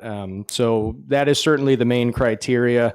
Once the species is managed, then we start to consider other factors where you have that liberty. But that's certainly the main factor on whether or not to include a species as a managed species. Thank you. Representative Ford. Thank you, Mr. Chair. Chief, my question is not combative. I just want to know, and you can pass this on to, I guess, the commissioners, but with 10 years with this particular coyote thing, and today I've heard a lot of things that this keeps coming up, and the two sides debate whether or not it should be codified or keep it in the rules, but clearly the rules aren't working because it keeps coming up. So I guess my question is, when will the commissioners and what is stated in your letter here, the ability to place rules, where was it? Or like the ability to set rules. So when are we going to get a rule about coyotes? When are we going to get a rule about all these other different things that we are saying, leave it to us to set the rules? But here we are, 10th year of the same bill coming forth. Either the commissioners and the Fish and Game Department doesn't believe there should be a rule on coyotes, or you're just choosing not to set a rule because you don't want to set a rule on coyotes, which I would just like to know the answer to that. Yes, absolutely. So, so this question is largely, it's not a biological question, because again, all of our information suggests that the population is healthy and stable. So therefore, you have to base it on, you know, again, we're weighing input from a vast array of people who are our constituents. So, you know, some would have us do nothing, some would have us get rid of it altogether. So it's difficult to make those decisions when you're really not doing it for a biological reason. Because again, we have no reason to believe that the coyote population is in jeopardy from a population level perspective. Follow up. That's what I was hoping you would say. So how long will it take for us to get scientific biological data on coyotes in the state of New Hampshire? If we're partnering with UNH and we're looking at we're getting trapper information and surveys, how long will this take, and will I have to wait another 10 years? Yeah, so the trapping information, we have roughly 30 years worth of that on what the trend in the population is. We've seen a decline in the number of trappers in the state. So as the numbers decline, your sample size gets smaller. So then the data that you get, you know, you start to question, is it still valid? That's why we've partnered with UNH to do this camera research to come up with an additional index to track some of these populations where our sample sizes are smaller. Again, there's 50 to 60,000 hunters in the state that provide us information on something like a white-tailed deer. There's likely nowhere near that for a lot of these other species. So we have to come up with alternate ways to find that information. Anytime you start to collect new information, particularly trend information, it takes at least a few years to, you know, one point on the map tells you virtually nothing. So, you know, it would be at least a few years worth of data, I think, before we felt comfortable. Now, it depends what questions being asked as well. So, you know, with mandatory registration, we'll start to get the number of people that do this at different times a year, how many animals they're taking, and that at the very least would give us an idea of, you know, under current structures, when are the bulk of these animals taking place? So if you were to shorten things at this end or that end, is there going to be a big impact, no impact? You know, again, we'll be speaking in general terms, but, you know, after a couple of years, we'd probably have that type of information. Thank you. And Representative Darby. Thank you, Mr. Chair. Just following up on the last two questions. Can you describe the reason then for the fox? There's a fox season, a closed fox season, and not a closed coyote season. It's likely largely historical. When coyotes, because again, coyotes are somewhat more of a recent species in the state of New Hampshire. They also are There's biologically a lot of differences between productivity rates of coyotes and foxes. Coyotes are a generalist species. They have higher reproductive potential. So that alone would necessitate some differences in the season structure. Some of it might be, again, historically, that's what the seasons were. Again, long-term, looking at the data, there's nothing to indicate that the current season structure is having a negative impact on the population. But, and you'll see that, some, even within an individual species, sometimes will have varying seasons from one part of the state to the next. So you'll get that variation. Thank you. Any other questions? Representative Brown. Thank you, Mr. Chair, and thanks for taking my question again. So we've, sorry, never mind. Okay. Keep writing. Any other questions? All right, seeing none. Thank you so much for your testimony. That was the last pink card we had. So I will now close the hearing on HB 1100. Thank you very much. Excuse me, ma'am? Is there a card we have not passed up? I don't want to leave you out, ma'am. You'll get 3 minutes. Get ready to start your timer, please. See if I can remember that. I'm actually not going to speak for 3 minutes because I submitted written testimony. My name is BJ Wall. I live in Sullivan, which is near Keene. The only thing I do want to say, and I do hope you read my written testimony, is that when I went online this morning and looked at all of the online submissions, there were well over 200 people in support of this bill, and there were 7 people opposed to it. And if this committee and the legislature in general is truly supposed to represent the people, then I feel like you have no choice but to support this bill because it's clearly overwhelmingly the will of the people that this bill be passed.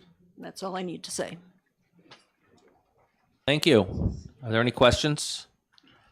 Okay, seeing none, thank you for your testimony. And now I will close the hearing on HB 1100. We can take a 5-minute break. I expect people can caucus if they want to caucus, and we'll come back to do our exec.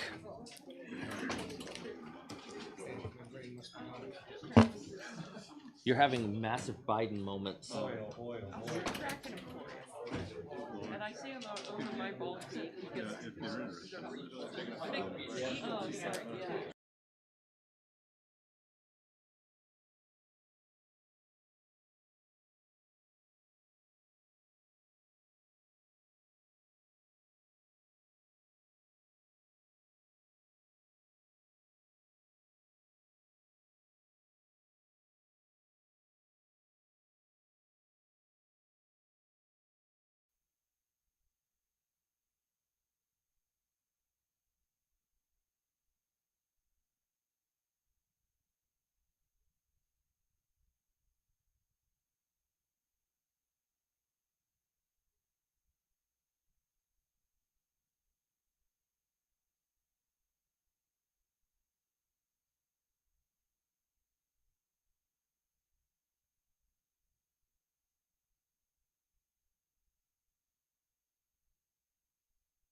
I'm opening the exec session on HB 1100. That's what Jamie brought out. That's good. That's all I got. So I will tell you that as of this morning, we had on HB 1100 online 211 in support, 7 opposed, 0 neutral, just numbers. And on our sign-in sheet, we have 1, 2, 3, 4, 5, 6, 7, 8 people in favor. 1, 2, 3, 4, 5, 6, 7, 8, 9, 10 people opposed. And I'm going to look to Rep. Oulette to make a motion. Thank you, Mr. Chairman. I move that we ITL HB 1100. And do I have a second? That's been moved and seconded. Any discussion? Representative Darby. Thank you, Mr. Chair. I believe that the Fish and Game Commission should be the authority for setting hunting and fishing dates and seasons. That being said, I'm very I personally oppose, and I think that my constituents personally would also oppose the hunting of coyotes with dogs, which is a very small population, I know, during the critical pup rearing phase, especially denning, but even the first few weeks after denning. So I'll be supporting the ITL motion, but I surely hope that the Fish and Game Commission can consider what I would consider ethical rules of denning mothers denning coyote mothers that protect hunting rights as well in the future. Thank you, Representative Darby. I think I will mention to you that there's a bill in the Senate, I believe, regarding hunting with dogs, but this bill does not address any of the dog issue. Any other discussion on the bill? Representative Ford. Thank you, Mr. Chair. I appreciate this bill. It's one of those things where, as a newbie to the legislature and also to this committee, to hear that something has come up multiple times, and understanding, like, to hear this next year and the year after, because, constituents and folks on the committee may want this type of thing. And so I appreciate the conversation that we're having about this. And I'm starting to lean toward letting the rules folks create the rules, but at some point we have to do something. And I don't want to be another 10 years of data collection and research and all these things where, or use of cameras or survey usage and things like that. But I think I will be supporting the ITL on this particular bill, just based on conversation or hearing that the department will be working on collecting data, having data for us in regards to coyotes, so that next session we don't hear we need to pass something without having data. So I would like to have the data for that. Thank you. Representative Harvey. So being one of the members of this committee that actually goes to Fish and Game, I can tell you, Representative Ford, the coyote question was debated, and 2 commissioners actually voted to institute some sort of season. So I think that the commission is hearing us. Thanks. Any further discussion on this? Representative Goley. Thank you, Mr. Chair, and I will be supporting the ITL. I do believe season setting belongs in rules, and this is going down a slippery slope, putting this into statute. And I also, believe that, hearing the way things are going right now, with no reporting requirements, we don't even know if there's 1, 5, 10, 15 coyotes killed during this period of time, during this hunting season going on now. The department is going to do something about it. They're going to require reporting. We'll get the data. We can find out what's going on and see what's happening with this. But until we have that data, I think it's not right to move forward with this. And hopefully they keep this coyote reporting on the muzzle loader and deer archery hunter survey that goes out because some of us didn't see it on the last one. Any other questions, conversation? Representative Reed? Thank you. Just this year alone, this committee has passed unanimously putting things that have always been in rules, only in rules, into statute. This particular issue hasn't come before the legislature more than twice. I introduced it in 2019 and now I'm introducing it now, but it has come before the commission over and over and over and over again.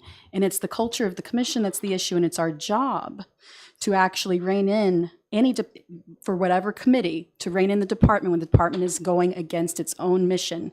The mission of the department, I will read very briefly, by the way. In addition to other duties provided by law, it shall be the duty of the Fish and Game Commission as the citizens' representatives to be the stewards of the fish, wildlife, and marine resources of the state of New Hampshire, and to set general policy in the following areas. And the area that is most pertinent is the first, which is conservation, protection, and management of wildlife populations and habitats, the collection of necessary scientific information, and the enforcement of fish and game laws for the purpose of sustaining healthy populations of fish, wildlife, and marine resources. And we've seen the culture of this particular commission go against that over and over and over. So after all of these years and all of these attempts, it is our job to step in, like we did with the caliber of bullets, for example. So yeah, I think we have to do something at this point. Any further comments? Representative Goley? Thank you, Mr. Chair. And as we talk about the mission of Fish and Game, I believe they are being true stewards, because I have not heard of any reduction or serious decline in the coyote population, nor is it in jeopardy of going that way. Thank you. Representative Reed? And I don't want this to become a debate, so let's go ahead and make our comments. Then we can leave it at 2 and 2 then.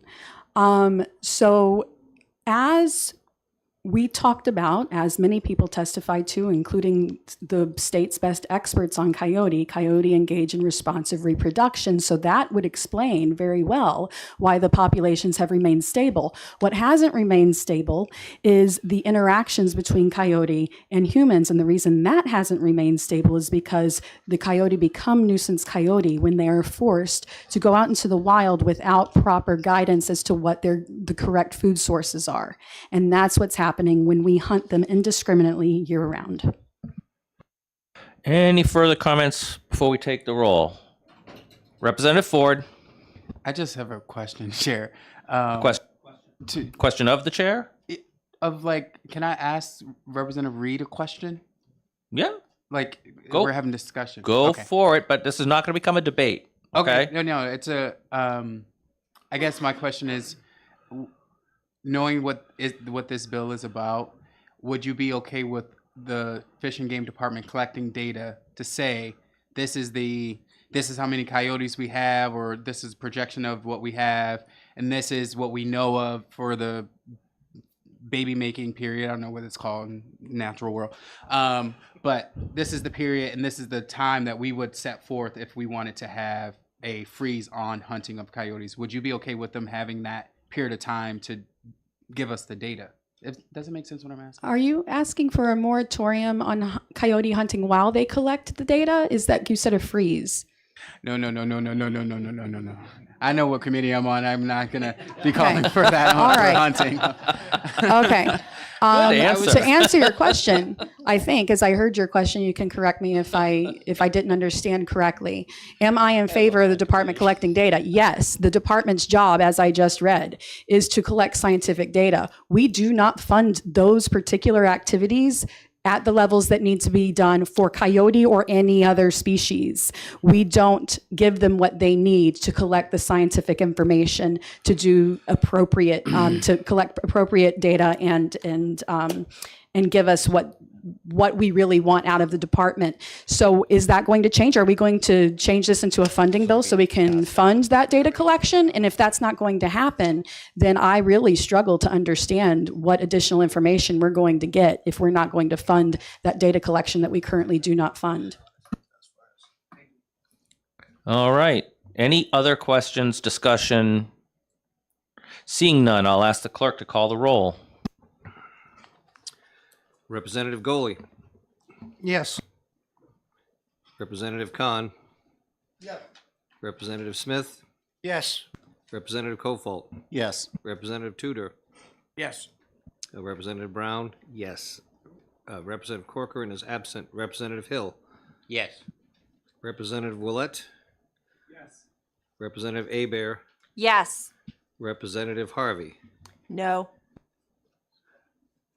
Representative Reed, No. Representative Ford, No. Representative Fox, No. Representative Rung, Yes. Representative Shirtliff, Yes. Representative Pear, Reluctantly, yes. Representative Rosner, No.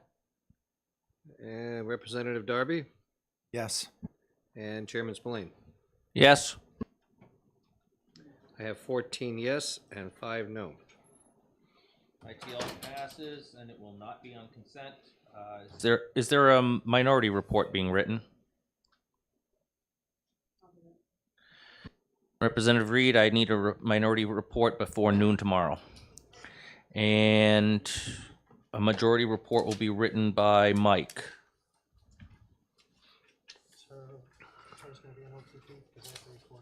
Is yours going to be a recommendation of OTP?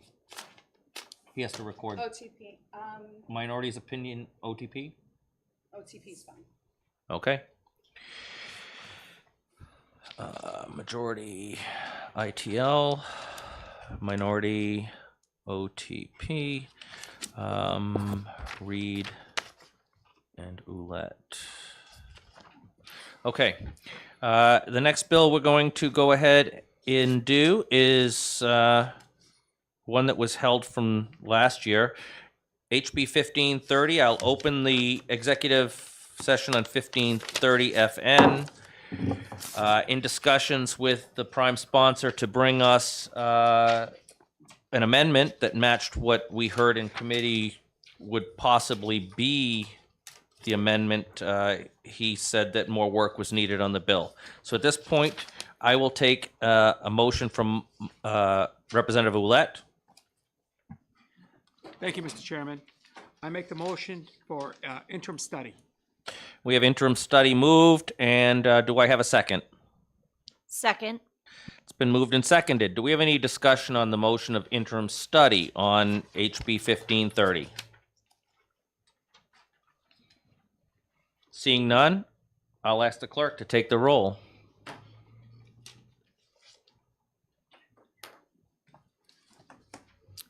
Representative Goley, Yes.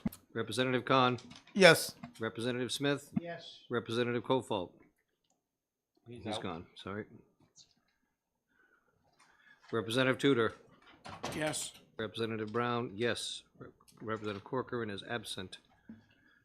Representative Hill, Yes. Representative Willett, Yes. Representative Abear, Yes. Representative Harvey, Sorry, yes. Representative Reed, Yes. Representative Ford, Yes. Representative Fox, Yes. Representative Rung, Yes. Representative Shirtliff, Yes. Representative Pear, Yes. Representative Rosner, Yes. Representative Darby, Yes. and Chairman Spillane. Yes. 18-0. Consent okay with everybody? We'll put it on consent. And Mike, we might need a small blurb for that in case it gets pulled off consent. 18-0. Yeah, we have one absent and Rep. Kofalt stepped out. We'll go now to 1417. Well, trout management. Do I have a blue sheet on that? Here it is, right on top. Thank you. And online. Okay, so the numbers online for 1417, 56 in support, 4 oppose. And the blue sheet for sign-ins today was 1, 2, 3, 4 to 9. 4 to 9, 4 for the bill and 9 opposed. And I'm going to look to Representative Hebert for a motion. Yes, thank you, Mr. Chairman. I make a motion to ITL HB 1417. Okay, do I have a second? I'll second that, Mr. Chair. It's been moved and seconded. Do we have any discussion on HB 1417? Yes, sir. Mr. Chairman, I put forth an ITL motion based on the fact that Fish and Game already has a vehicle for trout management, and we do not need to codify this in New Hampshire statute. Thank you. Is there any further discussion? Seeing none, Representative Reed. Thank you. I disagree that we don't need to codify it because the department has not added any waters in 20 years, because the department's website has, I guess, mysteriously, the information about the program has disappeared. The bill as written gives the department great leeway as to how they manage that program and what waters to include or take off to grow the program and even shrink the program. But what is clear is the department has not taken this program for years very seriously. I do hope that that will change, but this has been an issue that has been brought to them repeatedly, and they've repeatedly promised they would do something about it, and as of yet have not. Thank you. Any further comments? Seeing none, the clerk will call the roll. 1417. Representative Goley. Yes. Representative Khan. Yes. Representative Smith. Yes. Representative Tudor. Yes. Representative Brown. Yes. Representative Hill. Yes. Representative Willett. Yes. Representative Hebert. Yes. Representative Harvey. Yes. Representative Reed. No. Representative Ford. No. Representative Fox. Yes. Representative Rung. Yes. Representative Shurtleff. Yes. Representative Pear. Yes. Representative Rosner. Yes. Representative Darby. Yes. And Chairman Spillane. Yes. 16-3. That shouldn't be Three? right. That should be two. 16-2. 2 plus 1 is 3. No, it's just 2. Never mind. 16-2. Everybody okay with consent? Ay, ay, ay. All right. We will need a potential majority blurb for consent calendar. If you'd like to write that up, Representative Hebert, just in case we need it. Let's go to 1148. Exec session for 1148 open now. This is relative to the Fish and Game Commission. Representative Hebert, I'll recognize you for a motion. Thank you, Mr. Chairman. I'd like to make a motion for interim study of HB 1148. Do we have a second? I've got Mike down with his hand quicker than you, but thank you. As the prime sponsor, that really means a lot. Ouellette seconded it. And Harvey second? No. Harvey was going to second it, which was very thoughtful as the prime sponsor. Hebert was first. Harvey was second. Is that?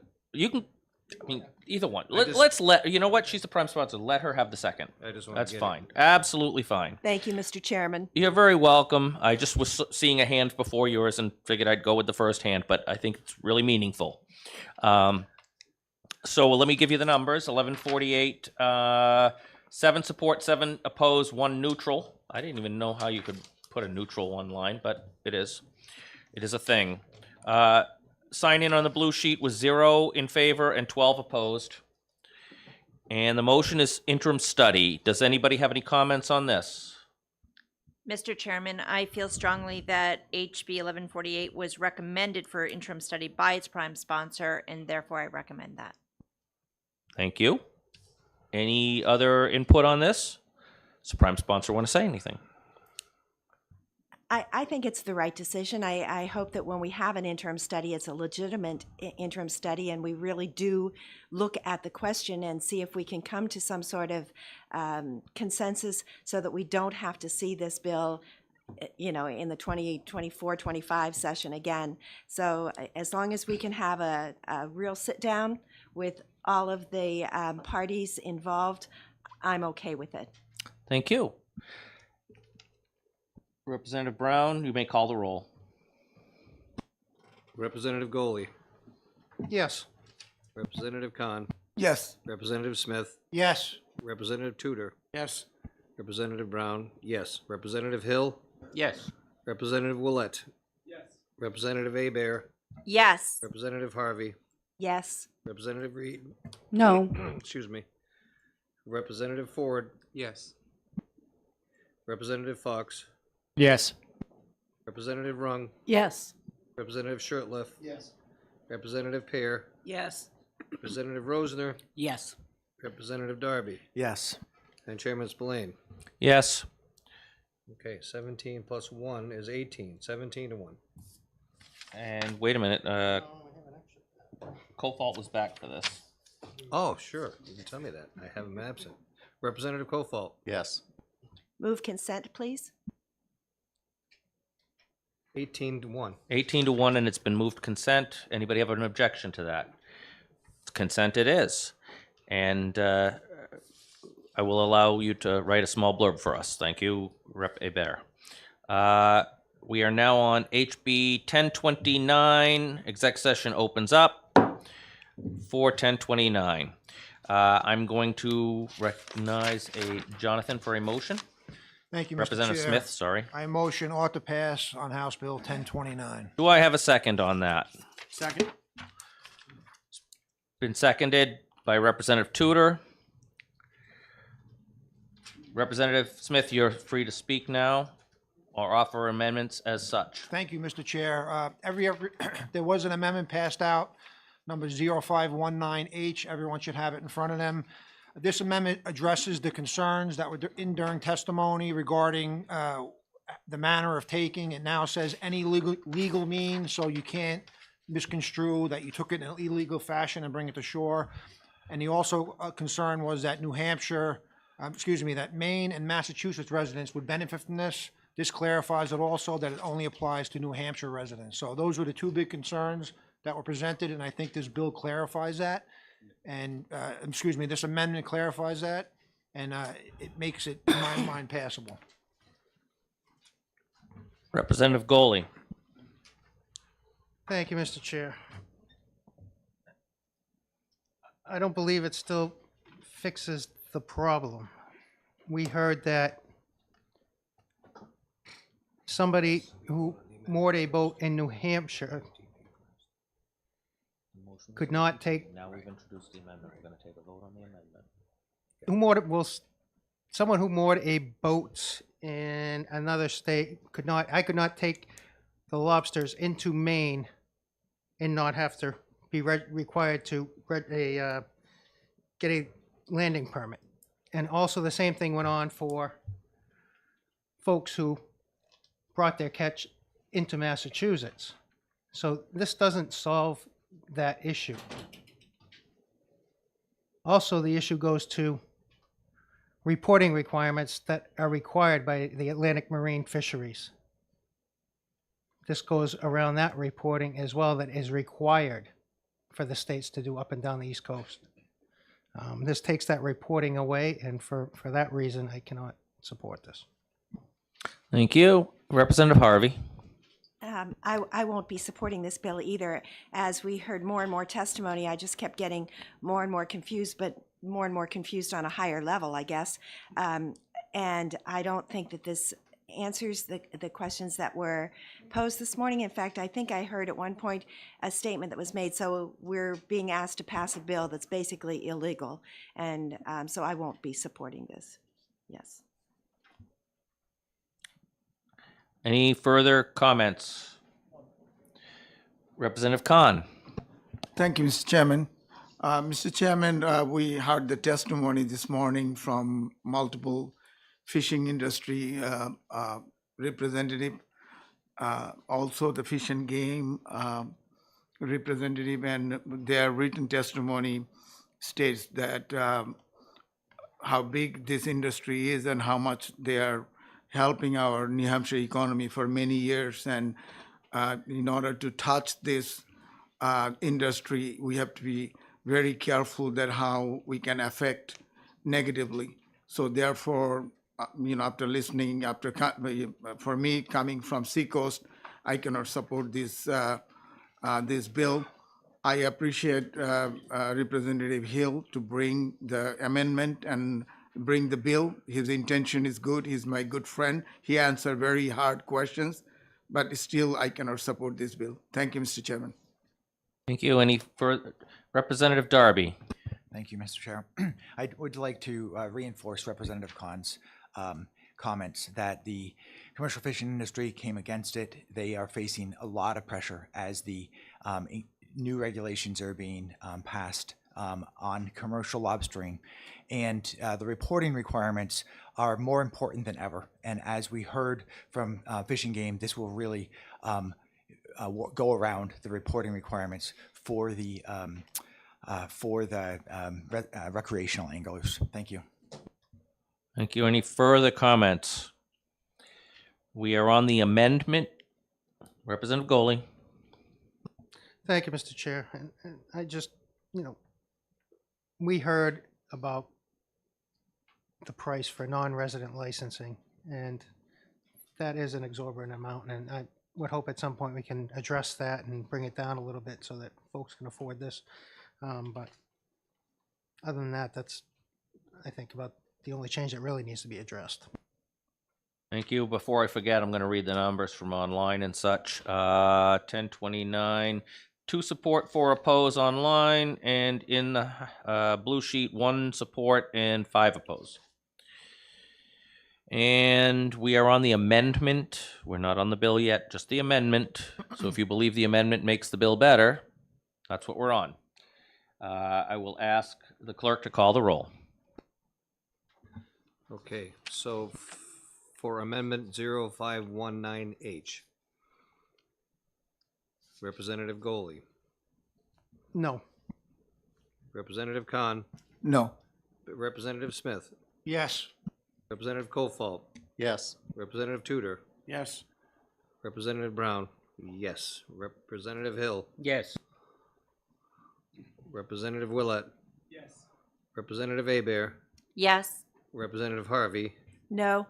Representative Reed, Yes. Representative Ford, No.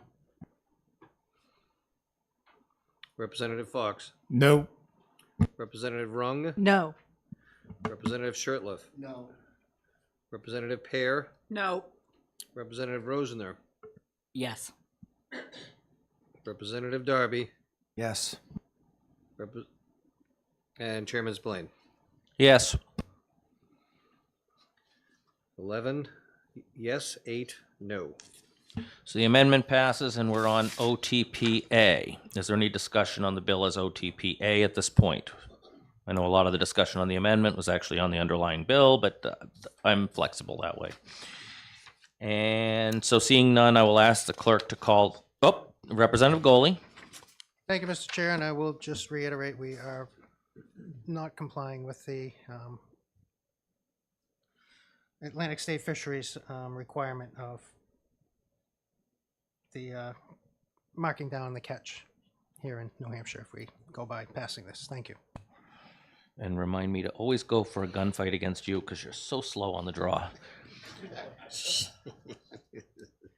The clerk will now, wait a minute, we've got a Rep Ford as well. Recognized for your comment. Thank you. I'm sorry. I'm also slow on the draw, so you would definitely win in a gunfight. But I guess the amendment and now the bill, any legal means, what outside jurisdiction of the state, right? So we're talking about Maine waters, Massachusetts waters, and federal waters, right? I guess I'm trying to understand what will this bill do outside of like reaffirming that you could just lie about whether or not you're going to sell the lobsters or keep the lobsters to yourself, because it's basically saying if you go to any other waters outside of New Hampshire and catch these lobsters, including federal, and I'm pretty sure you have to have a license to do the skin diving for lobsters as well, right? With the federal? No. So you can go. Federal waters, you're allowed to dive for lobster with no license. Great. So you go do that, and then you come back. Maybe you will sell them. Maybe it just seems like this bill doesn't necessarily need to happen. Maybe we talk about the fees, but yeah, So to answer you asked something about any legal means. That was because it said before any means, which would have meant that potentially you could go out and poach them and still bring them back by any means. So the amendment says any legal means to make sure that if they're caught in Massachusetts, they have to be legally caught in Massachusetts. If they're caught in Maine, they have to be legally caught in Maine. If they're caught in federal waters, they have to be legally caught in federal waters, which also imposes the size limits and everything else for those waters. And currently, you cannot dive for lobsters in Maine, so those would be trapped lobsters in Maine. But you can dive for lobsters in Mass, so it could have been trapped or dive for them. I don't know about crabs in Maine. Crabs are okay in Maine for diving? I don't know. Crabs are able to be, you can dive for them in Mass and here. So it's basically saying if you're following the law, that's what legal means. So I just want to clarify that because you did have the question on legal means. Yeah, no, and slow on the draw should have been a question during the amendment portion discussion. So that's fine. It's fine. That's what we're here for. In exec session is when we can ask, we can challenge. I just don't want debates, right? We don't want to break down into that type of a situation. Representative Harvey, because Rep. Goley has already spoken a couple of times. Okay, but that doesn't alleviate the that we are bypassing the statute that says we need to report, and it also doesn't. It does open the door that people could say, "Oh, I'm not selling these lobsters," and then go home and ask your neighbor, I have a lobster. Can I give $5 for it? So I will be opposed to the bill, although I think the amendment made it better. I'm going to throw in my comment because the lying has come up a couple of times. You really can't stop someone from lying at any time.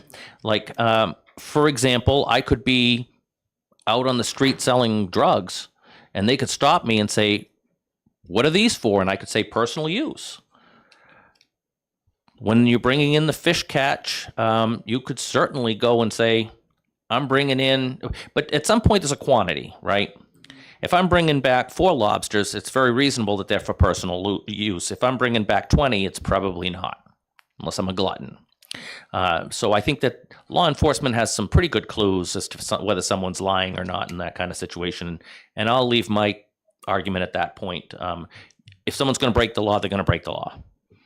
Our job is to try to make it better for people who are not breaking the law, so they don't unintentionally break the law, or so that they have an easier time to do the things that they enjoy without breaking the law.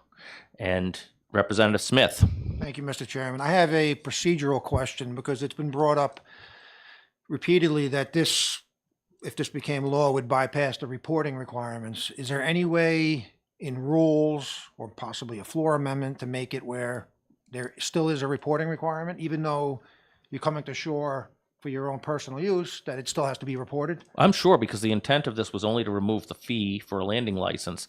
I don't think that there'd be any problem with putting a reporting requirement on bringing them ashore. I don't know whether that would be something rules related, and I would be willing to call up Colonel Jordan to answer whether that's something that can be handled in rules if the committee would like to hear from him. But he may not know. It might be something that has to be looked into before we can get an answer. At the very least, a floor amendment could do it, or an amendment in the Senate, if we wanted to make sure that the reporting amendment gets onto it. Representative Hill. I don't think, I don't think that there was a in this section of the statute there was anything about the reporting that was necessary or that was included with so when the sale. you weren't here for the whole testimony over the thing? Correct. And we heard testimony that part of the landing process and landing license process was that you had to file a mandatory report. And so if you remove the license, then you're removing the required reporting. And that was the testimony as it was said to this committee. So am I okay? Just want to make sure that I was.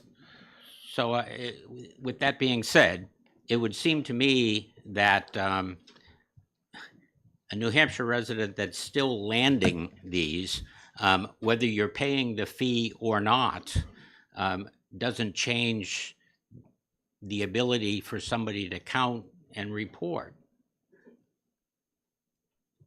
Representative Harvey? Okay, so it takes away that requirement because you don't have to do it. But you're right, it could possibly be added, and I would feel much more comfortable if we had some sort of an amendment that put that back in so that the statistics were still there. I've got a bunch of people. Hold on. Rep Darby first. I would be interested in hearing from Fish and Game on your, as you suggested. Representative Ford, did you have I saw a hand go up, so I didn't know if you, okay. Representative Tudor. I might be wrong, but I thought testimony said that the fact that they had a New Hampshire trapping license to start with, and now that this is just New Hampshire residents, they had to report under the license. So that's if they have the trapping license, but this landing license is separate from the trapping license. Correct. The landing license fee being waived for New Hampshire residents doesn't stop the landing license from being required for non-residents or commercial people that are non-residents.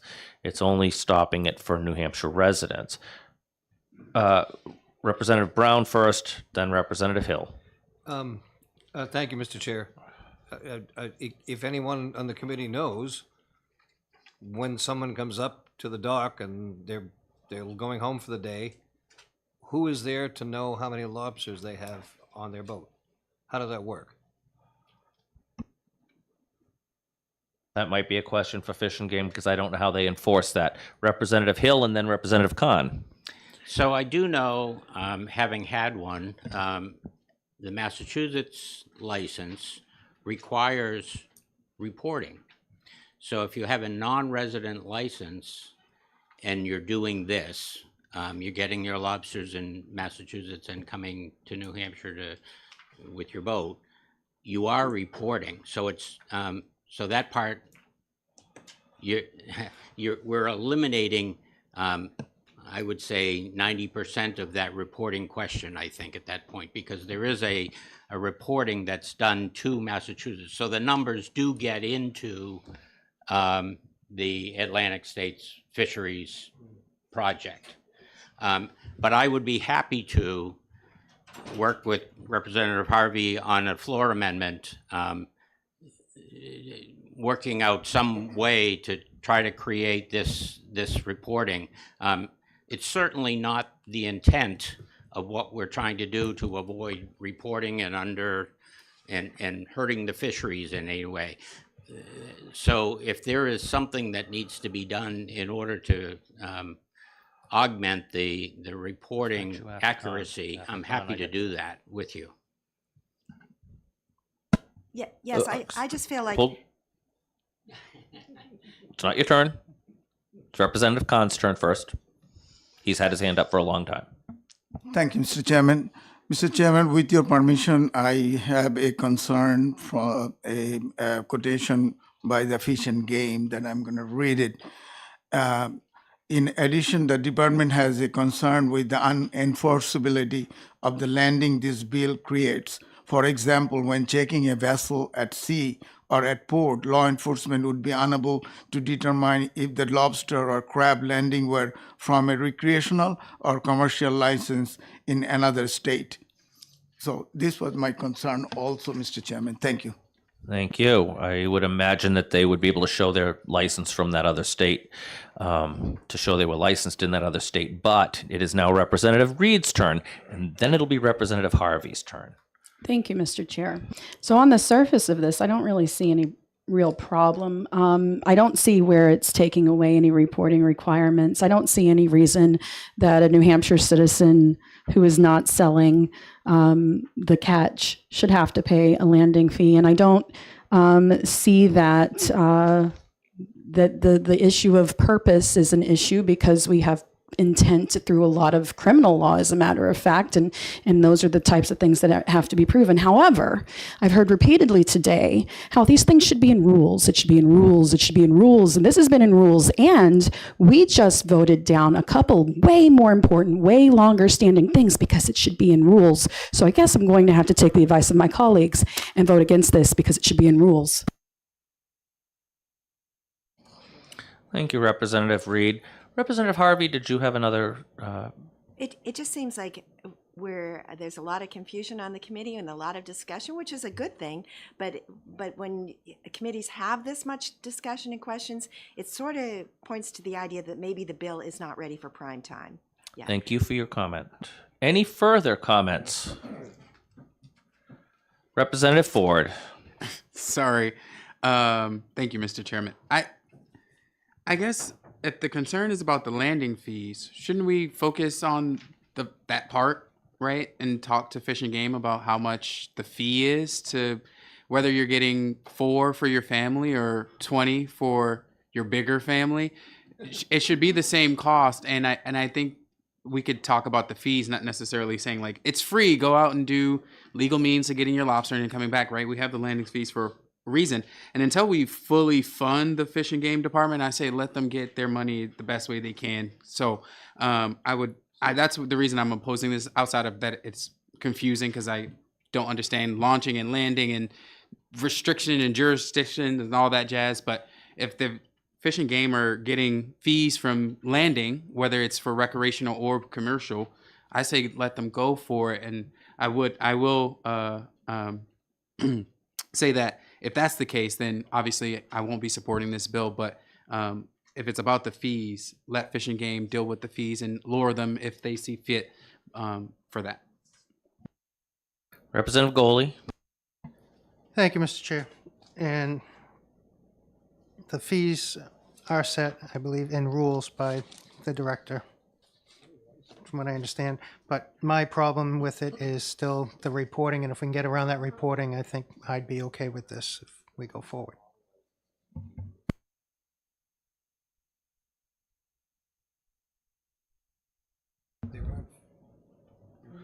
Representative Brown.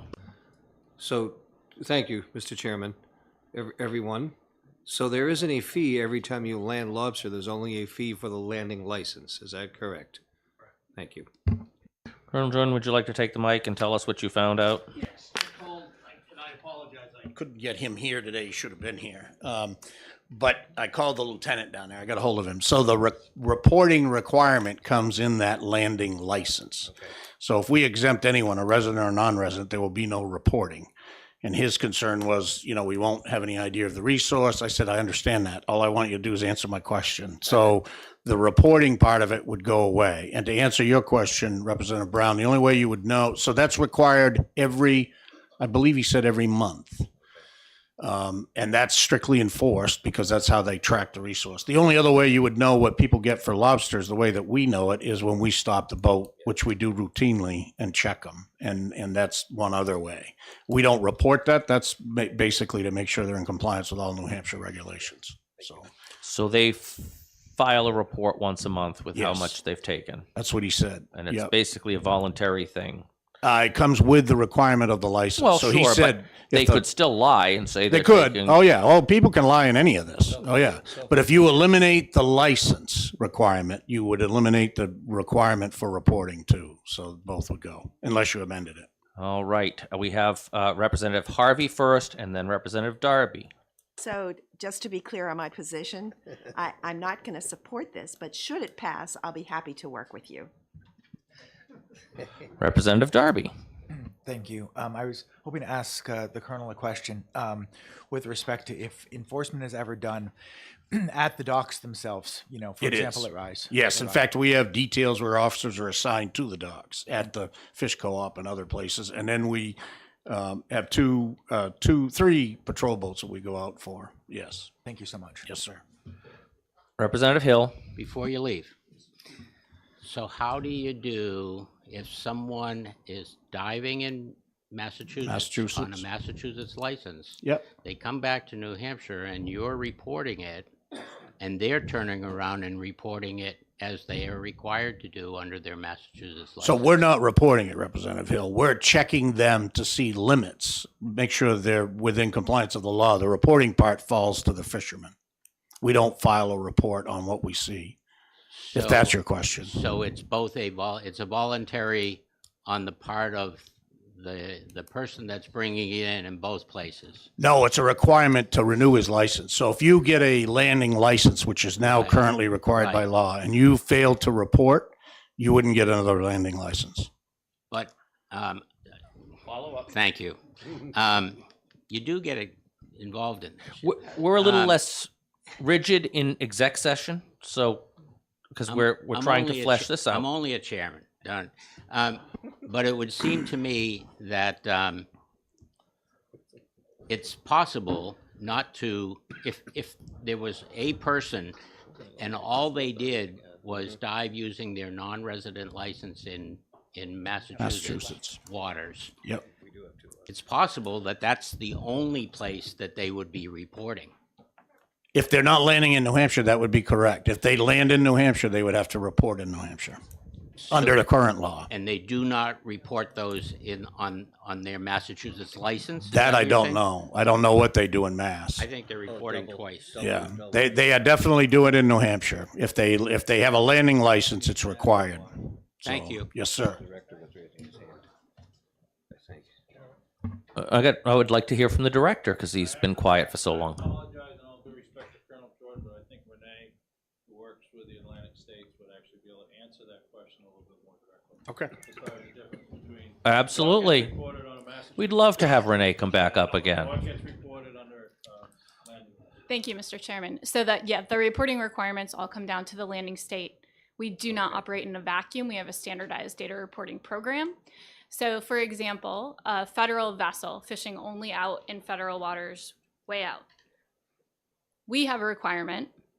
However, they're required to report to NOAA Fisheries. We take their NOAA Fisheries information as their requirement for New Hampshire. So all the states are in coordination with each other. So if somebody was reporting that information to Massachusetts, we have that communication. We identify that as part of our licensing requirements. And the licensing requirement triggers us to say, hey, we're going to double check, make sure this is compliant. And we're able to pull that information from Massachusetts. So yes. Thank you so much. You're welcome. Representative Goley. Thank you, Mr. Chair. And I just want to follow up on this because while we talk about diving and only a few lobsters being taken, would this not also exempt someone who has a non-commercial license in Maine coming back to New Hampshire with their catch, not having to report as well because they're coming in from out of state or from Massachusetts, the way this is worded? If you had just a non-commercial license or just a, what's the 5-trap or 6-trap license? Renee, if you wouldn't mind, my impression, based on what you said before, is that they would have to report that in Maine under their license that they trapped in Maine with, but go for it. Thank you, Mr. Chair. So yes, if they're catching it under a license and that state has a requirement, the state of Maine is coming into compliance. They have a huge population of fishers, as you can imagine, and they're in the process of rolling out mandatory reporting.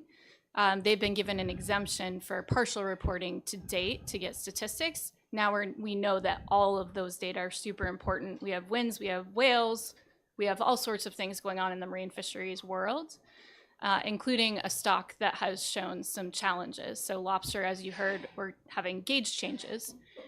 So yes, if there is reporting information there, that's great. If not, we collect that information. We've collected Maine fishermen information for years because they're landing in New Hampshire. And that license allows us to identify those folks to make sure that they are meeting the requirements that we are under. Thank you. And by large population of fishers, I assume you mean the profession and not the animal. Yes, the profession of, I bet they have a yes. lot of the animal too. Vice Chair Goley, you're recognized for follow-up. But my question goes to if they are no longer required to get a landing license here in New Hampshire and catching in either Maine or Massachusetts coming back, they're not required to report then if they're not under the landing license here in New Hampshire? We would not be able to identify them. We would still need them to report to stay in compliance with the fishery management plan. That allows us to identify them and make sure we're in compliance. But yes, anybody coming from, we're actually one of the only states where you can land lobster with a license, either the $50 fee for residents or the $500 fee for non-residents, to be able to land lobster taken from outside the jurisdiction. Or the $40 fee for your 5 pots, and then you don't even fish here, $40 but you get to bring it recreational in. license. Any other comments, questions? Okay, thank you so much again. Thank you. And the clerk will call the roll. It's on OTPA. Representative Smith made the motion? I missed, did we have someone motion the Yeah, amendment and Rep. second it? Smith moved the amendment. OTP. He also moved the amendment, and I believe Bear seconded the amendment. Thank you. And now we're on OTPA. And we're on OTPA. That will stay the same, right? Yes.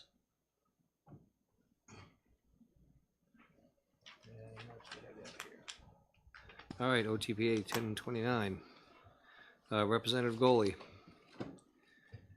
No. Representative Khan, No. Representative Smith, Yes. Representative Kofalt, Yes. Representative Tudor, Yes. Representative Brown, yes. Representative Hill, Yes. excuse me, Representative Willett. Yes. Representative Abear, Yes. Representative Harvey, No with my previous caveat. I gotta let me write that in here. Representative Reed, No. Representative Ford, No. Representative Fox, No. Representative Rung, No. Representative Shirtleff, No. Representative Pear, No. Representative Rosner, No. Representative Darby, No. and Chairman Spillane. Yes. So that is 8 yes, 11 no. We should have 19 people here. Yep. Motion fails for OTPA. Do we have another motion from the committee? I make a motion for ITL. Motion for ITL has been made by Rep. Harvey. Do I have a second on that? Second. Representative Darby. Wow. Do we have discussion on ITL, or have we covered that already? Representative Goley. Thank you, Mr. Chair. I truly believe that there could be a solution to this problem, whether or not we can do it now, between now and whenever, but I don't think it hurts to at least interim study this versus ITL to come to some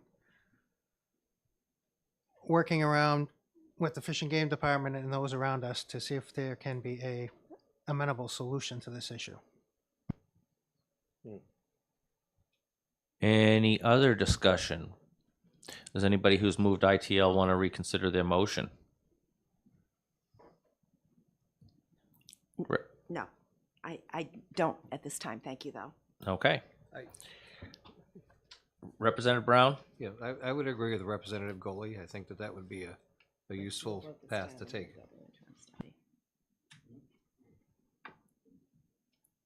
Any further discussion?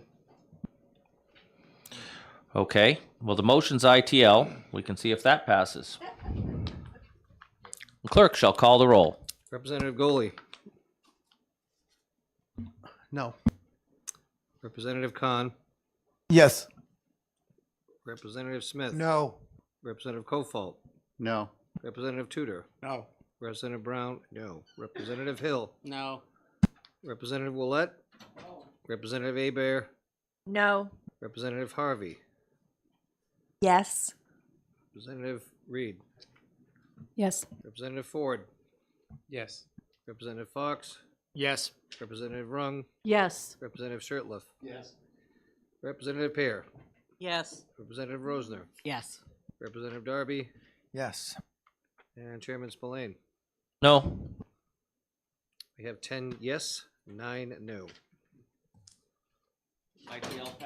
ITL passes. Will there be a minority report, Representative Smith? Okay. I'm sure you can get some help with that. And majority report's going to be written by who?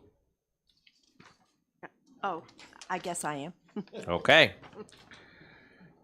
Harvey's writing the majority report. This will be on the regular calendar because it's a split. Who's doing the minority? Representative Smith? Representative Is that gonna Smith. be on an OTPA motion, I would assume, not OTP? You would want the A. I'd want the area, yeah. Okay. And, right, Representative Harvey will be doing the ITL, right? All right, our last bill of the day to exec. I open now exec session on 1532, and I look to Representative Hebert for a motion. Thank you, Mr. Chairman. I move to OTP HB 1532. And do I have a second second? that. Yep, You? I'll second that. Okay, Representative Brown seconds that.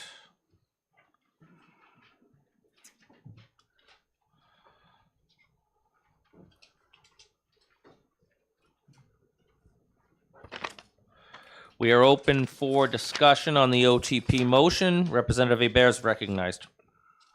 Thank you, Mr. Chairman. I believe this bill is protective of property rights.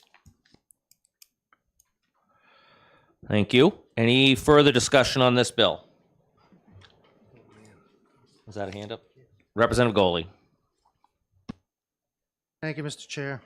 And, well, I do agree, and I think we heard from the Colonel some of these, most of these aspects that they could work with.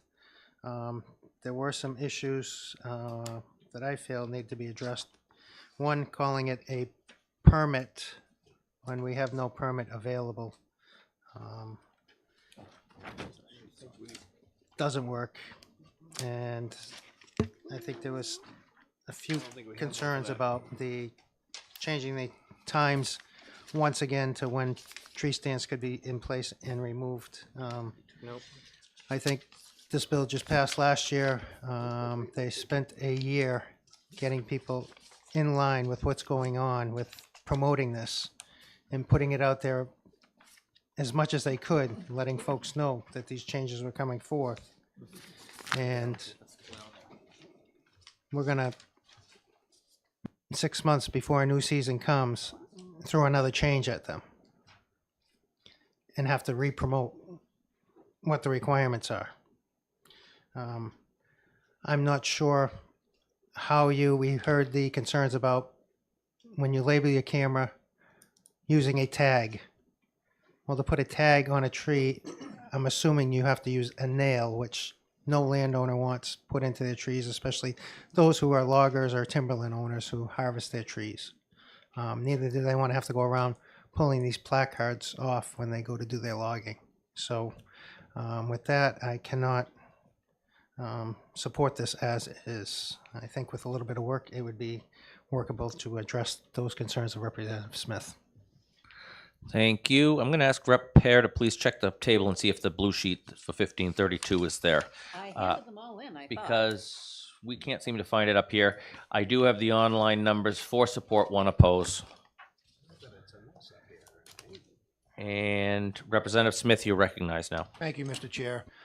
I just want to, I think there was a lot of testimony and there is some confusion with the intent of the bill that I presented. With Rep. Goley's just statement regarding the placard, that was in the amendment, that's not in the original bill. The idea of the date. So my proposal is pretty clear. It follows current law. All I'm doing is clarifying it. Current law right now says you can leave a tree stand in there from August 1st right around to June 1st. That's current law. But again, the issue is how is Colonel Jordan or his men or women going to be able to enforce that when he finds a tree stand in there from January 1 to April 25th? Because the person has to say, I'm leaving it over from December 31st because I can leave it till June 1st. So again, I'm not expanding or confusing. This is clarifying the window of time as to when you can place a tree stand and clarifies enforcement for fishing game. It's really, and it's very confusing because of the dates bouncing around, but it's pretty straightforward. I have the blue sheet here, 2 in favor, 5 against inside. So we've got online 4 in support, 1 oppose, and in the room 2 support and 5 opposed. And Rep. Smith, I neglected to ask you if you were offering your amendment on this. Not if the amendment's going to hurt the bill, Mr. Chairman. And the amendment was the placard part? Correct. So I would like to vote on that amendment because I think it helps the bill, actually. would you like to offer your amendment? We can see if everybody likes it and if everybody doesn't. Sure. All right, so you offer amendment. What's the number on that? Let me dig it out there with me.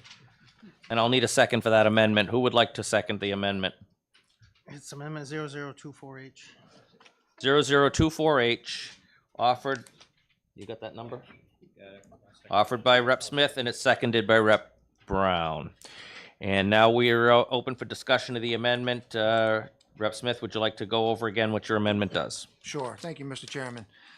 So the amendment was asked by, obviously, a constituent in the field because he has a camera, it's got uneven sides, there's just not a smooth spot to place his name and address or contact information. She said, why can't I put it on the camera strap or on a placard?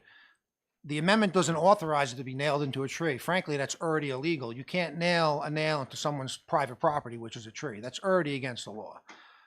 So a placard, you could hang that placard from the strap of the camera. You can hang that placard from the tree via string. You can hang it from a tree branch. You don't have to nail it or screw it to the tree. Matter of fact, in baiting rules, I think for bear baiting, it's actually illegal to physically screw it into the tree, obviously, unless you own that tree. So the amendment just puts clarity into, even Colonel Jordan, if I can speak to this, I think he put guidance out to his officers to allow it to be labeled in a broader fashion, but guidance within the department is one thing. I think you need clarity in the law, and that clarity is here by allowing it on a strap or a placard or the camera. Okay, further discussion on the amendment. Representative Darby. Thank you, Mr. Chair. While I don't support the bill in general, I definitely support this amendment. Having hung lots of cameras myself, I think it would be a pain in the butt to actually have to label them in a way that is waterproof and people can see it. So this makes a lot of sense to me. Further discussion. Representative Goley. Thank you, Mr. Chair. And I don't see an issue with labeling cameras themselves. Nothing more than taking a fine point Sharpie and a piece of duct tape with your name and address on it and sticking that to a camera once it's written on a flat piece of on a table. I don't see where the issue is. They are square, some of them are round, but tape is flexible, and that's probably one of the most easiest. I think we've all done address labels in our lives on stuff, and they all work. And Sharpies are waterproof. They wear well. They'll last more than a season. I can testify that, as you have to put your name on, address on arrows that are out in the woods in the weather all the time. They hold up. So that's where I'm at with that. I can attest that Sharpies work well on arrows. On the fletching, don't write it on the shaft, it wears off. Any further discussion on the amendment? Sure. Representative Brown. Thank you, Mr. Chair. Can anyone in the room verify if it's illegal to put nails into a tree? It is not? It's not legal without permission. Thank you. Without permission, you cannot put a nail in a tree. If it's your own tree, you can do what you want. Okay, any further discussion on the amendment? Seeing none, the clerk may call the roll on the amendment.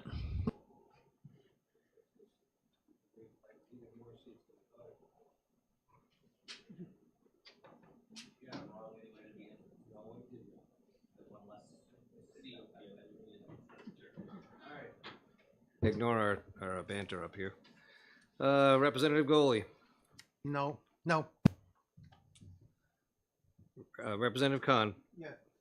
Representative Smith. Yes. Representative Kofalt. Yes. Representative Tudor. Yes. Representative Brown. Yes. Representative Hill. Yes.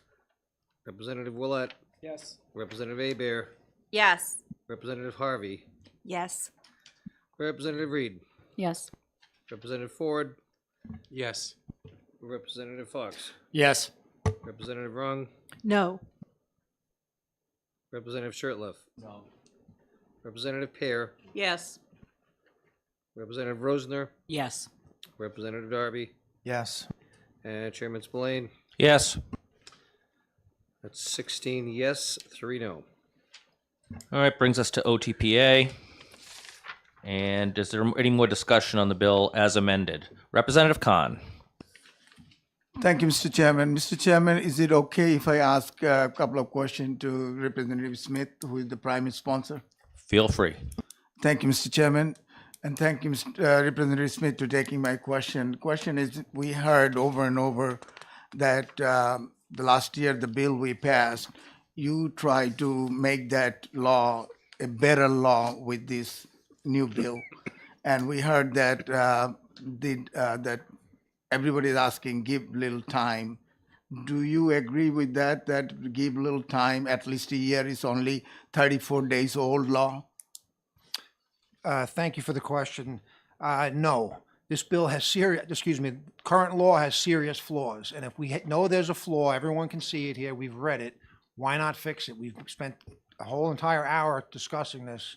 We have an opportunity to correct the law going forward. Let's do it now. Why wait? Thank you. Thank you. Thank you. Further discussion? Representative Darby. Thank you, Mr. Chair.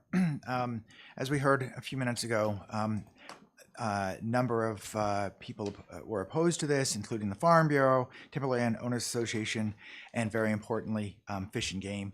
Although they did say they were willing to work on some of the privacy concerns. The thing that is most concerning to me is the inability to place cameras for endangered and non-game species, which are used for studies right now, that this would prohibit without permission. And as we heard, telling one person is the worst way to keep a secret. So that's why I'll be opposing this OTPA. Thank you.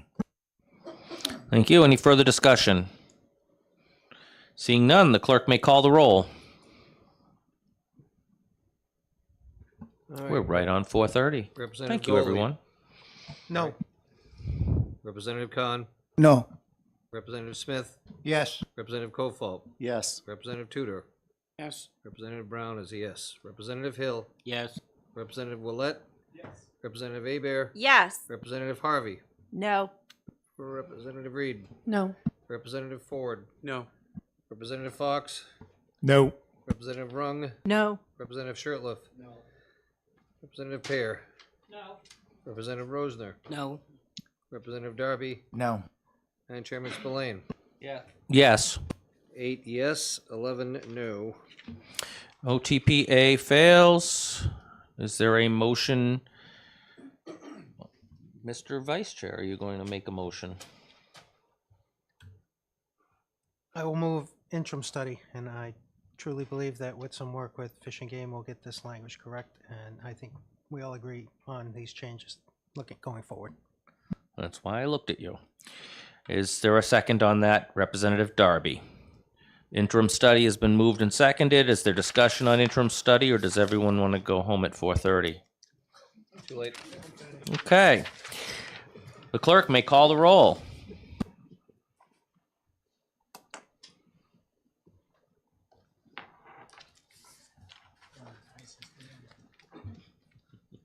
I rush him sometimes. Sometimes. All the time. All right. This is also why I won't let him leave my committee. Representative Goley, interim study. Representative Goley, Yes. Representative Khan, Yes. Representative Smith, Yes, reluctantly. Representative Kofalt. Yes. I don't have a column for that. Representative Tudor, Yes. Representative Brown, yes. Representative Hill. Yes. Yeah. Representative Willett. Yes. Representative Abear. Yes. Representative Harvey. No. Oh, wait. You put them all in the nose. I did. Okay, hang on. Let's do this. There you go. Relabel the columns. That's a smart thing to do. There we go. Representative Reed. Yes. Representative Ford. Yes. Oh, boy. Representative Fox. Yes. Representative Rung. Yes. Representative Shirtliff. Yes. Representative Pear. Yes. Representative Rosner, Yes. Representative Darby, Yes. and Chairman Spillane. Yes. 18 yes, 1 no. Consent? No one against? We're going to go with consent. Who made the motion on that? Representative Goley. Representative Goley, I expect a small blurb from you in case we need it. All blurbs are due by noon tomorrow for everybody who has to write one. Thank you very much. And I appreciate everybody's dedicated time today. Have yourself a great evening. And this is our last committee hearing until we have crossover. So thank you all for working hard.